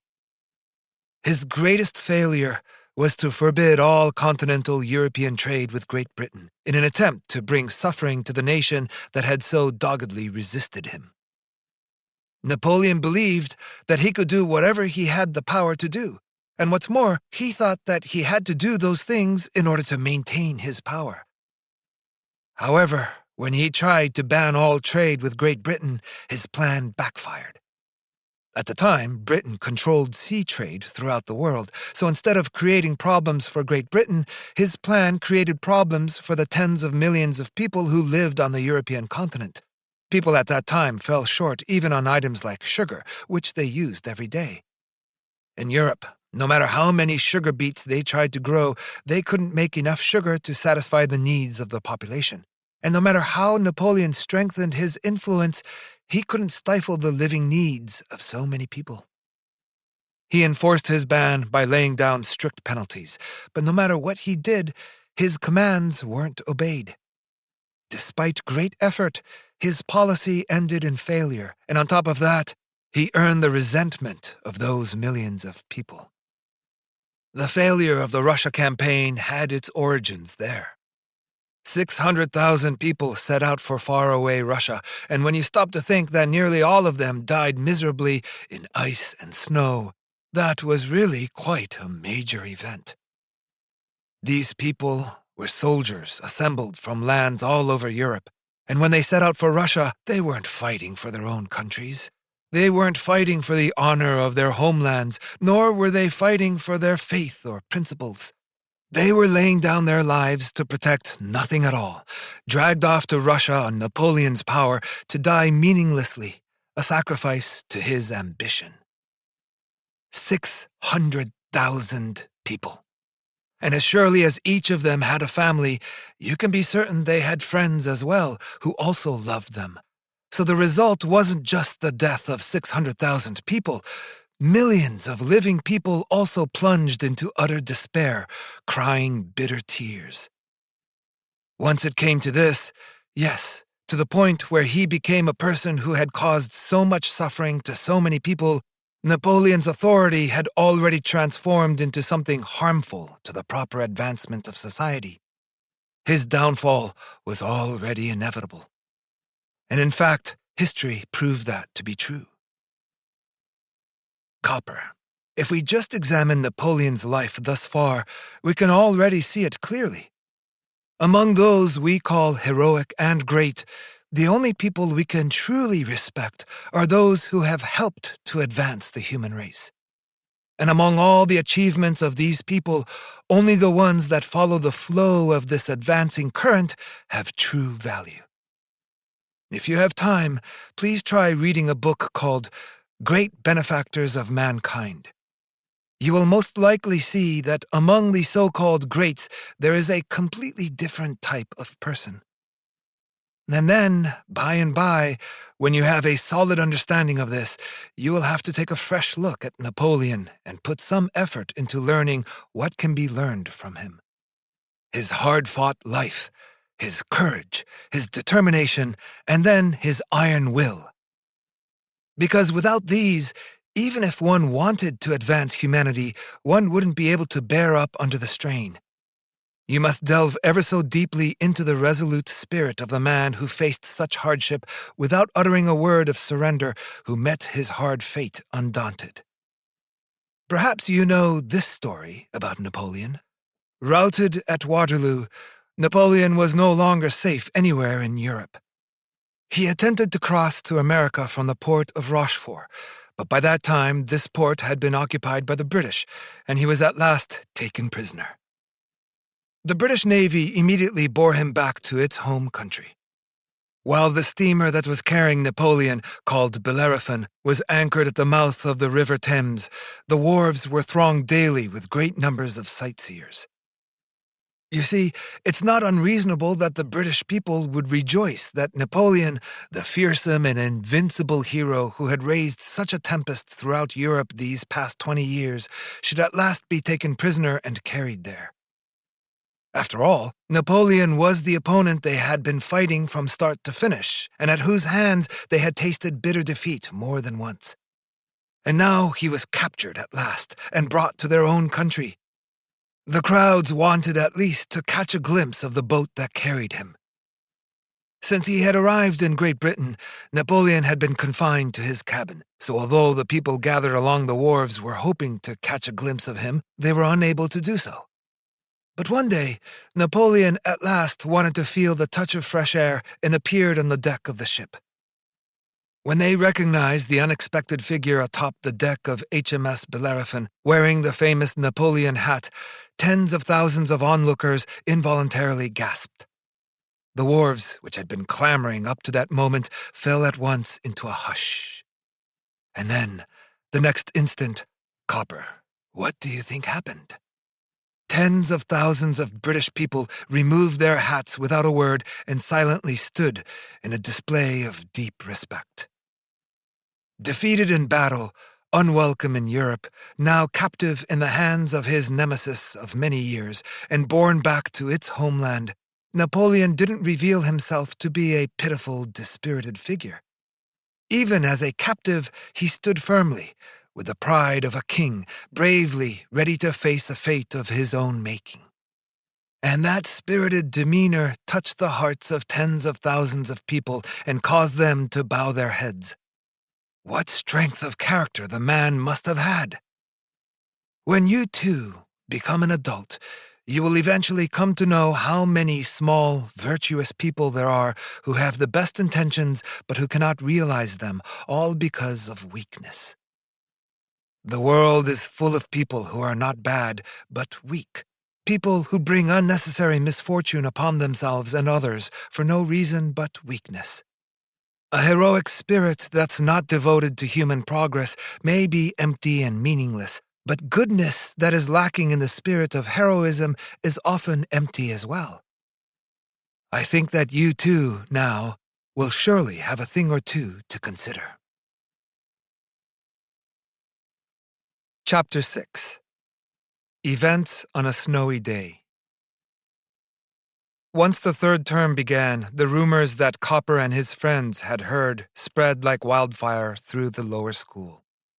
An uneasy feeling that something scary was about to happen haunted the thoughts of the smaller kids. But a week passed, then two, and then somehow it was already February, and nothing particularly frightening had happened. School entrance exams were near at hand for the 4th and 5th year students, and busy with preparations for these, perhaps they could no longer be bothered about the younger students. It began to seem that the rumors were baseless and would disappear just like that. But when Copper would come across 4 or 5 members of the judo club jostling noisily in the schoolyard, he felt a strange apprehension. When he saw them in the school corridors especially, and had to meet their gazes somehow as he passed by, he couldn't express how bad he felt at those times. From Copper's point of view, Kurokawa and his lot were towering giants. Kurokawa's face was thick-skinned and pimply, like the rind of a bitter orange, and with his big grin he seemed at times to be laughing at Copper. When Copper saw that, a cold shiver would run down his spine.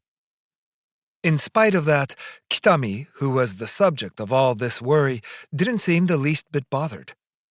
When he walked by the older boys, he held his head high, and if they swaggered like sailors on the docks, he would puff up his chest in return and strut by. Then, after he was safely past, he'd look back at the big group and with a careless air say something like, "Boy, what a bunch of gangsters." Copper, walking together with him, would always tremble, thinking about what could happen if they heard.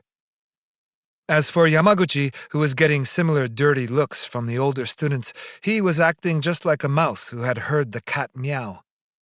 He'd sneak around, taking pains not to catch their attention, and even during recess he played only with his closest friends, in the shadow of the kendo hall, which was some distance from the schoolyard, or at the back of the gymnasium on rainy days. Thanks to all of that, Uragawa was able to escape the persistent badgering of Yamaguchi and his crowd and enjoy some days of relative peace. In this way, the Emperor's Day holiday passed, and the remainder of February was dwindling, but as before, nothing much seemed to be happening. Even the cowardly Yamaguchi started to think that from here on, somehow, the coast would be clear. But then one day, all because of a pointless little accident, Copper and his friends finally came face to face with the situation they had feared. The light sleet that had started to fall the previous evening turned to full snow during the night, and when morning came, it showed no inclination to let up, continuing until around noon. At last, a snowy day. The students were all wide-eyed with excitement at the long-awaited snowfall. The previous several days had been dark and bone-cold, one after the next, and had left them numb to their very cores. But now the snow was here at last, and life returned to everyone's faces. In the morning, while the snow was still falling, one could already see the figures of any number of students playing in the schoolyard, jumping cheerfully around in the snow. Around noon, the snow let up, and just when everyone was wondering whether the sky would clear, the sun burst through and began to shine. The yard during recess was so busy that it looked as if it were boiling. Everywhere you turned was pure white, glittering, and so dazzling you could hardly open your eyes. In the midst of that, a jumble of students, 100 or more, were moving in all directions. Chasing, being chased, slipping and sliding everywhere, joking and jostling as they passed each other, laughing voices colliding in the air. Snowballs flew wildly in the sunlight. Children were dashing around, madly tossing armfuls of snow on each other like fountains. The next moment, the crowd parted unexpectedly, and a tremendous snowball appeared. 5 or 6 children, working together, were rolling it along the ground. The bright air was buzzing with cheerful voices exactly like a big beehive. Of course, Copper was at the center of this maelstrom. Throwing snow, having snow thrown on him, wrestling and tumbling, romping around like a puppy dog. He was sweating all over, and his face was steaming in the cold air. The 45-minute recess seemed way too short. When the bell rang for afternoon classes, everyone reluctantly retreated to the school building. The hundreds of students turned into a black river that was sucked into the school, leaving in its wake only the thoroughly trampled field of snow. And also, here and there in the yard, snowmen of various sizes and funny shapes were standing, having appeared during recess, each facing stubbornly in its own direction. During the afternoon hours, Copper couldn't seem to focus on his studies. His heart was still thumping, the blood running warm in his body. Through the window, the sun-drenched snow outside glittered, and its reflection brightened the ceiling of the classroom.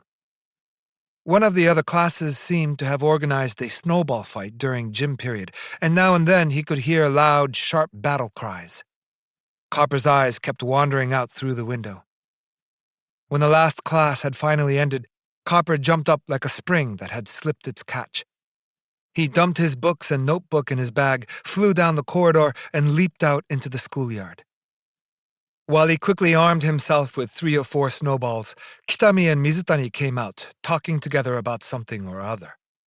They were completely unaware that Copper was waiting for them. Copper laughed slyly to himself and silently let fly a shot at Kitami. Although the distance was considerable, the snowball miraculously scored a direct hit, right on the noggin. Caught off guard, Kitami scanned the vicinity with an annoyed look on his face. "Who did that?"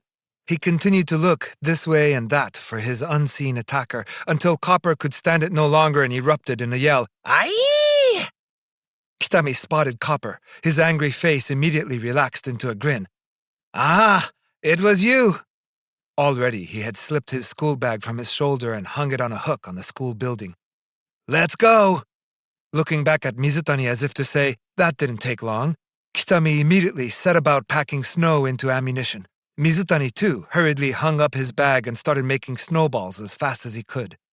When all was ready, they charged toward Copper, smiling but with a fierce gleam in their eyes.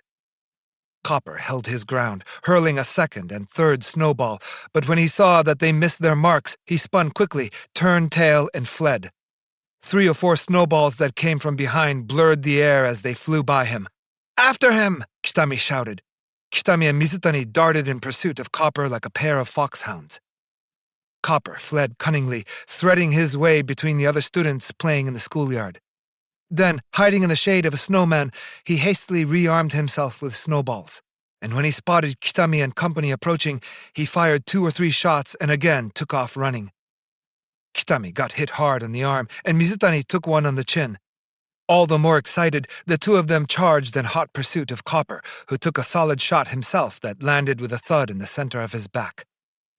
In this way, with Copper dodging and Kitami and Mizutani in pursuit, the 3 of them running here and there and ducking between students, they gradually drifted to the far edge of the yard. Copper was in a frenzy. At some point, he had gotten the idea that he was Napoleon. The 2 boys chasing him were the allied armies of Austria and Russia, and the snowball fight was the Battle of Wagram. Copper dug in at the end of the schoolyard by a large snowman with one arm sticking out and a flower pot for a hat like a Turkish fez. Hidden behind this, Copper rained heavy fire upon the enemy for a while, but choosing his moment, he abandoned his encampment and searched for the next camp while he ran. When he started to run, Kitami and Mizutani gave a loud shout and charged forward. Copper still had 2 snowball bullets in his hands. After he had run a little bit, he thought, "Okay, here's a good spot for a shot," and stopped in his tracks. He intended to engage the pursuing enemy. He spun around, but as he turned, he had a real shock. His pursuers had disappeared. "I wonder what happened to them," Copper thought. A little disappointed, he cast around for his targets. Instead, he saw a crowd gathering around the snowman where he had made his earlier stand. There were also students running toward the crowd, saying, "What is it? What's happening?" Copper, too, hurried back that way. When Copper drew near, his heart nearly skipped a beat. Kitami and Mizutani were standing there, surrounded by 5 or 6 older students. And right in front of them was none other than Kurokawa from the judo club. Kitami stood looking up at him, a grim expression on his face. Mizutani stood quietly next to Kitami, his eyes slightly downcast. "Hey, apologize, you! Apologize!" Kurokawa glared down at Kitami, arms crossed. What do you think you're doing? We made this ourselves, with our own hands, and you have nothing to say for yourself? How dare you? But I didn't know, Kitami quickly replied, head still held high. You didn't know? Liar! Kurokawa growled and pointed at the snowman next to him. Look, you do that and then say you don't know? Who do you think you're talking to? The snowman with the flower pot on its head was standing there as before, but now its one arm had been torn off, and the bare bamboo rod at its core was jutting out like a broken bone. I was just concentrating on running. I didn't break it on purpose. I didn't know, Kitami said, a little breathlessly. Shut your mouth! Kurokawa roared in a frightening voice. I don't need to hear excuses. Admit you're wrong and apologize. Apologize now! For a while, Kitami looked Kurokawa in the eye, but soon, in a low voice, he said, I'll apologize. Well, if you apologize, we'll let it pass. Now apologize to all of us here. Kitami lowered his face and quietly said, I'm sorry. Please forgive me. Copper, who was watching, let out a sigh of relief. He had been worried, but somehow everything seemed to be turning out safely. But despite that, the next instant angry comments came flying pell-mell from the older students gathered round. I couldn't hear that. Say it louder. Speak clearly. Clearly! Kitami kept his head down and said nothing. Hey you, speak up clearly. Well, if he's going to talk in a whiny little mosquito voice, can't he speak? Enduring the barbs coming from all sides, Kitami stood silently. Next to Kurokawa, an older student, whose head was completely shaved on both sides, called out in irritation. Well, can't you hear us? Speak up and apologize clearly. If you're going to apologize, then apologize right now. Get to it. Kurokawa, too, puffed up his chest like a big shot. Kitami, you're going to apologize again so everyone can hear. That's the only way. Kitami looked up again. He was deeply upset. His eyes flashed, and one corner of his mouth was twitching. For a while, his lips trembled, but eventually he spoke as if he was spitting out the words. Forgive me. He spoke clearly, but his tone of voice was as sharp as a slap in the face. At once, a murmur rose up from the older students. What? He talks like that? That was an apology? That's rude. As they were about to press forward in a mass, Kurokawa coolly held them back and stepped in front of Kitami. You, Kitami, that was a bit rude. Kurokawa's voice was unsettlingly calm. What in the world must you think of us? To you, we are senior students. You're always rude to us, even though you're younger. It's always rude not to respect your elders. Isn't that true? Until now, we've been willing to overlook that because it's your first year here. But if you take an attitude like this, we'll have to do something about it. That's right, we will, someone called out. At that, Kitami, with his lips pressed tight and a sullen expression on his face, said not a word. The students standing around watching the show looked back and forth between the two boys, from Kurokawa to Kitami in turn, wondering what would happen next. Copper had no idea what to do. He stood there nervously, able neither to take his place with his friends nor to walk away. He could feel his pulse beating strong in his neck. At that moment, Mizutani broke in. Kitami didn't do it on purpose. It was a mistake, so— You shut your mouth, Kurokawa interrupted him forcefully, then spoke again. Kitami, what will it be? Will you do as we say from now on and behave like a younger student should? Or will you disobey us? Answer, and then face the consequences. As before, Kitami said not a word. Which is it? If you don't say, we can't know. Will you do as we say? No, Kitami declared in a miserable voice. He closed his eyes and shook his head violently. What? Pushing Kurokawa aside and moving in front of him was the shave-headed boy from before. Shavehead, looking like he had lost all patience, stepped up to Kitami. It seemed like he might strike Kitami at any moment, but just then, rushing in from out of nowhere, arms flailing, was none other than Uragawa. Uragawa stopped in front of Shavehead. Kitami, he didn't do anything wrong. We... Uragawa was too worked up to say any more. Perhaps not knowing what to say, he flapped his hands over and tried desperately to speak, but lapsed into a stammer. What do you want here, tofu boy? Shavehead gave Uragawa a shove and sent him flying. Uragawa staggered back, reeling, then collapsed on his backside in the snow. Kurokawa's gang burst out laughing. However, before the laughter had died down, there was a ghastly smack. Shavehead had slapped Kitami across the face, and his eyes had turned menacing. You think the school can maintain proper order with students like you? And he went after Kitami again, but instantly Mizutani wedged himself between them. Uragawa, too, after being dumped on his rear, had jumped up and run over to join them. The two of them stood together in Kitami's defense, pale-faced and trembling, but nonetheless blocking the way. This was the moment when he, too, could jump in, Copper thought. But when he thought more about it, his whole body started to shake, and he found himself unable to run to them. Now, he thought. Now is the time. But somehow, Copper just couldn't bring himself to act, and instead just stood there. Hey, these guys are funny, said Kurokawa, and his cheeks rose in an awful grin. So you're sticking up for Kitami, are you? You're siding with him against us? Interesting. Well, give it your best shot, and let's see what happens. Then Kurokawa took a long look at the younger students standing all around. Any other friends of Kitami here? Come on out.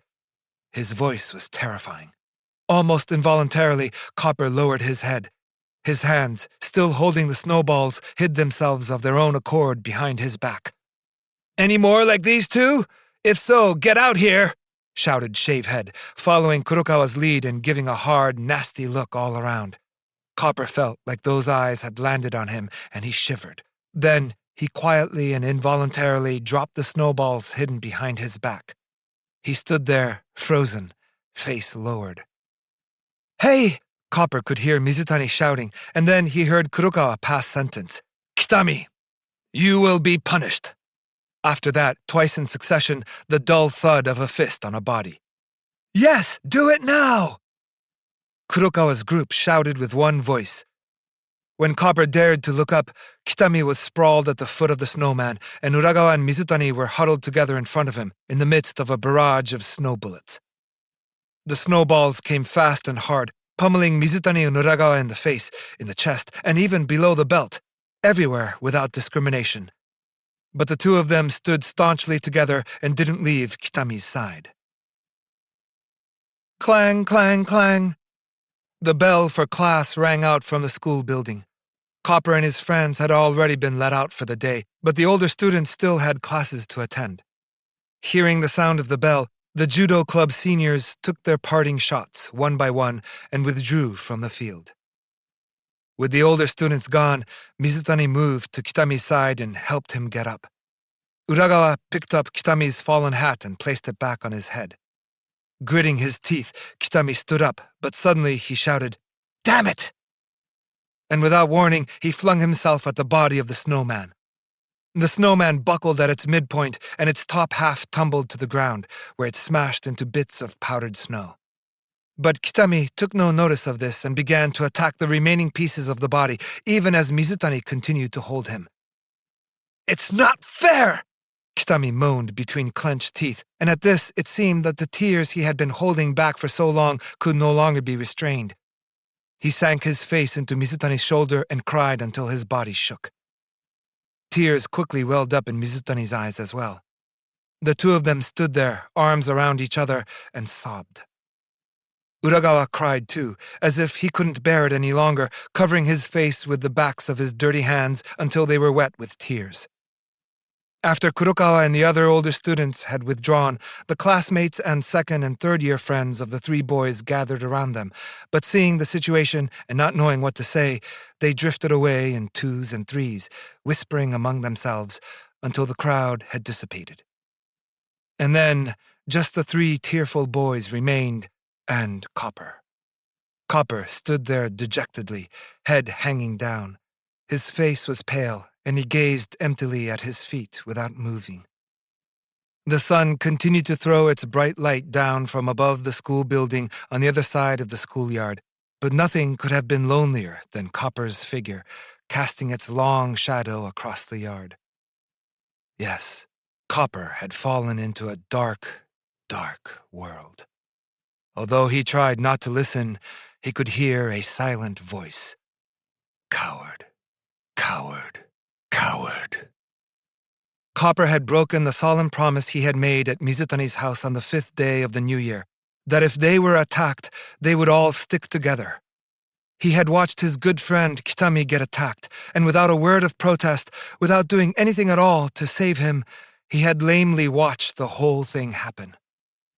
While on the other hand, Mizutani and Uragawa had kept the promise perfectly and together stepped up to share Kitami's fate. Copper couldn't lift his head. Now, a mere 5 or 6 meters away, Kitami and his other friends were crying and consoling each other, but he couldn't bring himself to go to them or even to call out. Just a short while ago, these had been his closest friends in the world. Now it seemed that they were receding into the distance like strangers to him already, and might never be friends with him again. It felt like he had fallen into a deep, dark ravine, abandoned alone at the bottom of an unscalable cliff. What had he done? What a foolish thing that could never be taken back. Copper himself didn't understand how he could have done anything like this. Downcast, he played over the events of those brief 15 or 16 minutes in his head. They reminded him of a bad dream. The figure of Kitami, surrounded by the older boys, standing firm, face held high. Kurokawa's profile, the spiteful look of the boy with the shaved head. And then Mizutani's intense, earnest expression as he stood at Kitami's defense, and Uragawa trying with all his might to speak, looking all the while like he was going to burst into tears. Yes, it would have been better by far, Copper thought, if he had leaped out to stand together with Mizutani and Uragawa in front of Kitami. Now! Go now! How many times had he said it to himself? And in spite of all that, he had missed his chance and hadn't gone at all.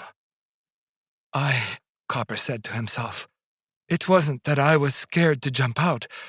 I didn't even think about running away. I just stood there. But then, when Kurokawa had said, Kitami's friends, come forward, who was that who had quietly dropped his snowballs? Copper thought back to that moment. Perhaps nobody else had noticed, but he himself knew what he had done. The feeling he'd had then. It was like all the blood had drained from his face, looking around so carefully out of the corner of his eye just to make sure that nobody had seen. Copper yearned to banish this memory from his heart. He had betrayed his friends. And no matter what he did, there was no way to undo his cowardly deed. Oh, he had done a terrible thing. A terrible thing. Copper hadn't shown much sympathy for his friends or even shed a tear. And now the 3 boys laughing and chasing him through the snow already somehow seemed a thing of far away and long ago. For some long minutes, Copper stood like that, and then he sensed signs of movement from Kitami and the other 2 boys. Mizutani was saying something, Kitami was nodding, and it seemed they were getting ready to return to the school building. Yes, the 3 of them were already going. If he was going to apologize, now was the moment. If he missed this chance... So Copper thought. But still, he found himself unable to run over to his friend Kitami. The embarrassment. The shame. His body seemed nailed to the spot. All he could do was tremble and turn his eyes weakly in the direction of the 3 boys. If Kitami would only look this way and smile, even a little bit, or if Mizutani would just say something. Over and over, Copper prayed for it to happen. That's right. If Kitami or Mizutani would just do something like that, then he would run to the 3 of them without another thought, and then he might cry out an apology for what he had done. However, Kitami and the others just kept walking back to the school building as if Copper were invisible. Only Uragawa stopped for a moment and looked back at Copper. When their eyes met, Uragawa made a sympathetic face and seemed like he was going to say something, but that was just for a few seconds, and then, in a moment, Uragawa too had turned his back to Copper and walked off. Copper was left all alone. He had let another chance to apologize get away. He was sorry about that, but more than anything, Copper couldn't stand watching the three of them depart together, such good friends, so close, while he was left alone, friendless. Kitami had his arm on Mizutani's shoulder. Mizutani was holding Kitami up, supporting him. And then wasn't Uragawa too, walking right there next to Kitami? The three of them had faced the same dangers, suffered and wept together. At that moment, they had truly acted as one. They probably still felt bad about what had happened, but along with those bad feelings, they had the happiness of having friends whom they knew they could believe in. Copper could imagine how that felt, but all he could do was imagine it, and he must have been miserable that he was not qualified to join this group. His best friend since elementary school, Mizutani, was leaving with his arm around Kitami without even looking back at Copper. Hadn't even Uragawa, who so respected and trusted Copper, now only cast him a mere pitying glance and walked away without a word? Standing dejectedly in the snow, Copper watched his three friends from behind as they got farther and farther away. As he did, there was a salty taste in his mouth. Hot tears of misery had begun to flow, and finally they blurred the three departing figures beyond recognition. All strength gone, Copper let his head hang down. Copper had nearly no memory of how he got home that day. As he walked through the streets full of melted snow, dragging his umbrella behind him, and sat in a seat on the train, all the day's events floated before his eyes. And whenever he got to the final scene, where his three friends left the schoolyard, fresh tears would well up in Copper's eyes. Even after he got home, although his mother went to the trouble of making his favorite pancakes, he left them half uneaten. At dinner, too, the food seemed to stick in his throat. His mother was worried. "Does your stomach hurt?" she asked, but Copper said nothing. "Are you feeling okay, or are you sick?" Again, he made no reply. "What is going on with you? That face!" Copper's mother put her hand to his forehead. It was as hot as a fire. When she got out the thermometer, he had a real fever. Standing in the snow for such a long time, covered in sweat, Copper must have caught a cold and become truly sick. His mother sent him straight to bed. She brought him an ice pack for his forehead and had him take aspirin for the fever. While she was caring for him, Copper hardly opened his mouth. He was feeling pretty bad, it's true, and didn't want to talk. But it wasn't just that. If he had tried to say a friendly word, the dam might have broken and let loose a flood of tears. The kinder his mother was to him, the more he felt that way. But his mother must have thought that Copper's silence was due to his illness, because after shaking out the night clothes that she had wrapped him in to soak up his sweat, she turned out the lights, said, "Good night, dear. Try to get some rest tonight," and quietly left the room.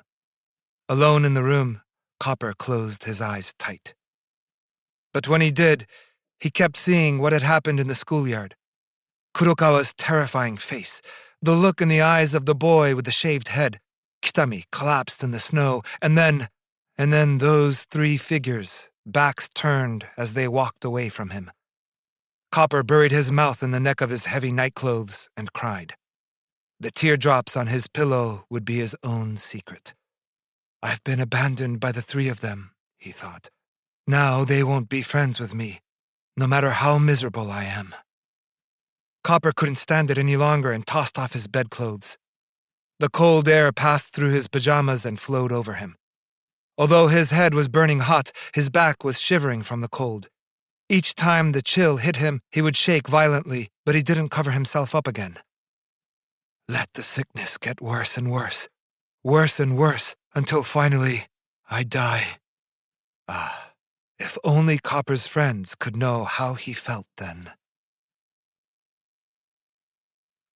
Chapter 7. Stone Step Memories. Copper's cold worsened, until eventually he had been sick in bed for 2 weeks. For a while, his mother started to worry that his illness was developing into pneumonia. For the first 3 days, Copper was lost in a painful delirium from dawn to dusk, with a fever of around 40 degrees Celsius. But thanks to his mother's tireless care through the day and night, his fever started to break around the 4th day, and his aches and pains began to recede as well. A week later, he was well enough to sit up and read, but because of a lingering fever and a cough that he couldn't seem to shake, Copper remained confined to his bed.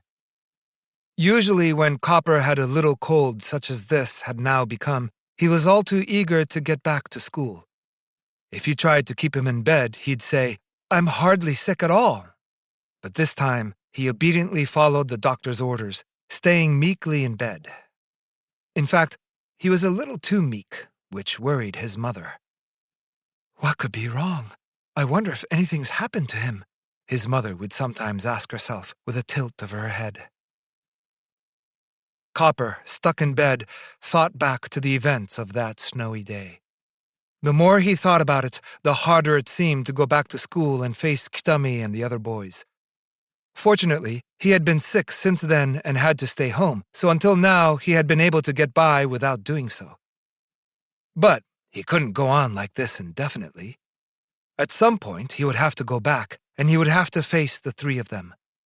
When he thought about what lay ahead, he was understandably uneasy.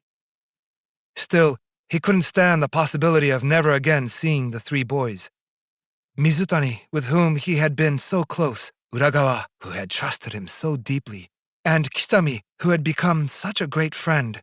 It was overwhelming just to think of being turned away by them, those bonds broken forever. What should I do? Copper buried his chin in his bedclothes and spent hours staring blankly at the ceiling, plunged deep in thought. To be honest, facing the 3 boys would be really hard. But to be friends with them again, the way it was before, was what he wanted most. No, it was what he needed. So there was nothing to do but apologize so that everyone would feel better. This even Copper could see. But what should he say in his apology? A number of excuses occurred to Copper, one by one. First, Kitami and Mizutani surely didn't know that when Kitami and his friends had been caught and beaten by the older students, Copper had been watching from the very beginning. So Copper could say that he had thought something was strange and had come back to see what had happened, but it was only after Kitami and the others had already been beaten. They might believe that. That's right. If I say that, Kitami probably won't take it badly that I didn't rush to their defense. Because that way, it isn't a question of why I didn't do it. It's that there wasn't even time to jump in if I had wanted. That was his first thought. But when he considered Uragawa, suddenly Copper was stuck. Uragawa had been among the onlookers. He might know that Copper had been watching from the first. If that was the case, the lie would soon be revealed. Then, what about using his illness as the reason? At the time of the commotion, I was overcome with chills. I was definitely already getting sick by then, I think. I was feeling bad, and I could barely stand up.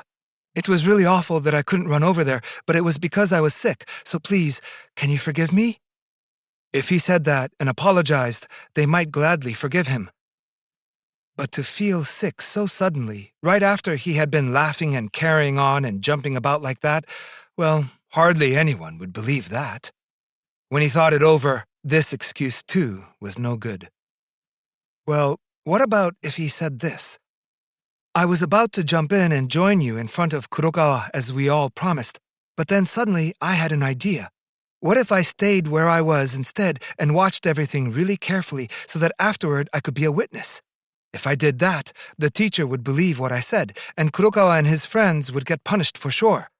So I thought that to avenge Kitami and all of you, it would be better if I waited patiently, even though I wanted to join you, so I could carefully observe the facts.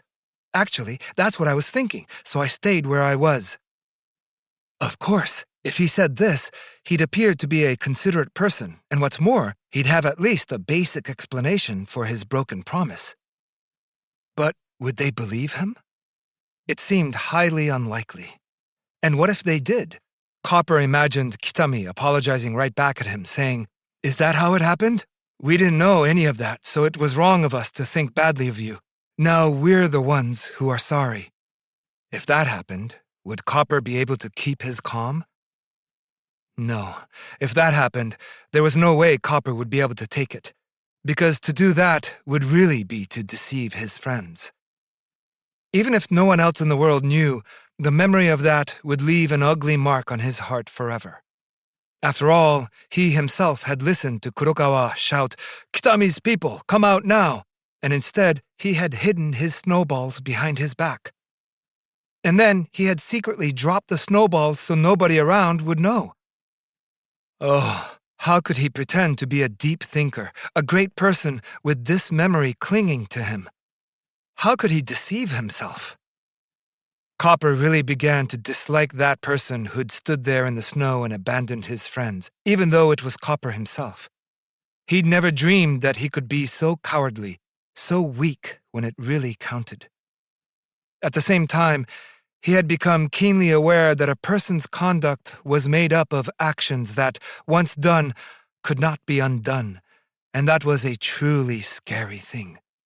Even if nobody else knew what you'd done, you yourself knew, and what's more, even if you could somehow forget completely, once you'd done a thing, there was no changing that fact. There was absolutely no way afterward to deny to yourself that you were that sort of person. What should I do? What should I do? Staring at the ceiling, Copper chewed on his lip. Thinking like this in the darkening room at sundown with the lights not yet on, he felt an unspeakable loneliness. Copper had become silent and withdrawn. There had been so many times recently when he was lost in thought. Usually when Copper was sick, he found ways to enjoy himself as soon as he felt the slightest bit better. When he was sick, his mother would generally do whatever he asked, to whatever extent his illness permitted. It was customary for Copper to make a great show of these sickbed privileges, ordering various things from her. But this time, on the contrary, whether his mother asked if he wanted an omelet for lunch, or some Russian tea cakes for a snack, or if there wasn't some book he'd like to read, all Copper would do was just reply in the most listless way. His mother would try to lift his spirits, talking to him, but before she had said much at all, Copper would end the conversation saying, "Let's just be quiet for a little while." And with a gloomy look on his face, he'd roll over, and his mother would be left facing his back. Brows knit with worry, his mother wanted to ask him why, but instead, after a moment, she would quietly stand up and leave. At those times, Copper could hear her sigh gently, and with his back still to her, he would weep quietly into his pillow. This was a real crisis for Copper. He had never before been shaken like this. When his father had passed away, Copper had been lonely and sad, and often he'd cried, but even then, he hadn't tortured himself with remorse.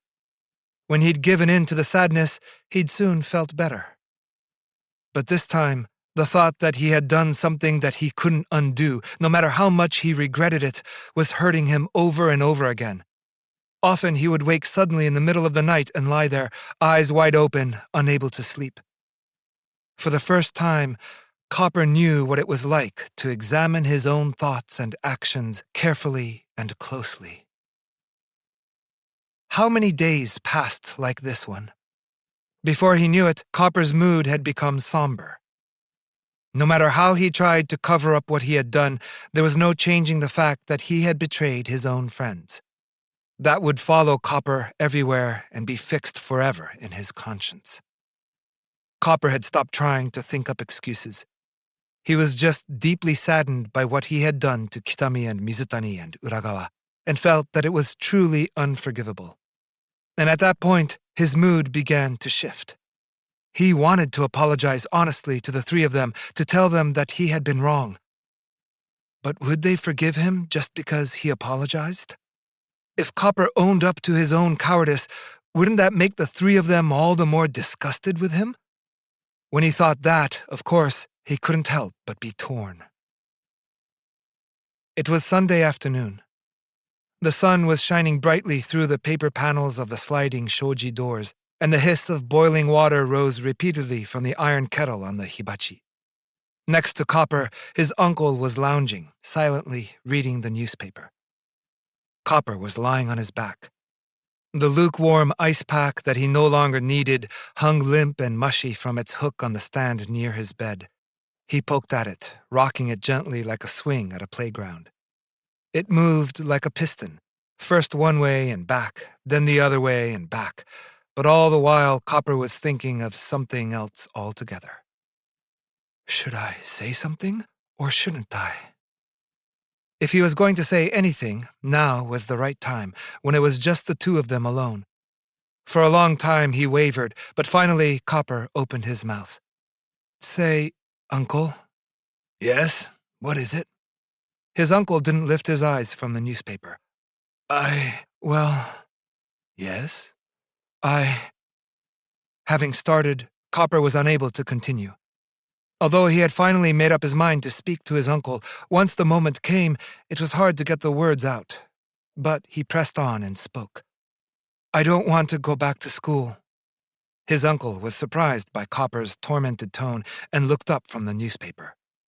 Why not? Because I don't want to go back, Copper repeated himself, sounding almost angry. So you said. But you're almost fully recovered, and isn't it time for exams? Even so, I don't want to go anyway. Why? Because Again, Copper choked on his words. That's strange, isn't it? Usually you... No! Copper interrupted, shaking his head violently.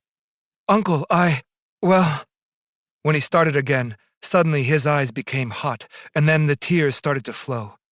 He felt like he was choking, but again Copper spoke. I did a really unforgivable thing.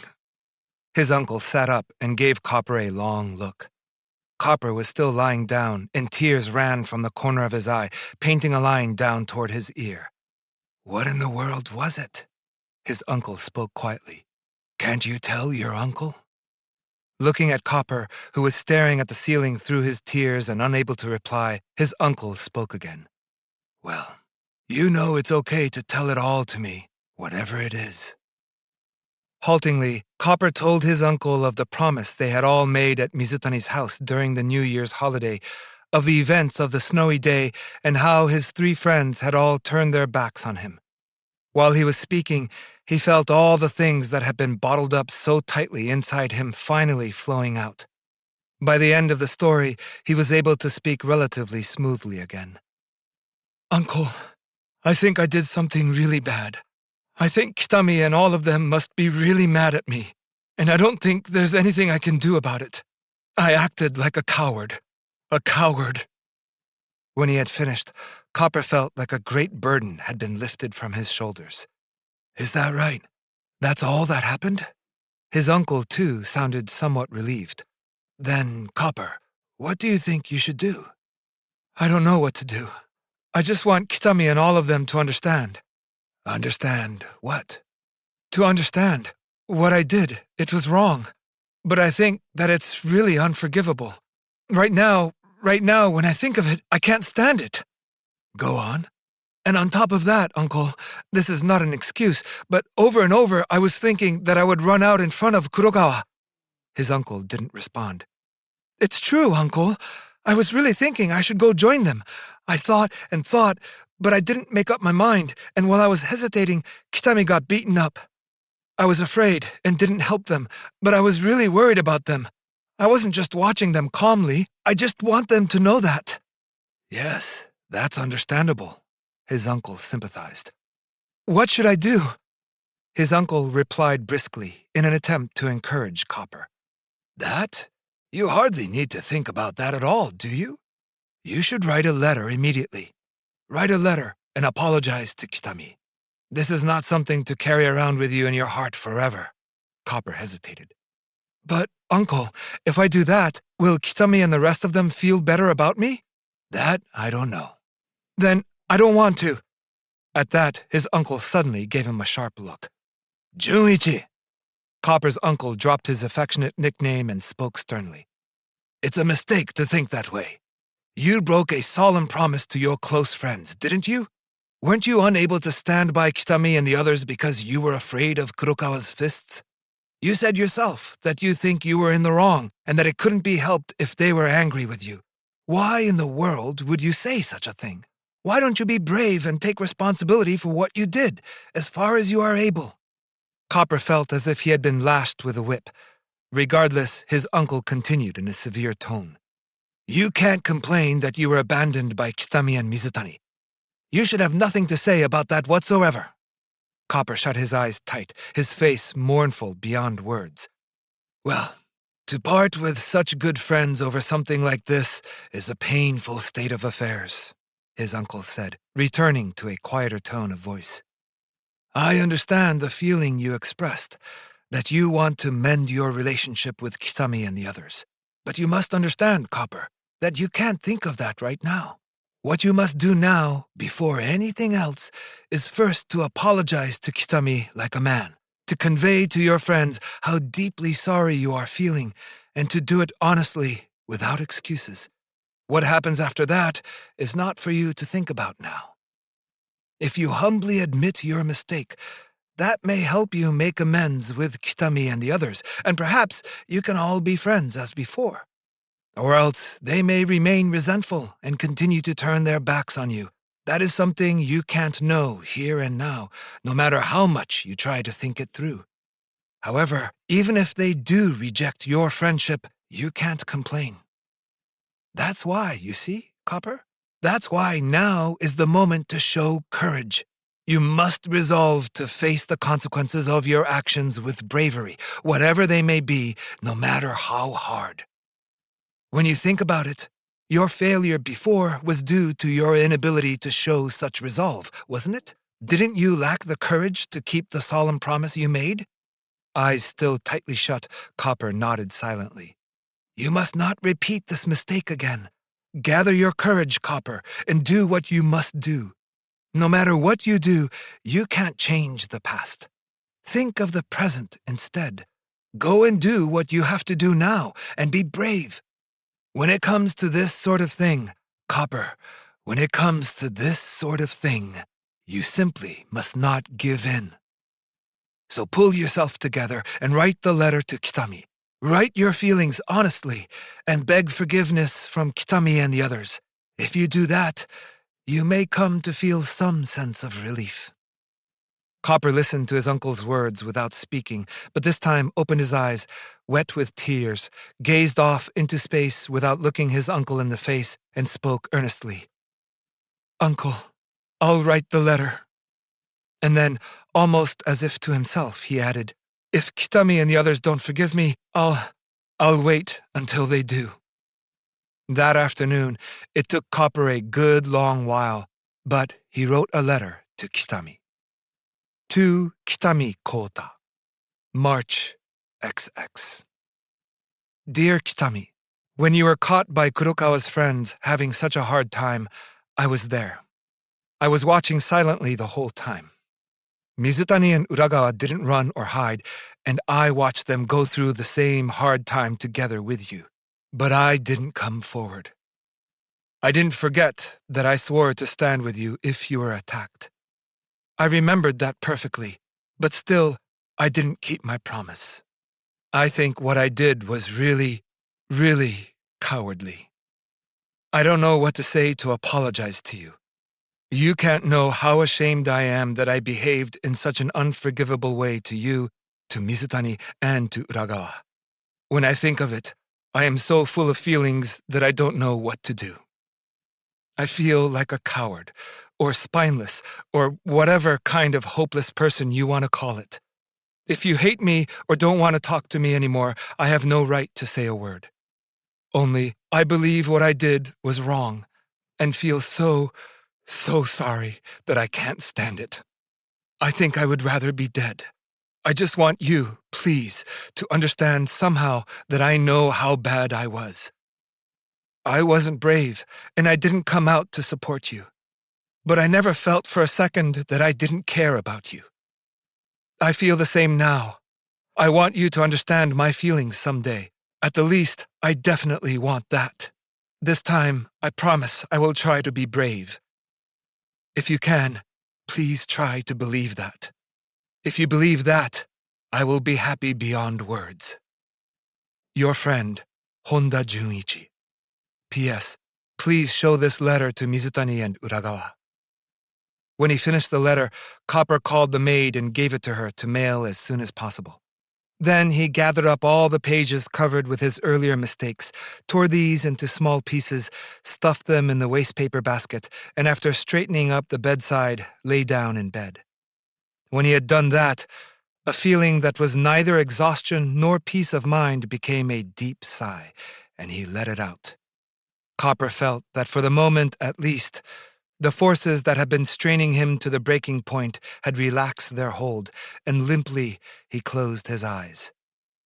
He had the feeling he could hear a voice coming faintly from somewhere, saying, "It's okay. It's okay." Copper wasn't thinking anything anymore, only trying to catch that faint, faraway voice, while his whole body drifted closer and closer to a deep, deep sleep. The following day, the weather was fine once again.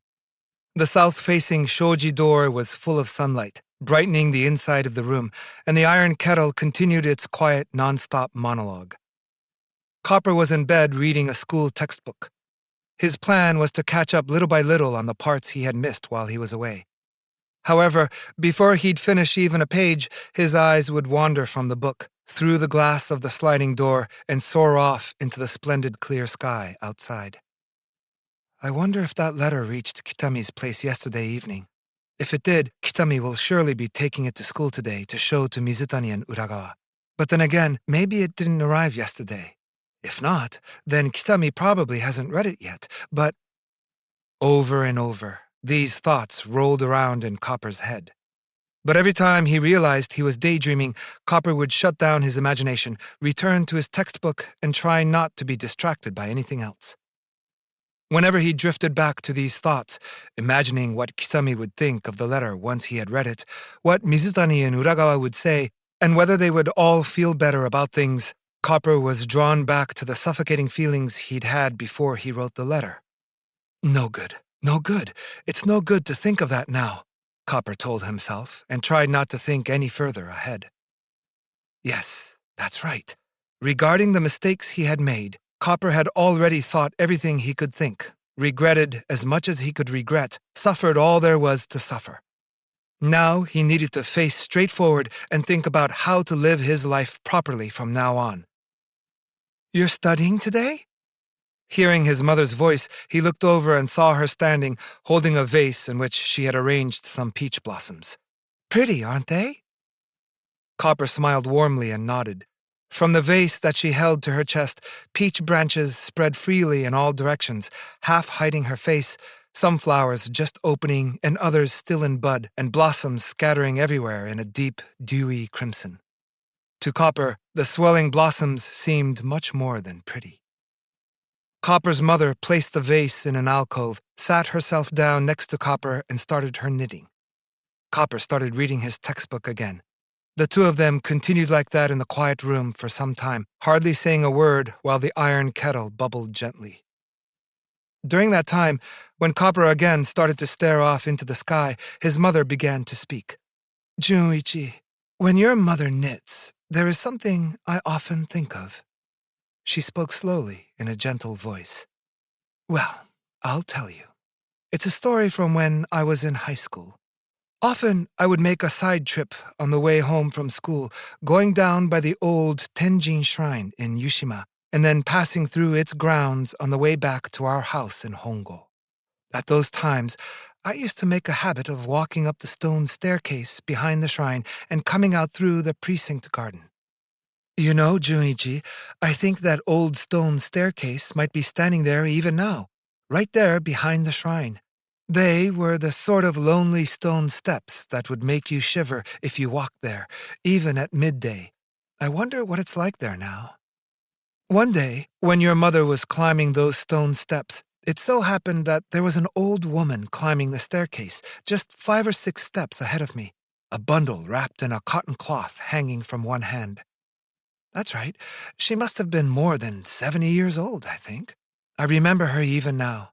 She was a little old granny, her gray hair cut short and loose, wearing a narrow satin belt tied flat around her kimono.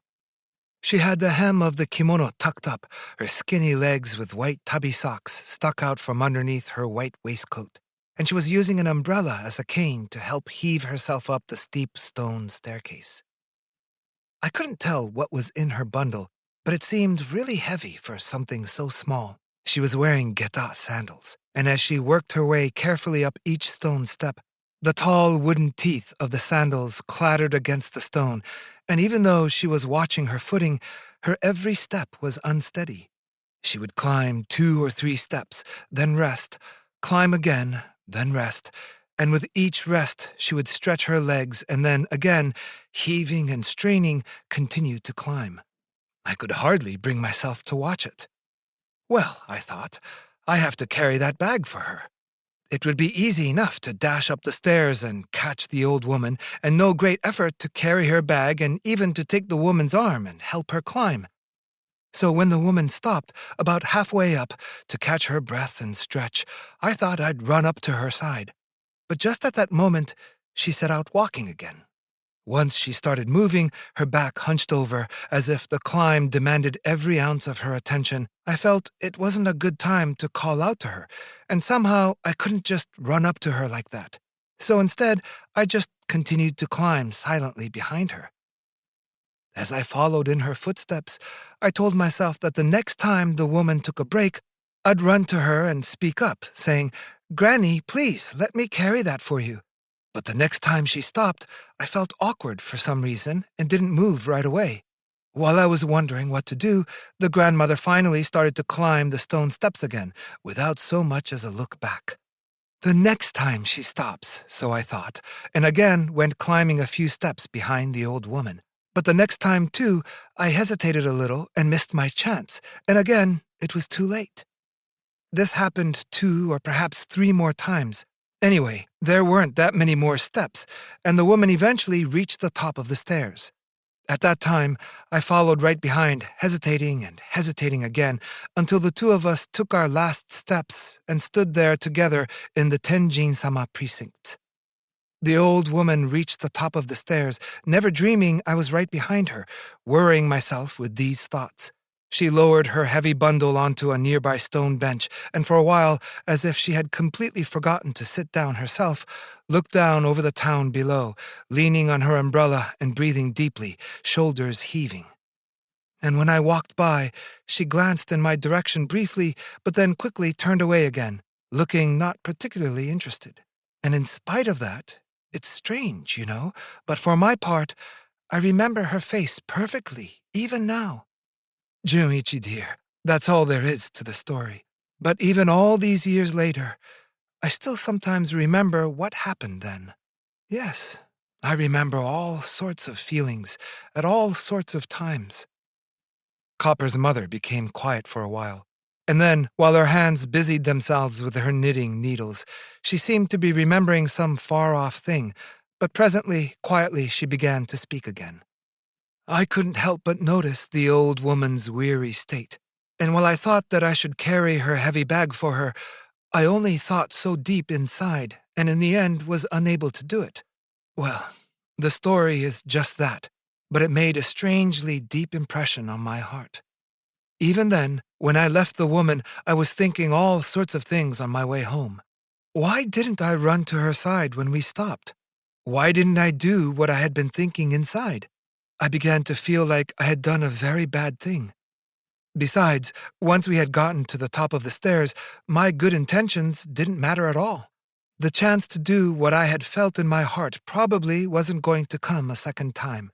That chance, well, dear, that opportunity was gone forever the moment that woman reached the top step, wasn't it? It was really a small thing, but still, I regretted it all the same. Later, no matter how often I thought about it, it was too late to go back and fix it.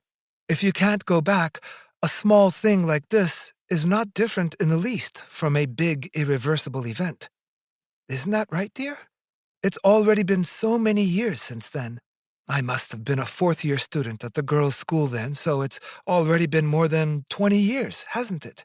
And then I grew up and married your father, and we were together until you were born, Junichi, and much longer until the year before last, when he passed away. During those 20 years, a lot has happened. And still, when it comes to this memory of the stone staircase, I remember it clearly, as if it were yesterday. If you ask me why, I think it's because I thought about that time so often while going through so many things. Junichi dear, even when we become adults, it often happens that we think back on things with regret. We wonder, why didn't I do what was in my heart that one time? When just about anyone takes a serious look back at their lives, we all may have one or two things like this. The older we get, the bigger the things are, the harder they are to take back, and the more we feel this way compared to when we were children. Since your father passed away, I always find myself thinking, oh, if only I had done this, or if only I had done that. Copper's mother set down her knitting and stilled her hands, and together with Copper, she looked for a while at the clear aqua sky through the window, but then, putting on a bright face as if pulling herself together, she smiled and continued. But, Junichi, the memory of the stone staircase is not a bad memory for me. What I mean is, there have often been times since then when I felt sorry for something I did and wished that I had behaved differently, but it's not as if I never felt truly glad I did something either. These aren't the sorts of things where we stop to think how it will work out for us personally. We act to show the warm and beautiful things we feel in our hearts, just as they are, and after that, we might have a brief moment now and then when we think, oh, I'm glad I did that. And when I think about those moments now, they all seem to be thanks to the memories of those stone steps. It's really true, you know. Without the memory of those stone steps, I wouldn't have been able to encourage the good and beautiful things in my own heart to grow to become what they are now. If I didn't have that memory, I might not have realized for a long time after how each and every event in our lives happens once only and will never be repeated. How we have to work to nurture that which is good and beautiful in our own hearts. So I think that what happened on those stone steps was not a loss. I was sorry, but I also learned something essential about how to live. And also, I learned to deeply appreciate the kindness of others. Copper's mother's words connected strongly with the sharp pangs of regret he had been feeling recently, and slowly he came to understand very well what she was saying. So then, Junichi, his mother said, taking up her knitting again and looking him in the face. Junichi, dear, it's possible that sometime you, too, may experience something like what happened to your mother. If it comes to that, it may even be something much, much harder than what I experienced, and you will know what it feels like to regret something. But, Junichi, if that should happen, it will never be to your loss. If you think only of that one thing, you'll never be able to change it. But if your regrets help you to really learn an essential thing about being human, that experience won't have been wasted on you. Your life afterward, thanks to that, will be better and stronger than it was before. Junichi, that's the only way for a person to become great. So please, never give up hope in yourself. Then, when that future Junichi gets back on his feet, the great things about him, well, someone will surely notice them. Even when people don't notice, the gods are certainly watching and will know. As Copper listened to his mother's words, his eyes became a little misty. He wondered if possibly his mother had heard about his recent trouble from his uncle. His mother, who, even though she knew all about it, told her story without mentioning his struggle. His mother, who so casually and carefully worked to cheer him up. Copper tried hard to hold back his tears, but they welled up and spilled out. These were completely different tears from the ones that Copper had cried and cried recently. The warm sky on the other side of the window was calm and clear, and already seemed like spring.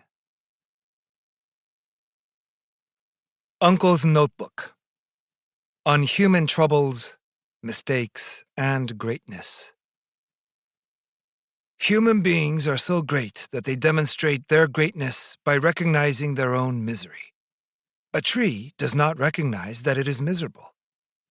Of course, it is true that it is miserable to recognize oneself as miserable, but then again, it is also similarly true that it is greatness itself to recognize oneself as miserable. Thus, human misery proves the greatness of all human beings. It is the misery of a king who has lost his throne. Other than a dethroned king, who among us would feel sadness in not being a king? Who would feel unlucky to have only one mouth? Moreover, who would not feel unlucky to have only one eye? No one who lived would ever think it sad that they had not 3 eyes, but if they had but one, they would be beyond consolation. Blaise Pascal. If a rightful ruler loses his throne, he will think himself unfortunate and be sad that he has no throne. He will be sad for his present self, because he who should have a throne now has none. Similarly, a one-eyed man also feels unfortunate, because although we expect human beings to be born with 2 eyes, he lacks that. If people naturally had only one eye, you can be sure that nobody would be crying over being one-eyed. No, on the contrary, people who had been born with 2 eyes would be crying at the thought of being deformed. Copper, we must try to think deeply about this. There are important truths to be found here. They can teach us much about the meaning of human sadness and suffering. As we move through our lives as human beings, all of us, young and old, encounter sadness, hardship, and pain, each in our own way. Of course, those are not things anyone ever wishes for. But it is thanks to sadness, hardship, and pain that we come to know what a true human being is. This is not limited to the pain and suffering that one feels in one's heart. Likewise, the pain and suffering that we feel right in our bodies hold the same sort of meaning. In good health, when nothing is wrong in our bodies, we live our lives almost forgetting that a heart, a stomach, intestines, and all the many other organs are inside us, playing an important role in our everyday lives. However, when something goes wrong and our heart skips or our stomach hurts, then for the first time we think about our own organs and become aware of the problem. When we feel physical pain or suffering, it's because something has gone wrong, and it's thanks to that pain and suffering that we realize that. You could say that when we feel pain, the pain is telling us that conditions are not normal in our bodies. If we didn't feel any pain at all, even when something went wrong, we might not realize it, and depending on the circumstances, that might cost us our lives. In fact, even in the case of a bad tooth, if there's no pain, the treatment is much more likely to be delayed while the cavity quickly grows than if it hurts.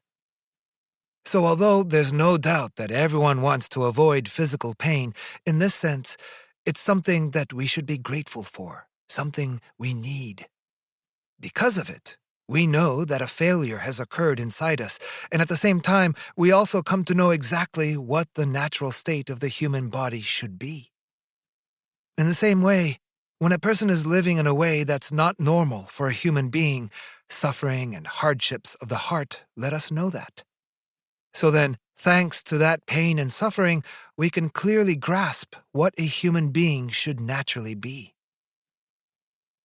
If it weren't natural for people to live together in harmony, then why would we suffer when we felt a lack of harmony? If we should try to live a life of love and goodwill toward others, but instead find ourselves driven by hatred and hostility, we feel unfortunate because of that, and for that reason, we suffer. Furthermore, anyone should be able to cultivate their own talents and to work according to those talents, so people suffer when they can't do that and feel they can hardly endure it. People feel sad and suffer like this because it's not natural to have such hatred and hostility toward each other. Also, because it's wrong that they cannot freely cultivate the talents with which they were born. Generally, when people feel they are miserable, when people suffer, it's because that kind of misery isn't natural. Copper, we must find a way to draw knowledge from all our suffering and sadness. Of course, there are also people who believe that they are unfortunate because their own selfish desires haven't been gratified. Others go through various hardships for the sake of the most superficial vanities. However, the suffering and unhappiness of these sorts of people actually happens because they can't let go of their selfish desires, their trivial vanities. If they do find a way to let such things go, they find that the pain vanishes at the same time. Again, a truth lies concealed under this unhappiness and pain, that people need not hold on to such desires or vanities. Naturally, pain is not unique to human beings. Even dogs and cats may shed tears if wounded, and when they are lonely, they howl piteously. When it comes to physical pain or hunger or thirst, humans are surely the same as other animals. That's why we experience a keen sense of empathy and feel great affection for other living creatures on the planet, be they dogs, cats, horses, or cows. But that also means that pain alone tells us little about what it means to be truly human. We learn true humanity from a pain that only humans feel, even in the midst of experiencing all the same pain as other living things. So then, what sort of thing is this unique pain so special to humanity? Even if our bodies have not been injured or starved, people can feel wounded, starving, and thirsty. If our dreams are cruelly dashed, then our hearts are wounded and invisible blood flows. If we must live without kindness and affection, our hearts develop an unquenchable thirst. But among all those miseries, there's one that pierces our hearts most deeply, that wrings the bitterest tears from our eyes. It's the awareness that we have committed a mistake that we can't go back and fix. When we look back on our actions, not in terms of personal benefit, but in a moral frame of mind, I'm afraid there's nothing quite so painful as thinking, "What have I done?" That's it. It's truly painful to admit one's own mistakes. Most people think up any excuse they can to avoid it.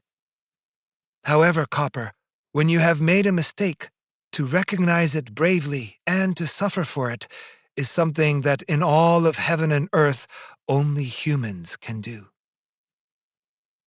If people didn't naturally know the right thing to do and hold the power to determine their own conduct with that as a foundation, then wouldn't it be nearly meaningless to reflect on what one has done and regret one's mistakes?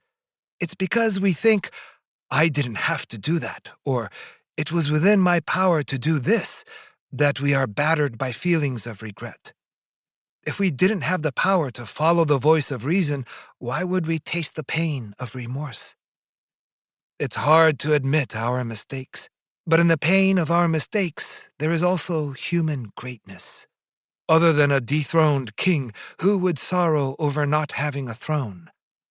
If we were not born with the ability to conduct ourselves with morality, there would be no reason for bitter tears. As long as we are human, we all make mistakes. And then, as long as our conscience doesn't go numb, the knowledge of the mistakes we have made can't help but cause painful thoughts for all of us. However, Copper, can't we always draw fresh confidence from these painful thoughts in return? After all, it's because we have the power to walk the path of justice that we also experience this pain. Error has the same relationship to truth as sleeping does to waking. I have seen that when one wakes from error, one turns to truth again as if revived. These are the words of Goethe. We have the power to decide on our own who we will be. Therefore, we will make mistakes. However, we have the power to decide on our own who we will be. Therefore, we can also recover from mistakes. And finally, Copper, If you want to know where the motion of your human particles differs from the motion of other particles, this is it. Chapter 8. A Triumphant Return. The day after listening to his mother's story, Copper got up from bed. He was well again. The doctor said that he could return to school in 2 or 3 days. Free from confinement for the first time in 2 long weeks, Copper roamed restlessly around inside the house until the 3rd day after sending the letter to Kitami arrived. What would Kitami's answer be? Copper had already made up his mind not to worry about it, but he was looking forward to a response. When the time for postal delivery drew near, he developed a sudden interest in the mailbox on the front gate, now and then going to take a casual peek. But even after 3 days, there was no reply from Kitami. It was the afternoon of the 4th day. Copper was trimming his toenails in the warm and sunny second-floor hallway when his mother came pattering up the steep staircase on unusually hurried legs. "Junichi, dear, you have a visitor," his mother called out to Copper before she had reached the top of the stairs. Then, with a joyful look, she bounded across the room to Copper and said, a little breathlessly, "It's Kitami. Kitami came. Mizutani and Uragawa too." "Huh?" Copper's eyes widened. "Mother, really?" "It's true, really, they came. Quick, come down to the front hall." Copper jumped up, forgetting everything else. Without even a glance at his mother, he leaped across the hallway in a single bound and flew down the staircase. He didn't even realize he was still holding the nail clipper in his hand. He ran to the front hall, and there were his 3 friends, standing in a row on the concrete floor. There were their 3 faces, all jumbled together in front of him, one after another. Kitami was smiling, Mizutani was smiling, Uragawa was smiling. The 3 looked at Copper, fond grins on their faces. "Hi," Kitami called out in a cheerful voice, catching sight of Copper coming toward them. It was a voice bright enough to drive away Copper's 2 weeks of gloomy feelings in a single stroke. Together with that voice, Copper felt the noisy playground air of the schoolyard rush all at once into the narrow hallway as if it were crowded with hundreds of students milling about in play. "Are you all better now?" Kitami spoke up, although Copper hadn't yet come to a stop in front of him. "All better, thanks," Copper happily replied, arriving by his friends. "When did you get out of bed?" Mizutani asked. "The day before yesterday." "Then you can come back to school, right?" This time it was Uragawa. "Yes, I think I can go the day after tomorrow." As he answered bit by bit, Copper felt his own face quickly brightening. It was as if, with each reply, his body became noticeably lighter until he was almost floating. For a while, the 4 of them were busy with questions and answers about Copper's illness, and then, for some reason, they all lapsed into silence. They didn't know what to talk about next. No, they knew what was coming. They just didn't know how to begin. It was the first time that Copper had seen his 3 friends since the snowy day, so he felt it would be bad not to start with some words of apology. Kitami and the others, too, felt as if they ought to say something special about Copper's letter. But looking at each other face to face like this, why bother? One could see from Kitami's first words that he and his friends were no longer concerned about it. And Copper, too, was aware of this. It was written all over his face. Copper and the 3 boys stood there for a moment in silence, grinning briefly for no reason every so often when their eyes met. "But all of you, why today?" Copper began at last, looking for a way to start. "Why what?" "I mean, today. Isn't it a school day?" "Oh, that's right. School let out early today. The teachers have some sort of meeting. Teachers were coming from schools all over the place," Kitami replied on behalf of everyone. Then he continued easily. "About your letter. It came 3 days ago.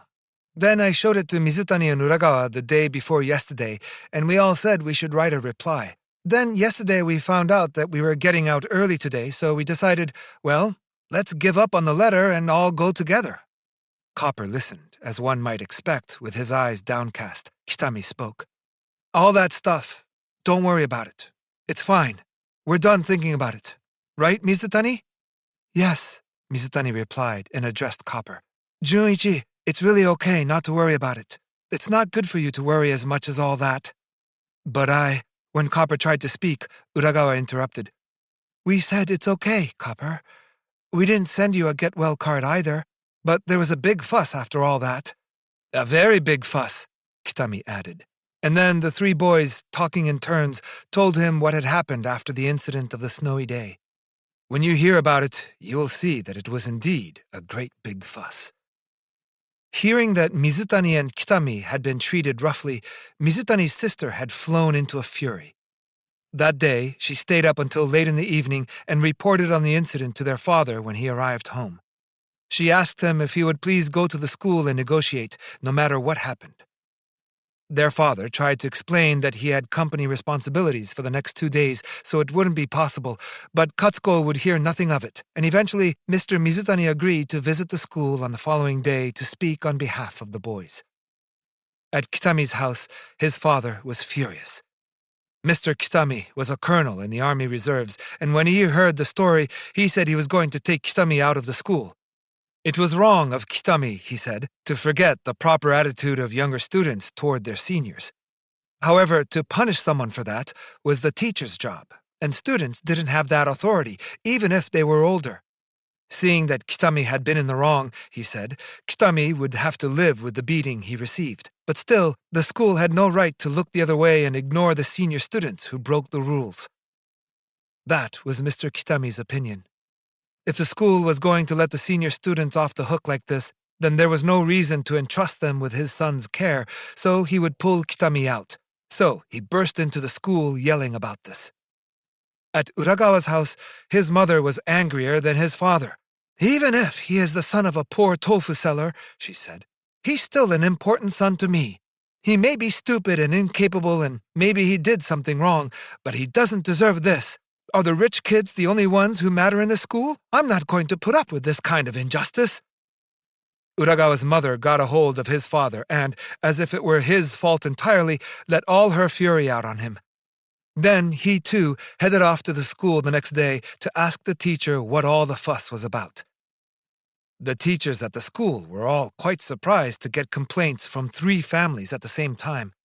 Since it concerned the fifth-year students who were just then in the midst of their graduation preparations, the teachers were inclined to treat them leniently, but a problem like this couldn't be overlooked. Kurokawa and his group were called before the teachers, and the facts were examined as usual. Then, although they tried to keep it quiet, news traveled quickly among the students, and for the moment this was all anyone at school talked about when they got together. It seemed the teachers as well had much to discuss. But after a week had passed, finally a punishment was handed down. Kurokawa and Shavehead received 3 days suspension each. Then the gang of Kurokawa's friends who had pelted Copper's friends with snow were all reprimanded. A reprimand meant they were called before the headmaster and scolded.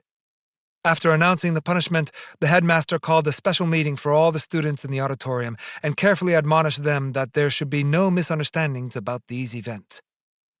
It was a great fuss, unequaled in recent years. The most bewildered of all was Kitami. He told his father the story of what had happened, and in return was told, "You are not in the right either.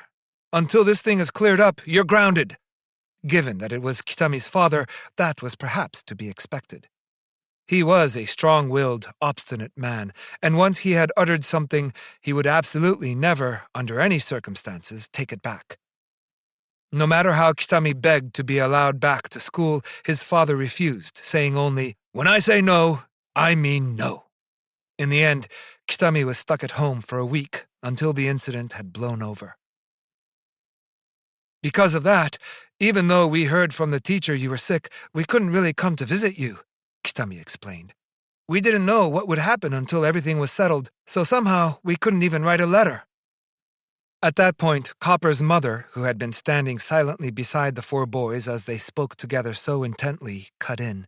"Junichi, why don't you take your guests to your room, instead of making them stand down here for all this talk?" Right. I wasn't thinking. Do you all want to come up?" But Kitami and his friends couldn't stay long. When Copper asked why, the reason was that Mizutani's sister was waiting for them at the train station. "Katsuko? Why is she at our station?" Copper asked, surprised. Mizutani explained that Katsuko had graduated from high school and was picking up the entrance guidelines for a women's college in Copper's neighborhood. The four of them had all come together, but she had gone around to the college on her own.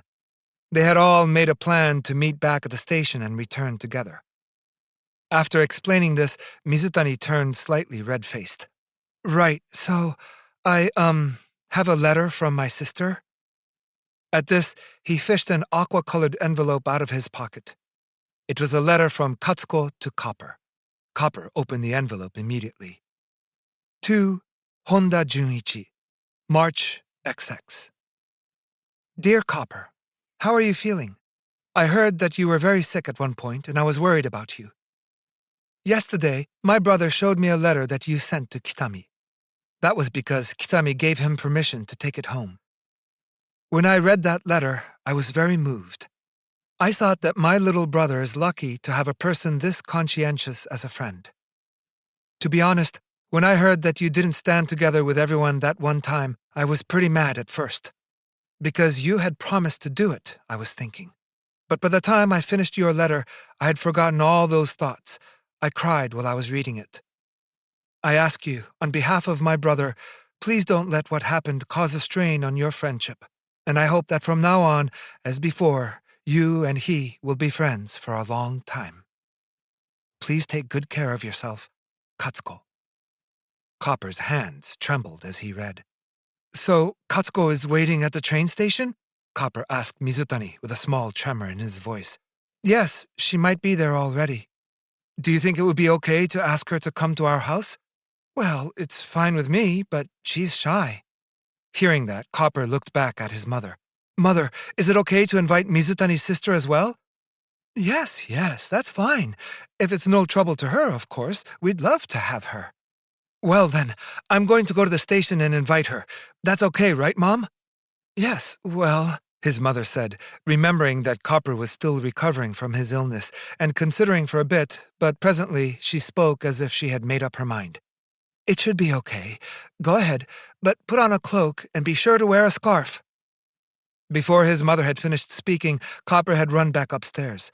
Returning with a scarf, he made a flying leap at his cloak, which was hanging in the front hall. Okay, I'll be right back.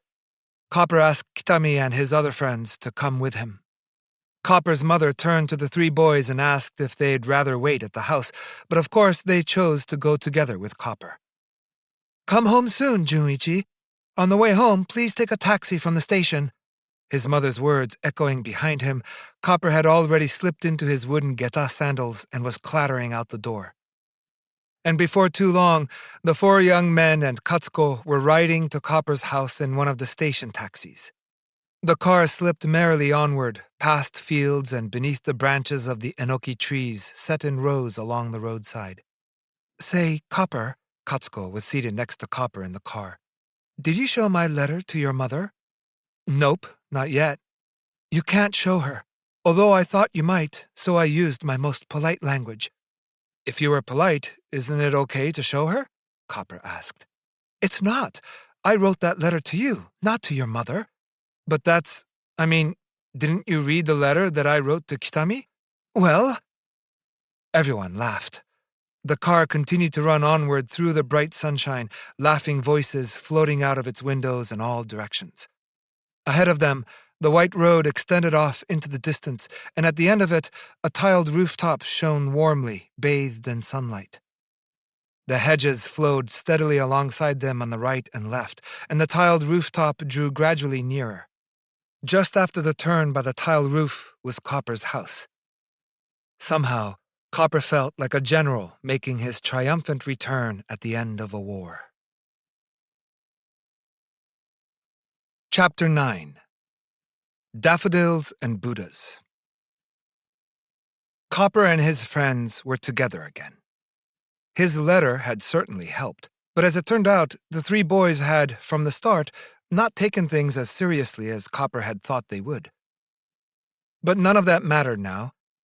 Maybe Copper hadn't needed to spend so many lonely days doubting and worrying, but still, as a result, he was learning how to look at his own actions and thoughts, his own way of life, closely and carefully.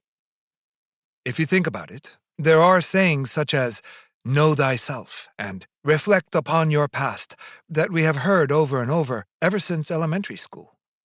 They may feel a bit trite or old-fashioned, and when we hear them now, we may just think, "Oh, that old saw again." And Copper had long known the exact meaning of the words of those sayings. If he had to explain what they meant on a test, he would probably get a perfect score. But just knowing the meaning of the words was a very different thing from grasping the truth expressed by those words. Copper had only recently, little by little, begun to know what it meant to reflect on his life. In the things Copper did and the things he said, strangely adult moments and still childish ones were all mixed together, one following the other. But that may be only natural. Copper was almost in the spring of his 15th year, and he was transforming day by day from a child to an adult. And Copper realized that. The baseball bats that the adult players used were too heavy for him to take a full swing, but the bat that his father had bought him when he was in elementary school was oddly light and short in his hands, and he often felt silly waving it around. Anyway, Copper was changing. And it seemed his uncle had noticed as well. Once Copper had finished his final exams and was looking forward to his second year of junior high school, his uncle gave him the famous maroon notebook, along with a request that Copper carefully read the many notes that his uncle had been writing to him for such a long time. Today was the day of the spring equinox, in the middle of the week of the Buddhist Higan celebration. At the front of the small Buddhist altar that sits on a shelf in nearly every Japanese home sat a photograph of Copper's deceased father, and in front of that, there was an expansive arrangement of flowers and fruit. The altar, which was usually so inconspicuous, overflowed with brilliant colors. Copper was lying on his stomach in front of it, deep in thought, a brand new hand-bound notebook open before him. The notebook was one that his mother had chosen and purchased expressly for him. Copper was trying to figure out what to write in it. After Copper had read his uncle's notes, his mother had read them as well. When his mother returned the book to Copper, she also gave him this new notebook and suggested that from then on, he too could record his own impressions. Copper had been poring over the new notebook, racking his brain for quite a while now, trying to think of an impression to write in it. But it turned out that impressions didn't well up naturally, and on top of that, they weren't the sort of thing you could just dream up, even if you tried. Copper had learned lots of things from reading his uncle's notes, but still nothing was coming to mind, other than things his uncle had already thought. He had all sorts of feelings, but when he tried to write them down, somehow they wouldn't come together. Before Copper knew it, his thoughts had left the notebook and wandered off toward the kitchen. In the kitchen, as was her custom during Higan, his mother was hard at work with the maid, making ohagi, rice cakes covered with sweet red bean paste, sesame, and other treats. Impressions are not something that can be manufactured like rice cakes. An impression like this came floating into Copper's head, but it wasn't the kind of proverb you could use to start a brand new notebook. Eventually, Copper gave up trying to write an impression and stood up. He slid open the shoji door, and the weather outside was fine. Splashes of yellow from the daffodils beginning to bloom here and there in the yard were so bright that they made him feel wide awake. Copper stepped down into the yard and walked around, soaking up the sun. The maple tree was covered with bright red buds bursting through the hard bark on all its boughs.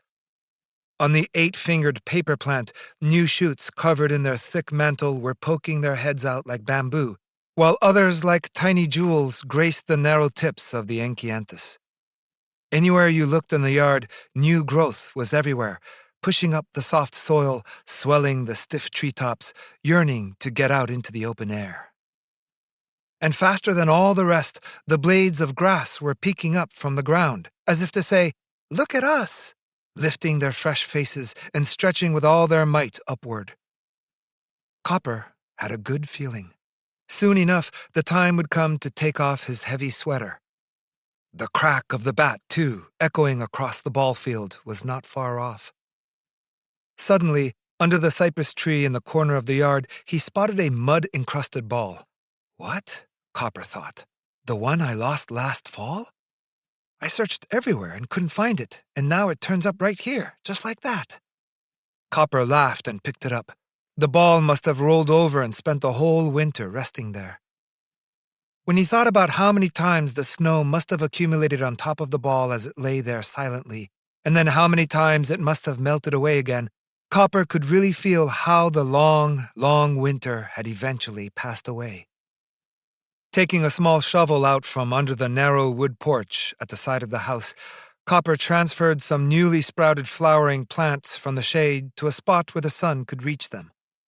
Although they were the same daffodils, the ones in the sunny places were already in bloom, while the ones where the light was bad weren't even budding.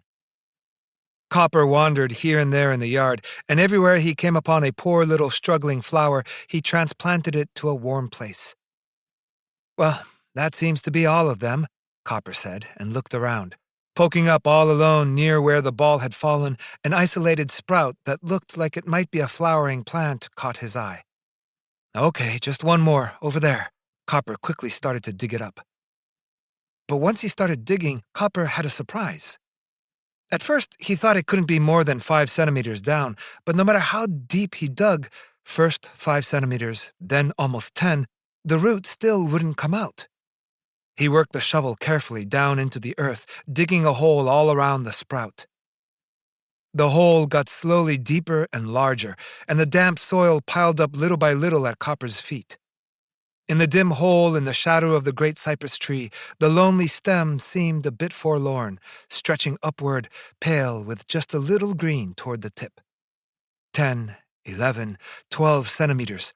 Copper continued his eager excavation. But still, the root wouldn't come out. When he got past 15 centimeters, Copper started to get excited. This one little plant, working its way through the soil to the surface from so deep in the earth and bravely lifting its head up toward the sky. In spite of himself, Copper began to admire the little plant. Even at 20 centimeters, he hadn't reached the end of the root. He gazed in astonishment at the slender, pale stalk. It looked much more like a spring onion than like a flower.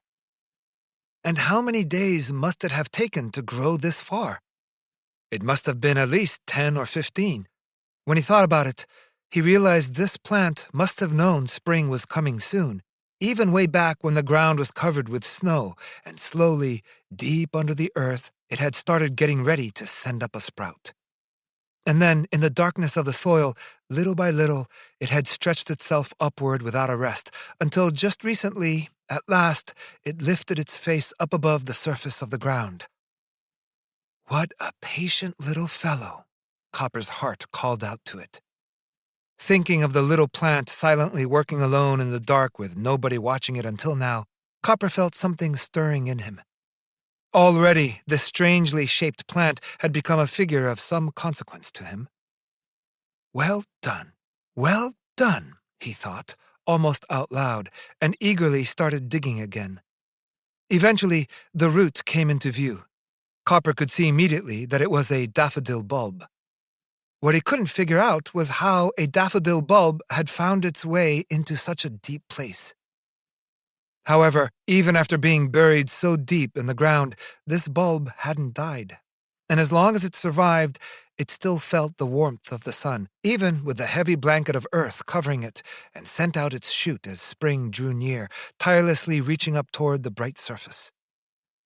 Copper carefully lifted up the strange daffodil.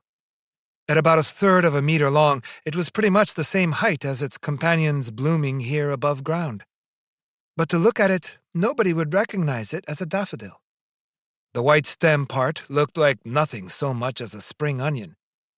Only the very crown of the plant, where it was tinted a tiny bit green, resembled a daffodil, and then only if you knew what it was.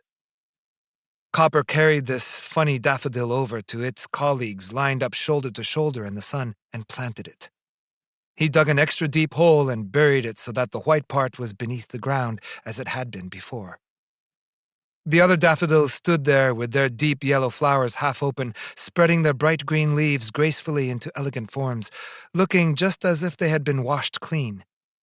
Looking at the daffodil he had just planted, its head poking up slightly next to the others, Copper felt an irresistible surge of pity and love. That pale stem, hidden in the earth, pushing itself up to be seen by Copper. That's it. It's because this one couldn't help but grow, even from so far down. Copper thought about it one more time. The power filling this single bit of green, that need to grow, made this small, humble plant lift up its head proudly. But when you lifted your eyes to look around, that need to grow was right now, at this very moment, starting to move. It was in the maple, in the paper plant, in the enkianthus. Really, in each and every plant in the yard. Copper forgot to wash the dirt from his hands and stood still in the warm sunlight. His chest swelled with a good feeling. The same need all those plants felt was stirring inside him as well. That evening, Copper and his uncle were having a talk in his uncle's study. It was a quiet evening. The fragrance of clove flowers drifted in from somewhere on the chilly evening air that came flowing through the slightly open window. But, Uncle, is that story true, that the Greeks were the first ones to make a Buddha? It's true. British and French scholars labored mightily for many years to verify that. Are you sure? Copper made a dissatisfied face. Copper had come to his uncle's house during the day on an errand for his mother with the sweet rice cakes she had made, but then his uncle had invited him to stay for dinner, and after eating, they were deep in conversation in the study. They had started talking about the Higan holiday and then shifted to Buddhist sculpture, and it had become a talk about what statues of the Buddha meant, how old they were, and who had made them. In the course of the conversation, Copper's uncle had mentioned that the first sculptures of the Buddha had been made 2,000 years before by Greek people. However, that was so unexpected that Copper had trouble believing it. The Greek statues that Copper knew all had streamlined figures with handsome, well-proportioned faces and graceful arms and legs. They were fine objects that gave him a cool, refreshing feeling when he looked at them. But when it came to the Buddhist sculptures Copper knew, whether it was the giant Buddha at Kamakura or the one at Nara, they were all pretty chubby, with round faces and heavy closed eyelids, and they appeared to be deep, deep in thought over something. Even though they had infinite benevolence and dignity from Copper's point of view, they were somehow melancholy, and they gave him a mysterious, unearthly feeling. And neither their faces nor their figures ever seemed at all Western.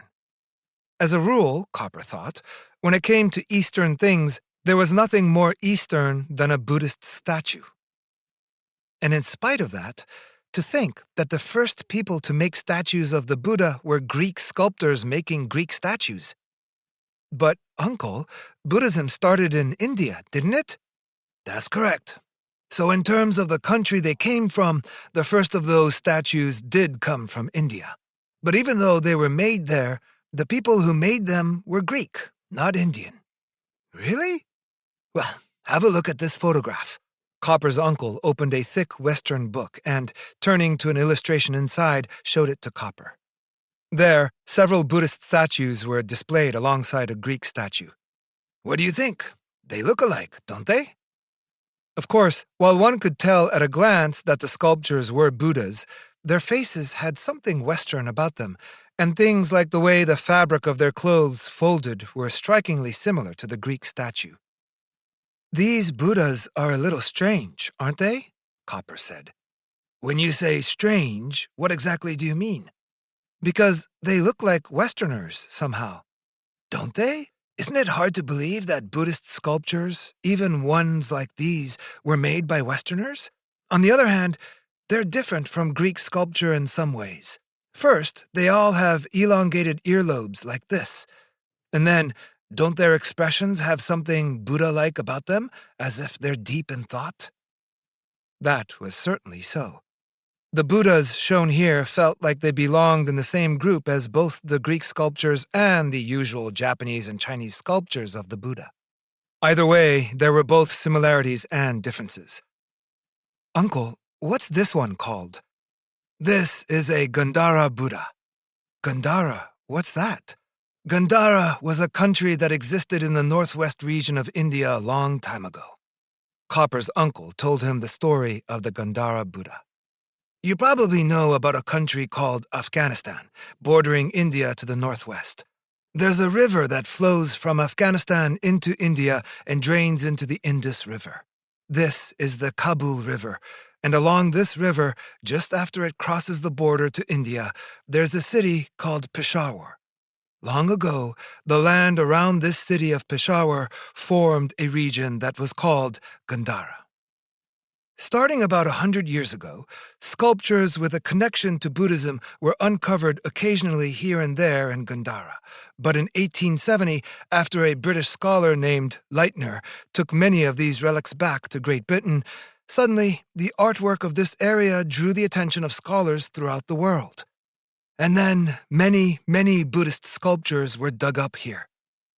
Originally, Buddhism started in India. About 2,500 years ago, a prince named Siddhartha Gautama, born in central India, wanted with all his heart to rescue humanity from suffering. For many years, he led a life of hard study and meditation, and then began to preach his teachings. He came to be called the Buddha, and his teachings were known as Buddhism. After that, Buddhism spread little by little, and in particular, about 200 years after the death of Siddhartha, there was a famous king named Ashoka in the country of Magadha, who devoted his great power to promoting Buddhism, so Buddhism spread not only throughout India, but outside the country as well. In this way, for a time, it had extraordinary momentum, but later, it was gradually overwhelmed by the Hindu faith, and after that, followers of Muhammad invaded India and persecuted Buddhists. Eventually, India, the land that had given birth to Buddhism, became a place where that religion held nearly no influence at all. And then the surviving Buddhist artworks and buildings and monuments were, for the most part, destroyed or buried in the earth, and their locations were eventually forgotten. But in the middle of the 18th century, India became a British colony. Because the British needed to govern India, they felt they should know India's history, but the Indian people were a mystery to them.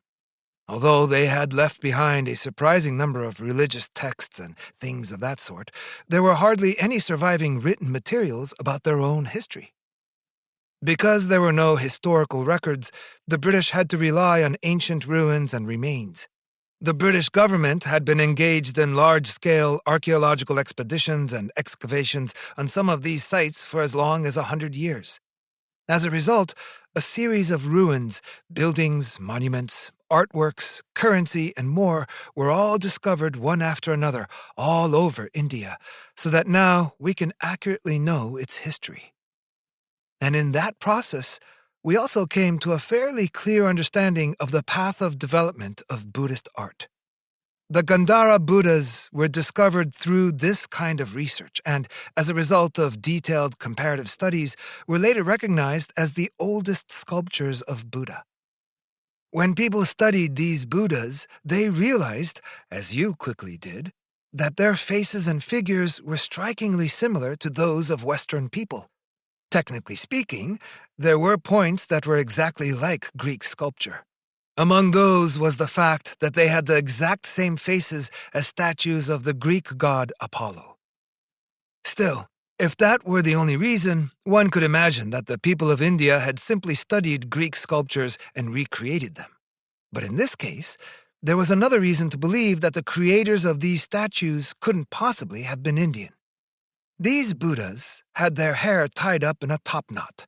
In Buddhism, those who take orders and become monks must shave their heads, and it's written clearly in the texts that Siddhartha Gautama shaved his head too. So if the people who made the Gandhara Buddhas were Indian people, there would have been no need to make their hair tied up like that. Although, if we're just talking about any kind of Buddhist art, there have been quite a few discoveries older than the Gandhara Buddhas. But among all of those older sculptures, none have been found that show a Buddha in human form. Moreover, it seems that this was not because Indian sculptors lacked the skill to do such figures, but rather because they deliberately avoided these. Among these older sculptures, there are a fair number of human figures other than the Buddha, but the Buddha himself is represented only with symbols such as a tree, a wheel, or a tower. The Sanchi Stupa is a world-famous monument built by the Indian king Ashoka of Magadha, whom I mentioned earlier. On the site of the ruins, there's a stone gateway that seems to date back to 100 or 150 BC, and even though the life of the Buddha is represented in sculpture on it, there's nothing to be found anywhere on the gate but symbols for the Buddha such as those I just now mentioned. So it seems as if, at least until 300 or 400 years after Siddhartha's death, it must have been the custom of the Indian people not to carve images of his form.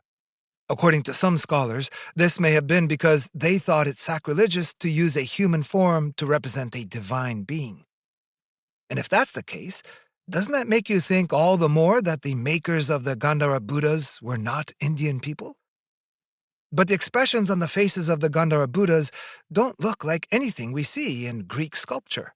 The Greek gods have bright, cheerful faces, but these Buddhas have solemn expressions, as if they are deep in thought, and the feeling we get from them is entirely different.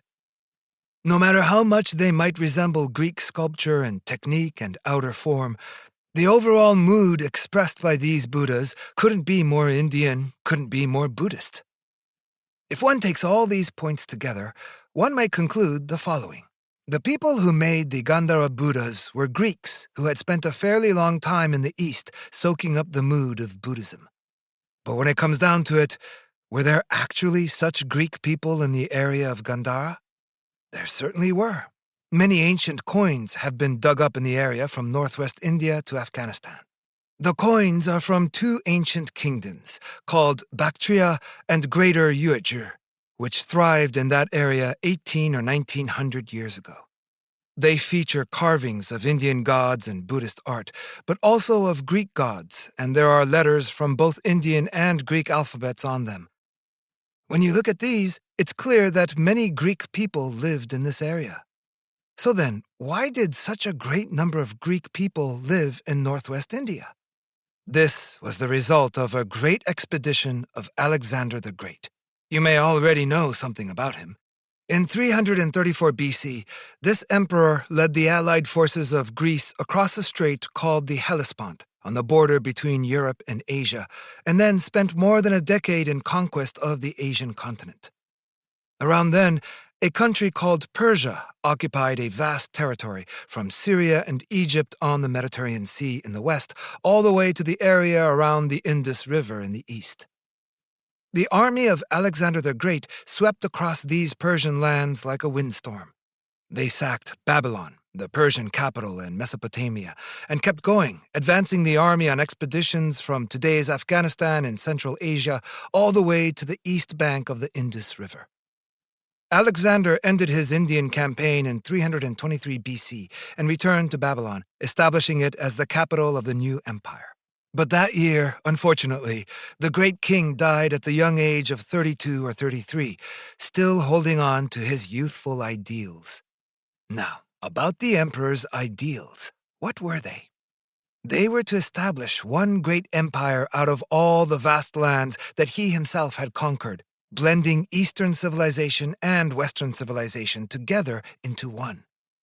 Starting with himself, he took a Persian princess for a wife and encouraged his officers to marry Persian women. Also, as he reached important locations during his campaign, he would create Greek towns and have Greek people settle there. In this way, making the Persians more Greek and the Greeks more Persian, he tried to unite East and West.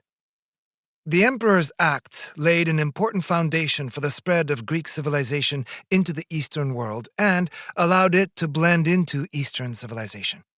After just over a decade of activity, his life came to an end, but Greek people continued to settle in the East, and for a long while afterward, there was a great exchange possible between the two civilizations of the Eastern and Western worlds. Bactria was in the region we now call Afghanistan, and a particularly large number of Greek people were living there.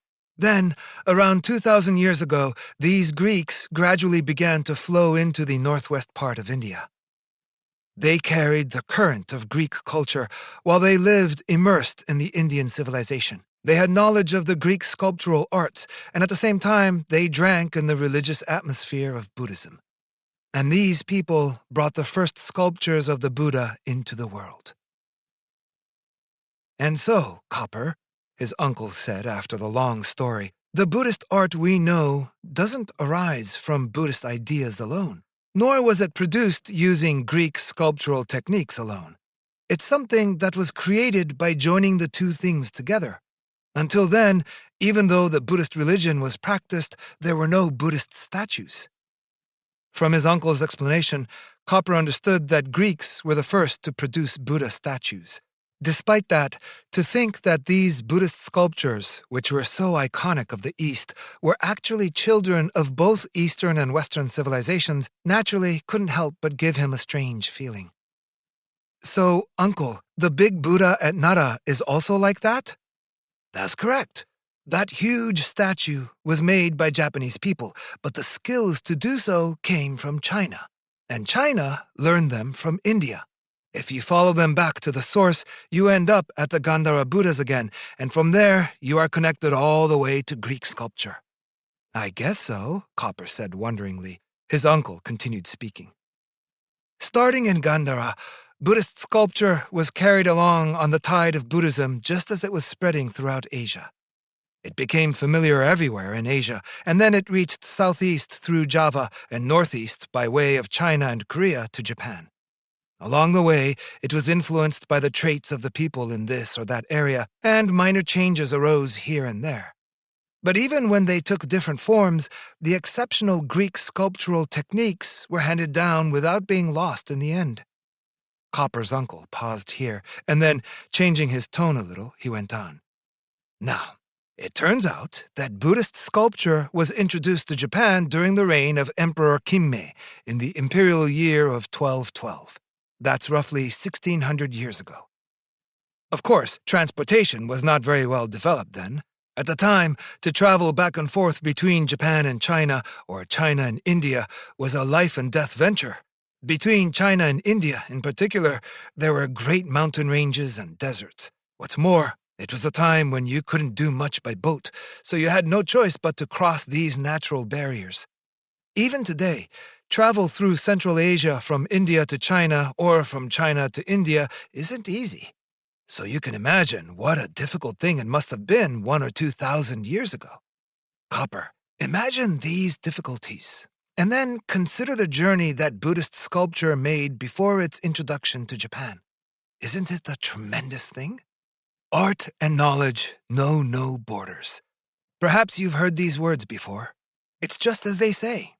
Neither the great mountain ranges that they call the backbone of the Asian continent, the Himalayas, the Hindu Kush, the Kunlun, nor the great deserts like the Taklamakan were able to prevent the advance of great art.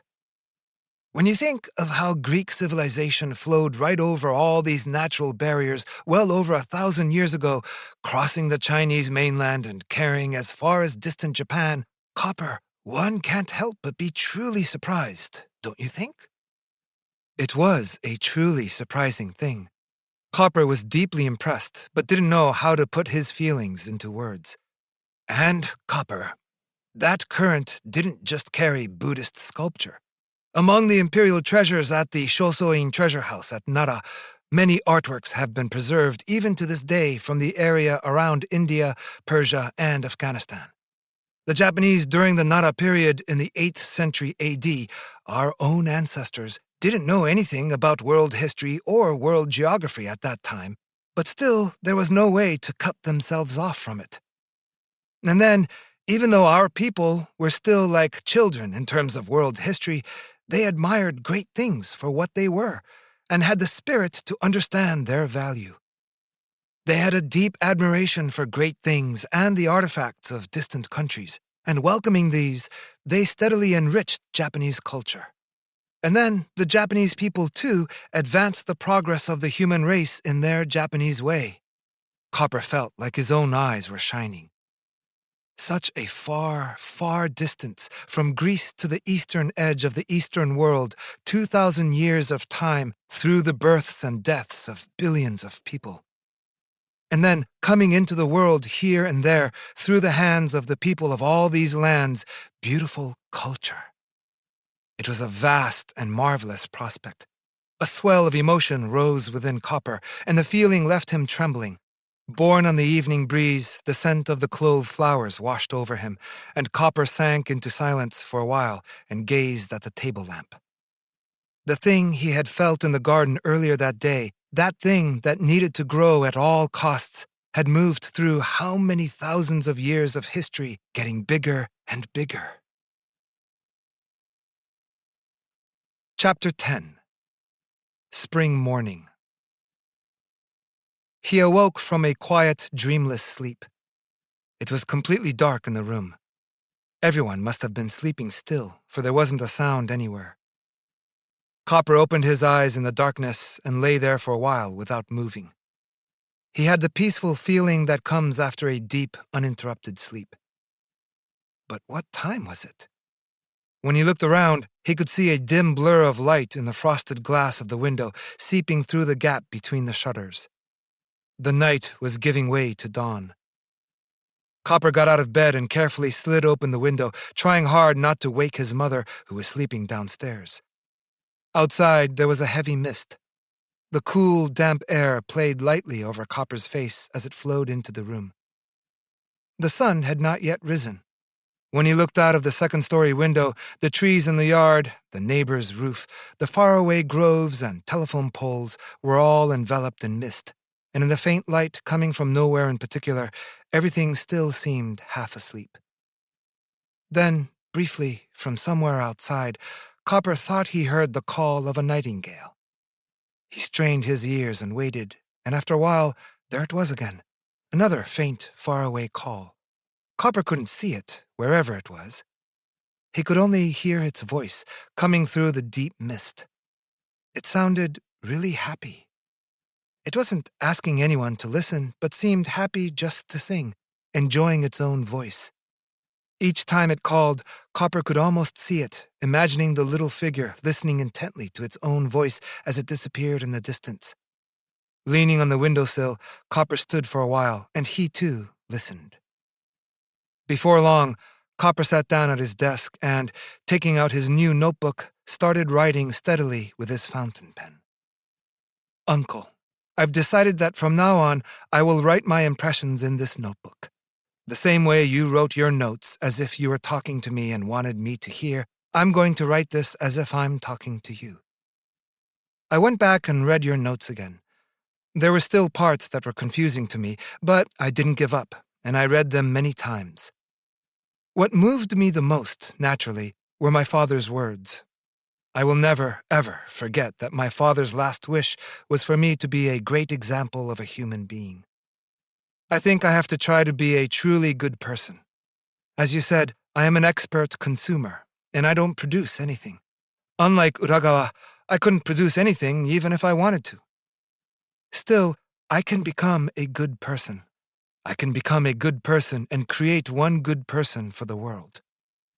And I think that if I can just do that, then I might become a person who can create even more than that. At this point, Copper stilled his hand and stopped writing. From deep in the mist, there was the sound of a train passing by. They were already starting to run. Copper looked out the window. The sky in the distance was already getting bright. Under that sky spread the streets of Tokyo. Millions of people would be getting up soon and beginning their day's work.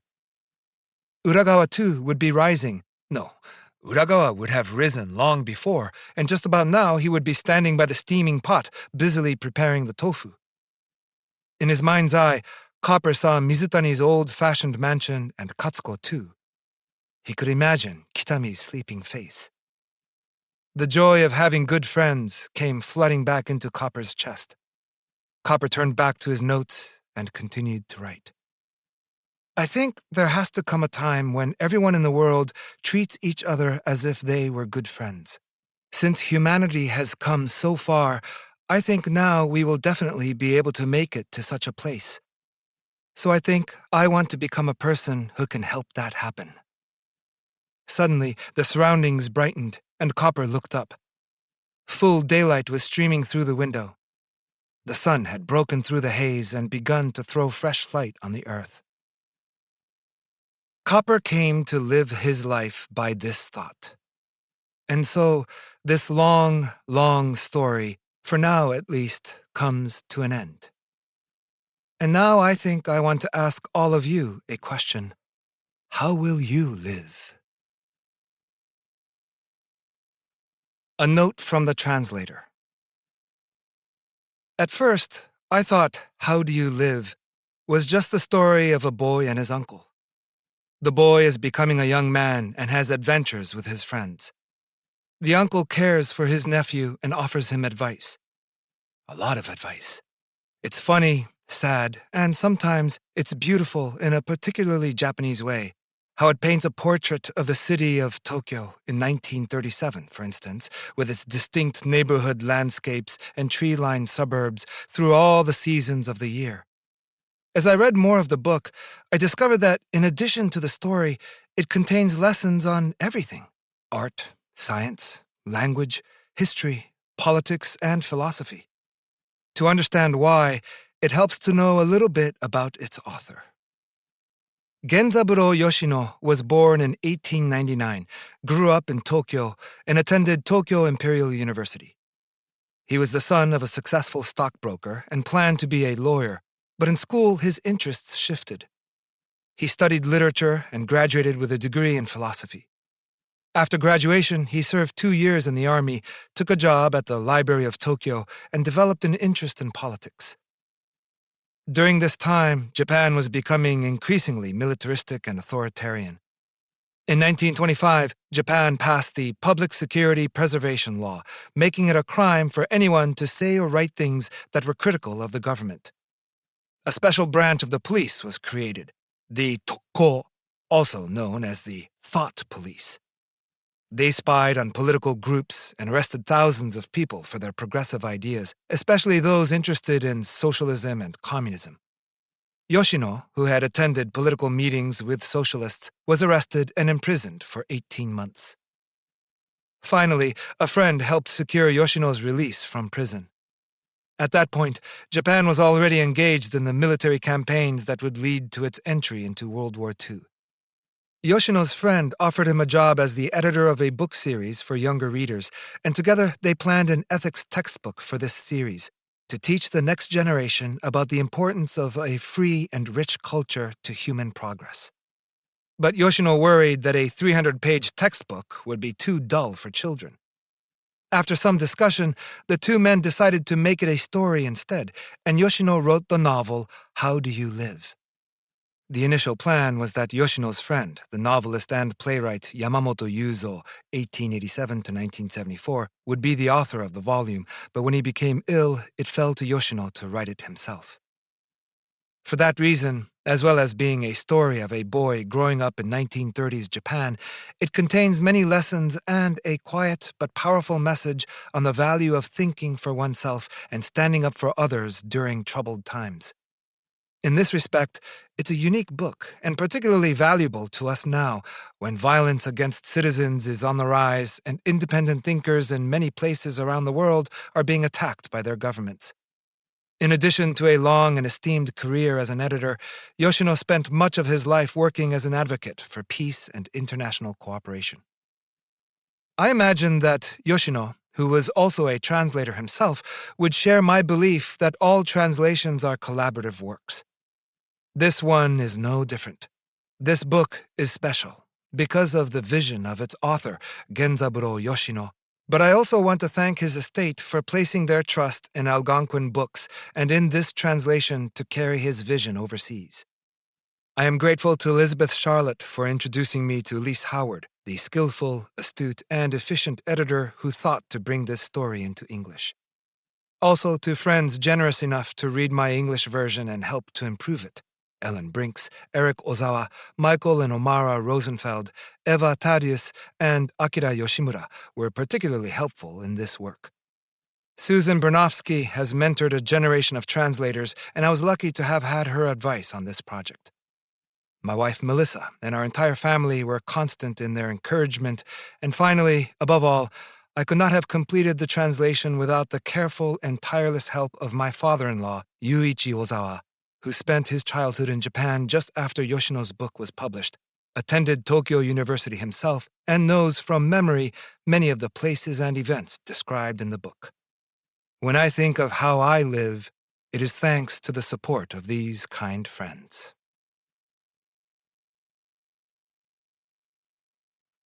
The end. We hope you have enjoyed this production of How Do You Live? By Genzaburo Yoshino. Translated by Bruno Navasky. With a foreword by Neil Gaiman. Thank you